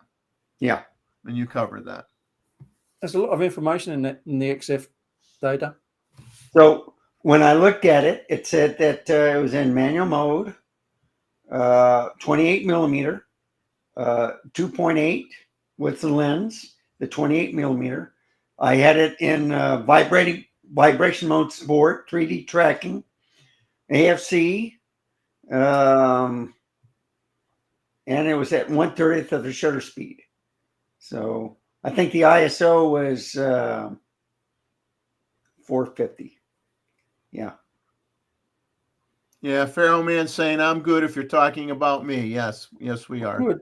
We're not talking Oh. about you in a bad way. We're just No. making jabbering sure on. that we're just making sure that we gave you the right information, which I know that we did. That We eventually get there. So you're good. You're good. We're good. Send your tax-free donation to Randall Brander at PO Box. Blah blah blah. Yeah, that's the one thing I'm worried about is taxes. Oh, taxes last year nearly killed me. I'm glad I'm retiring. Let's see. This is last year in Texas where you have to pay a fee for inspection. I think they're going to bypass the inspection. You just pay a tax now for the registration. So that's interesting. Well, in Connecticut, you got to pay both. Yeah. Well, we pay. This is last year. We pay both. You had inspections. You had mandatory inspections. Yeah. Commissions. Not anymore. It's going away. And then you had, and then you paid property taxes. Yeah. I thought taxes on earnings was bad enough. Well, you think how many times any product you buy has been taxed. Yes. The company that made it got taxed. You know, every set of hands that touches it, they get taxed. The only good thing about that is tax. You can usually write any new gear off while you're working and write it off in tax. Well, what I anyway. like both down here and in Connecticut, if you try to start your own photo business, that any equipment that you own, even though, let's say you fill out the paperwork and you say, I'm going to be an LLC, and you apply, and let's say a month from now you're gonna legitimately be a business. A month from now, everything that you use in your business, every camera body, every lens, even though you already owned it before you applied for the business, you are going to pay property tax on your computer, on your desk, on your printer, on your lenses, on everything you got. You're going to pay. Now, it isn't going to be 100%. It's going to be whatever they. Jeez, I'm glad they don't have that here. It's worth. You're going to pay all those taxes, and every year it'll go down, of course. But that's what prevented me. Part of what prevented me from wanting to do it is because for me to pay taxes on something that I've owned for years, that I already paid all my taxes on it, and now because I'm going to turn into a business, I got to pay taxes on it again. The heck with that. The heck with that. No, thank you. Pharaoh Man, does anybody have the 600 PF lens? Wished I did. That Gustavo has that lens. You didn't have that, or you have the 800 millimeter? No, I have the 800 and the 500. He sold the 500 to get the 600. Yeah. And so he has it and he loves it. And it's funny. Richie just did a comparison and it doesn't scientifically make any sense. And he's going to redo the test because typically when he compared the 600 PF to like everything, the 800, Yeah. the 1-4, the 180-6, the 500 PF. He just came out with a video. You can watch the video. And the thing that doesn't make any sense, technically speaking, is that a native fixed lens has always been sharper than another fixed lens that you had to put a teleconverter on it. And for whatever reason, when he did the test and he put the 1.4 tele on the 600 PF, which gives you 840 millimeters, and he compared it to the 800 millimeter PF at obviously 800 millimeter PF. Yeah. He said that, and it looks like it even when I'm looking at the screen, that the 600 PF with the 1.4 TC was slightly sharper than the 800. I'd agree. Right. And I agreed with what he said, but it doesn't make any sense. It doesn't. But the thing is, I tried it. Those Z teleconverters are brilliant, even though I don't like teleconverters. But if you've got to use a teleconverter, they're the way to go. So he said he was going to redo the test, and I said, well, it could also be your sample, the one that you had, your tolerances of the lens. The 800 might be a bit soft. That usually you don't base an evaluation on a sample size of 1. Right. Okay, that because you could have 3 lenses. I mean, in the old days, I don't know how many times I'd read in a photography magazine or in a DP review or whatever, somebody would say, "Oh, I had to get 4 of those lenses before I got a good copy." That was basically before the 1980s when they started computerizing the production. Oh. But when I played the 600, that's sharper than my 600 f4. Oh, did you lose 2 stops when you put the teleconverter on? You lose 1 stop. You for lose 1.4. 1 with the 1.4. You lose Or 2. it was still higher than the 800 millimeter. Yeah. Correct. That's why it was sharp.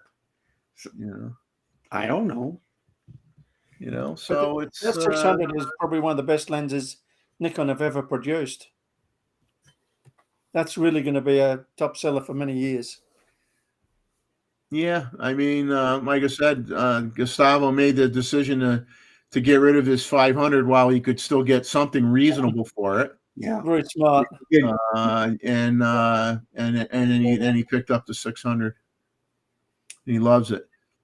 But what's funny is for the area that I shoot in, to be honest with you, when I use I got the 180 to 600 zoom, and I like it for its versatility. I mean, you got to decide versatility versus slightly. If you know what you're going to shoot, when you're going to shoot, and how far away you're going to be, a 600's ideal. But if you don't know what you're going to be shooting, the zoom's better. Yeah. And sometimes I know that my subject, a certain time of year, I know the birds that come in don't get close. Yeah. Okay. They stay very far out. So I have to use the 800. Yeah. 600 wouldn't be enough. Be enough. It would be enough if I was willing to crop more. Yeah. But I could use the 800 and I only have to crop maybe 15%. I think with the 180 to 600, the 800 is a good combo, though. Gives you the best of both worlds. Yeah. Versatility.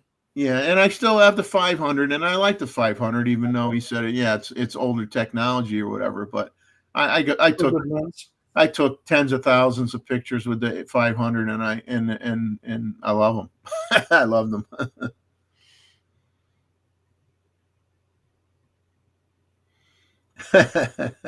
Yeah.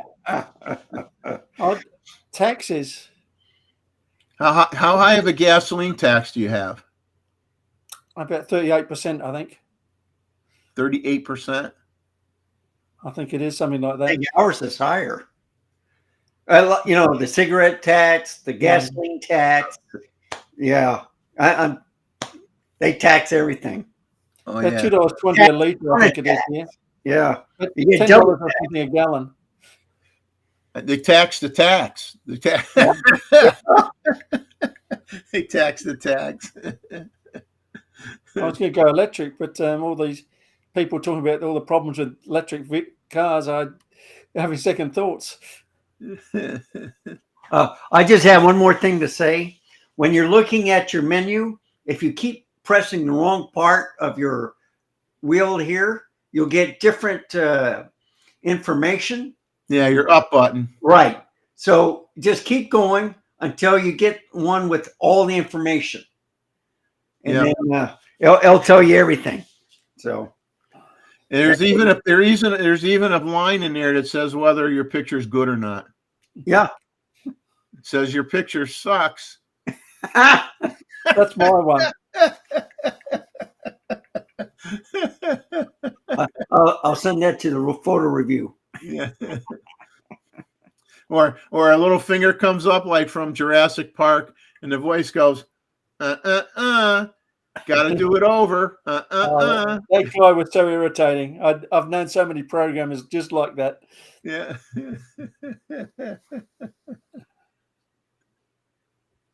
Okay. All right. Let's go like that. Yeah, sorry I'm late today. I had family intervention. They swarmed all over the house and everywhere. Well, I had friends show up from Denver, and I've had a house cleaned for Gustavo, but I don't know if he's going to come or not. The email that he sent me. But the thing is, we went to Olive Garden last night. I only ate part of the food, and I was so stuffed that I mean, I had to take some Tums. I had, Hey, come here. Come here. Why don't you say hi? man, and then I got tired. So apparently, when you start eating, you start going to sleep too. All I have to do is sit on my lazy boy, and I'm gone.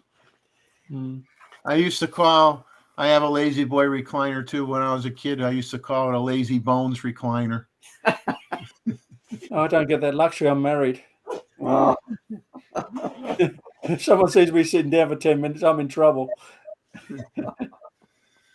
But yeah, I was shocked. Like Roy, like you were saying, I was shocked of Richie's findings. Was very surprising. I wasn't, because I played that lens a couple of weeks ago, and it seems a lot sharper than 800 even. So with the teleconverter in it, probably be about right. Really stunning lens at 600. It's a wonder all the other manufacturers aren't crying over not having a PF. Yeah, I wonder if that's that might be still a patent protection. I don't think so, because Canon tried to make one a few years ago, I remember. I can't remember what it was called, but it came out very briefly and went away very quickly. So I don't think it was very successful. is the 800 a PF too? Yeah, I don't know what it was. yeah, One's without the teleconverters built in, or the correct. PF. Yeah, yeah, and it's an f6.3 as well. Yeah, and the thing is, it's light. So Oh, it's beautifully light. yeah, I I can mean, carry it around with one hand. You can shoot video with it handheld. so in that backpack that you would take, Jeff, would it fit in your backpack, or do you take it with the bag that it came with? Or you would just leave it? I could fit the 800 in that airport carry-on that I showed you earlier. Attached to the camera, or do you have to? Not attached to the Okay. camera. All Not right. attached to the camera. I think you And can. then it takes up so much room that when I was practicing how I was going to pack, if I was going to go on this trip that didn't happen, I would have had to decide if there would have been a likelihood that I would have had to maybe put a lens in my checked bag. Now the smaller lenses, some of the smaller lenses I could put inside, as you were talking before, I could take some of the small lenses and put them in my computer bag. Right. And that's just a carry-on. That's just a personal bag. Right. And I could just put that right under the seat. So that helps free up some space too. Like if you're just bringing a 50 millimeter lens and a 28 millimeter lens and some small That takes lenses, up nothing. you throw those right in your personal bag. They're not going to get damaged, and frees up a little room in your camera bag for something else, But it's it was fun. I mean, I had everything all planned out and laid out, and it just didn't end up happening for a variety of reasons. But some other time, maybe some other time. I gotta take care of at least one medical issue before I go on any kind of trip, so of any distance. So once that's Script for taken your care blue of. pills. What's that? All the scripts for your blue pills. Yeah. You gotta have like in the Matrix, you gotta pick the right pill. Which one? Don't ask me what the red one does. Yeah.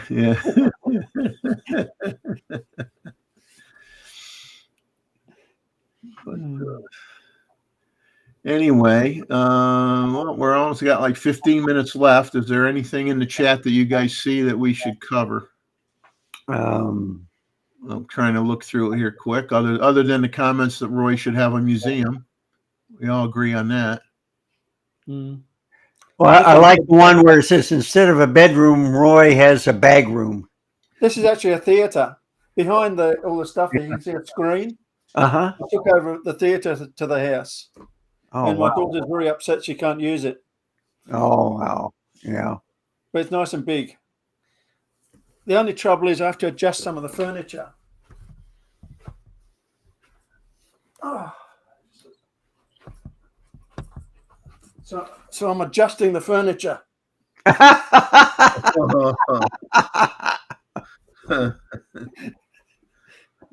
It's all tiered up. Was that a Z1? Z1? Just about. I wish they'd made a Z1 because it really confused me when the Z9 came out. Yeah, they went higher instead of lower.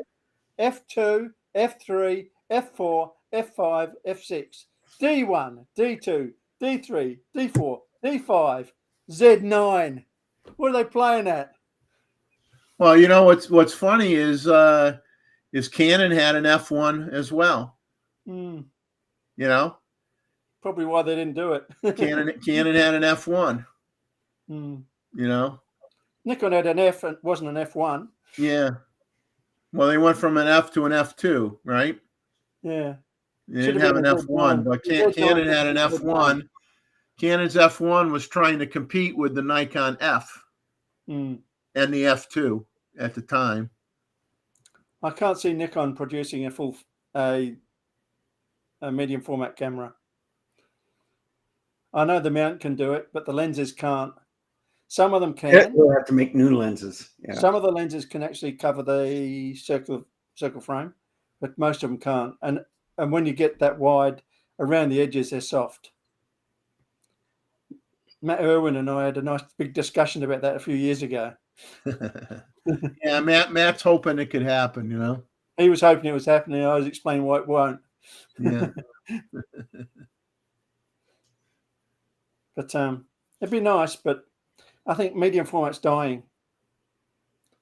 The thing is, it takes so much work to use a medium format camera, and the files are huge, which isn't really a problem, but everything's just so slow. Well, I'm just surprised that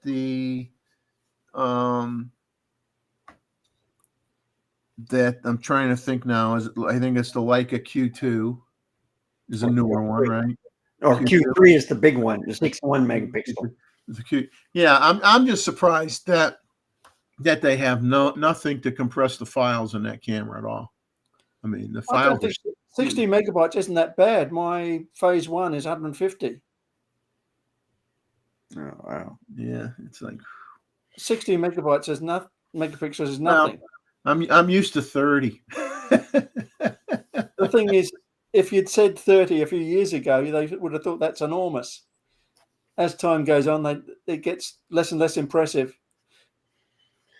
Well, they now have what, a 2 terabyte CF Express card?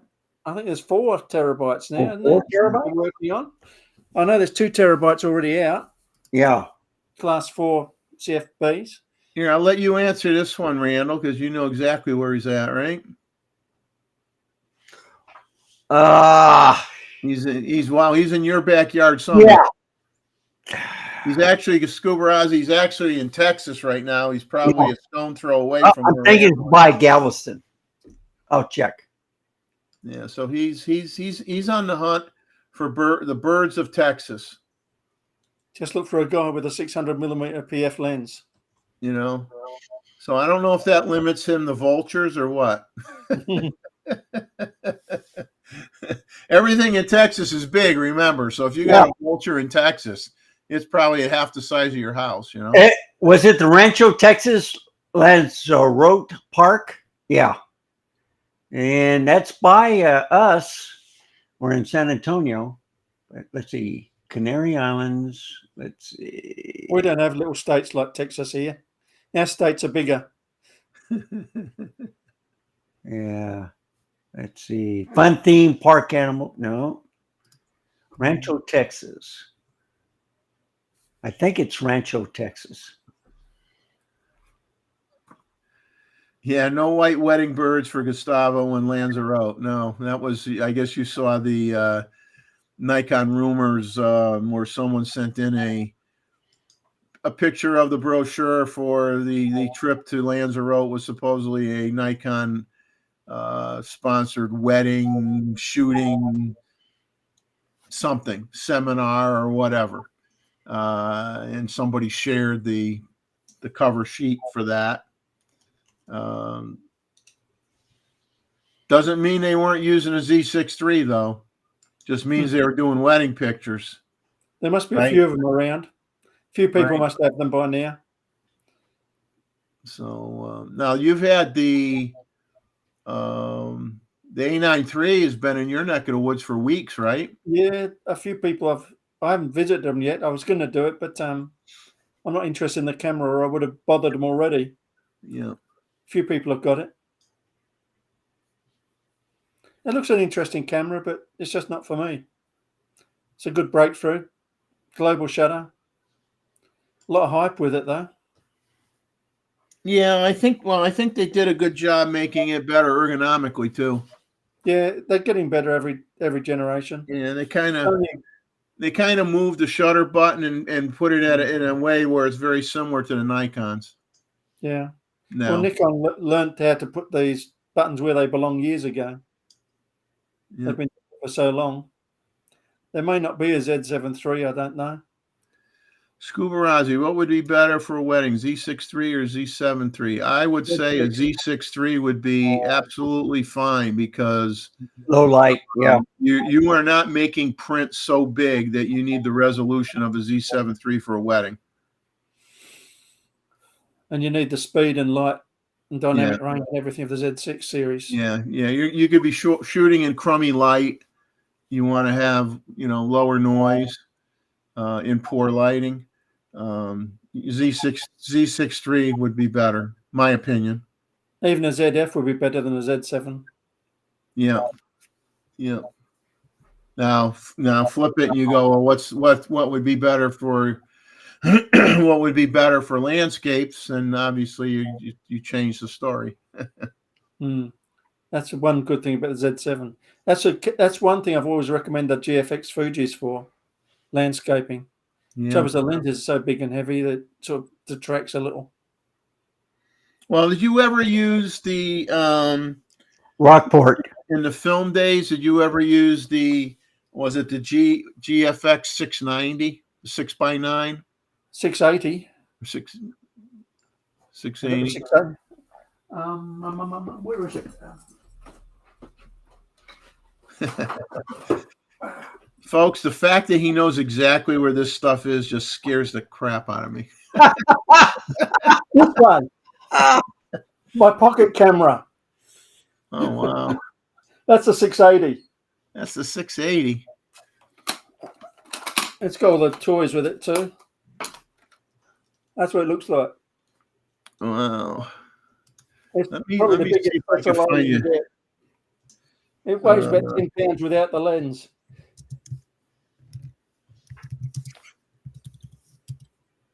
But that's a 680. I use a digital back on this sometimes. Man.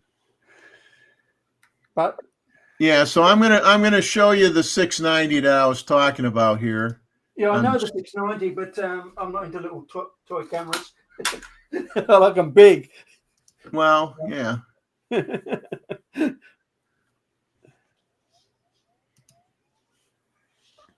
Come on, show the image. There you go.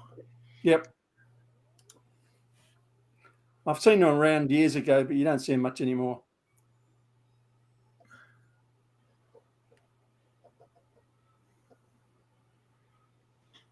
Well, I mean that's a relatively, compact camera, really. It is. The Uh, Mamiya 7 was probably the Mamiya 7, yeah, was probably the more popular of those. But I mean, that's a good price with the lens on it too. until you get the film developed. Mm. But then again, if I was shooting film still, I'd probably go 120 more than 35 millimeters because of the resolution. It makes it worth it.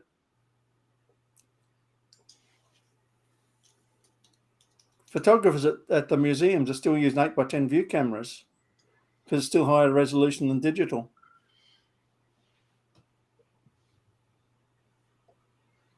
There's some interesting old cameras around there. I like playing with old cameras. Don't like using them for any real use, so the film ones. Too much work. Yeah.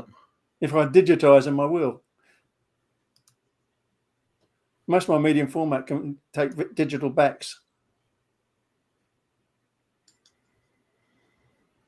Apart from the Bronicas. Mm.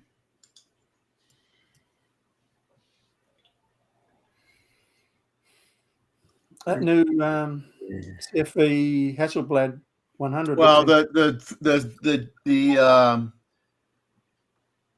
the 690 used 120 roll film, 120 or does. 220, 120 or 220 roll You film. won't see 220 much anymore. It's all 120 now. Yeah. You can get Yeah. 12 shots. Yeah. Yeah, I was looking at this one right here. Yeah. Over 120. I don't know why I got anything showing up on the screen here. I closed it. It's still. Oh, he's showing it. I got confused. I thought I was showing it. Randall's showing it. Yeah, yeah. I'm like, wait a minute. I thought I got rid of it. Teamwork. You're messing with me, man. Holga.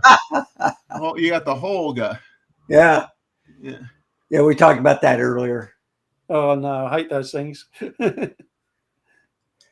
But anyway, What's yeah. the point? That's a bit of an echo, isn't it? Yeah. So I took, or let me take that off again. So let's see. One Jeff and one me's enough. Yeah. Yeah, this is scary. I'm getting. No. Yes, I would trust a refurbished Z camera. Provides refurbished by Nikon, that is. Yeah. Don't buy one that says Amazon refurb. Right. Do not buy one that says That Amazon means they put it Or in a new box. AliExpress. Yeah. You don't know who did it. And what do they call a refurb? Oh, we cleaned the body on the outside. They put it in a And- new box. Yeah. I mean, The only problem with some of them is they're grey market. They're not designed for the country that they're in. And that makes warranty sometimes difficult. Oh, wow. It's rotating. I put it on the wrong one. Sorry, guys. Well, it's okay. It's different. but anyway, guys, we're getting ready we're going to call it a night, folks. It's 1:59 a.m. Made it we another have- one. we have to have some strength to be able to watch the playoff games tomorrow if we're into football. What's football? Football. What do you guys You mean call it? American football. I'm sure in some places they throw coconuts at each other. You know, that must hurt. Miss the ball, miss the coconut, get hit in the head with a coconut. That's it. You're out. You're out of the game. You're out of here. Funny how people love to watch sport and not play it themselves. I call tell it you, golf. I would have loved to play football, but I went to a trade school, and we didn't have a football team. We had a soccer team, which of course in Europe that's a football team, but in the U.S. soccer is soccer and football is football. But we did not have a football team. I would have loved to have played football. I really wanted to, but Just to confuse it, we've also got rugby and AFL, Australian rules football here. No, I love the Australian. Make it different. Yeah. I like where they go like this. Or wait a minute, let me put it on the right camera. do know you what- have cricket? You have cricket? Yeah, we have cricket. I'm not into sports. I know nothing about sports of any kind. I spent my whole life in two things: cameras and computers. Anything outside that area, I know nothing. When I got out of high school, I went to Bermuda by myself, much to my mother's disagreement. Never been on a plane before, never traveled anywhere by myself before. I says, I'm going to Bermuda for 10 days. How are you going to do that? You never flew. You never did this. You never did. I go, just doing it. Went to Bermuda for 10 days, got a moped, rode on the wrong side of the road. The turnarounds were a little hairy. The roundabouts were a little hairy. You've got to go around the opposite way. That messes with you. Survived. And what I didn't know is part of the time I was there, they had their major cricket championship. So all the stores closed. It was on Front Street is the main shopping area in Bermuda. And I grew up in Connecticut, and I lived on South Front Street. So that was always funny. So Bermuda had a Front Street. I lived on South Front Street. But anyway, that's where all the shops were, and that's where most of the cruise ships would dock in, opposite Front Street, and tourists would go in. Well, that was all shut down. I don't know for how many days, not the whole 10 days I was there, but maybe for 2 or 3 days or whatever. But I was trying to watch it on TV and figure it out, and I couldn't figure it out for the life of me. I go, they got these big sticks that look like giant hockey sticks, and they're, this and that. I'm like, I don't understand this game. I spent most of my life here, and I still don't understand it. The big paddles that they're whacking the ball. I don't know. No. I didn't know America had roundabouts. Yeah, John, I did see the Nikon USA Refurb Z8. I think that was 3,500, right? If I remember right. Yeah. Well, they had to sell it down to 36, but yeah, 3,500. Yeah. Yeah. Nothing on a refurb. Yeah. No. Provided they give you the full warranty with it and everything. Yeah. Well, folks, we're going to take off. And we still got 28 people in here now. Now, if my name was Chuck, I'd still be going until 5 o'clock or 6 o'clock or 7 o'clock. It is 6 o'clock. Okay, good. So we've been here if we made it to 6 o'clock, we're now going to call it a night. And it's 5 o'clock somewhere. So. Yeah, 6 o'clock somewhere. Right? So we made it to 6 o'clock. Thank you so much, everybody in the chat, for joining us. I hope we provided you a little bit of levity and a little bit of education and a little bit of confusion and a little bit of complaining and belly aching and a little bit of everything. I missed most of that. For everybody on the panel, appreciate those that were here earlier, those that were here later, those that were here the whole time. Randall looks like he aged about 10 years since he started the show. But we appreciate everybody being here. And next week is the photo review. Get your images into me. Maximum of 4, 2048 pixels on the long side, JPEGs. And, I'm going to show it whether you give me all the information or not. But if you have the information, you have the time to do it. Give me your focal length, your f-stop, your ISO, all that kind of information. And just for those that are learning and want to have a general idea of what you use for your settings to get that wonderful image that you're going to share with the rest of us. But I know last time we did one, I didn't have the time to go back and look up my own data. So here's, I don't remember mine most of the time. But they should be embedded. If you're using any type of software, they'll tell you everything. So, yeah, you're Maz, using Windows, man, you're always so concise.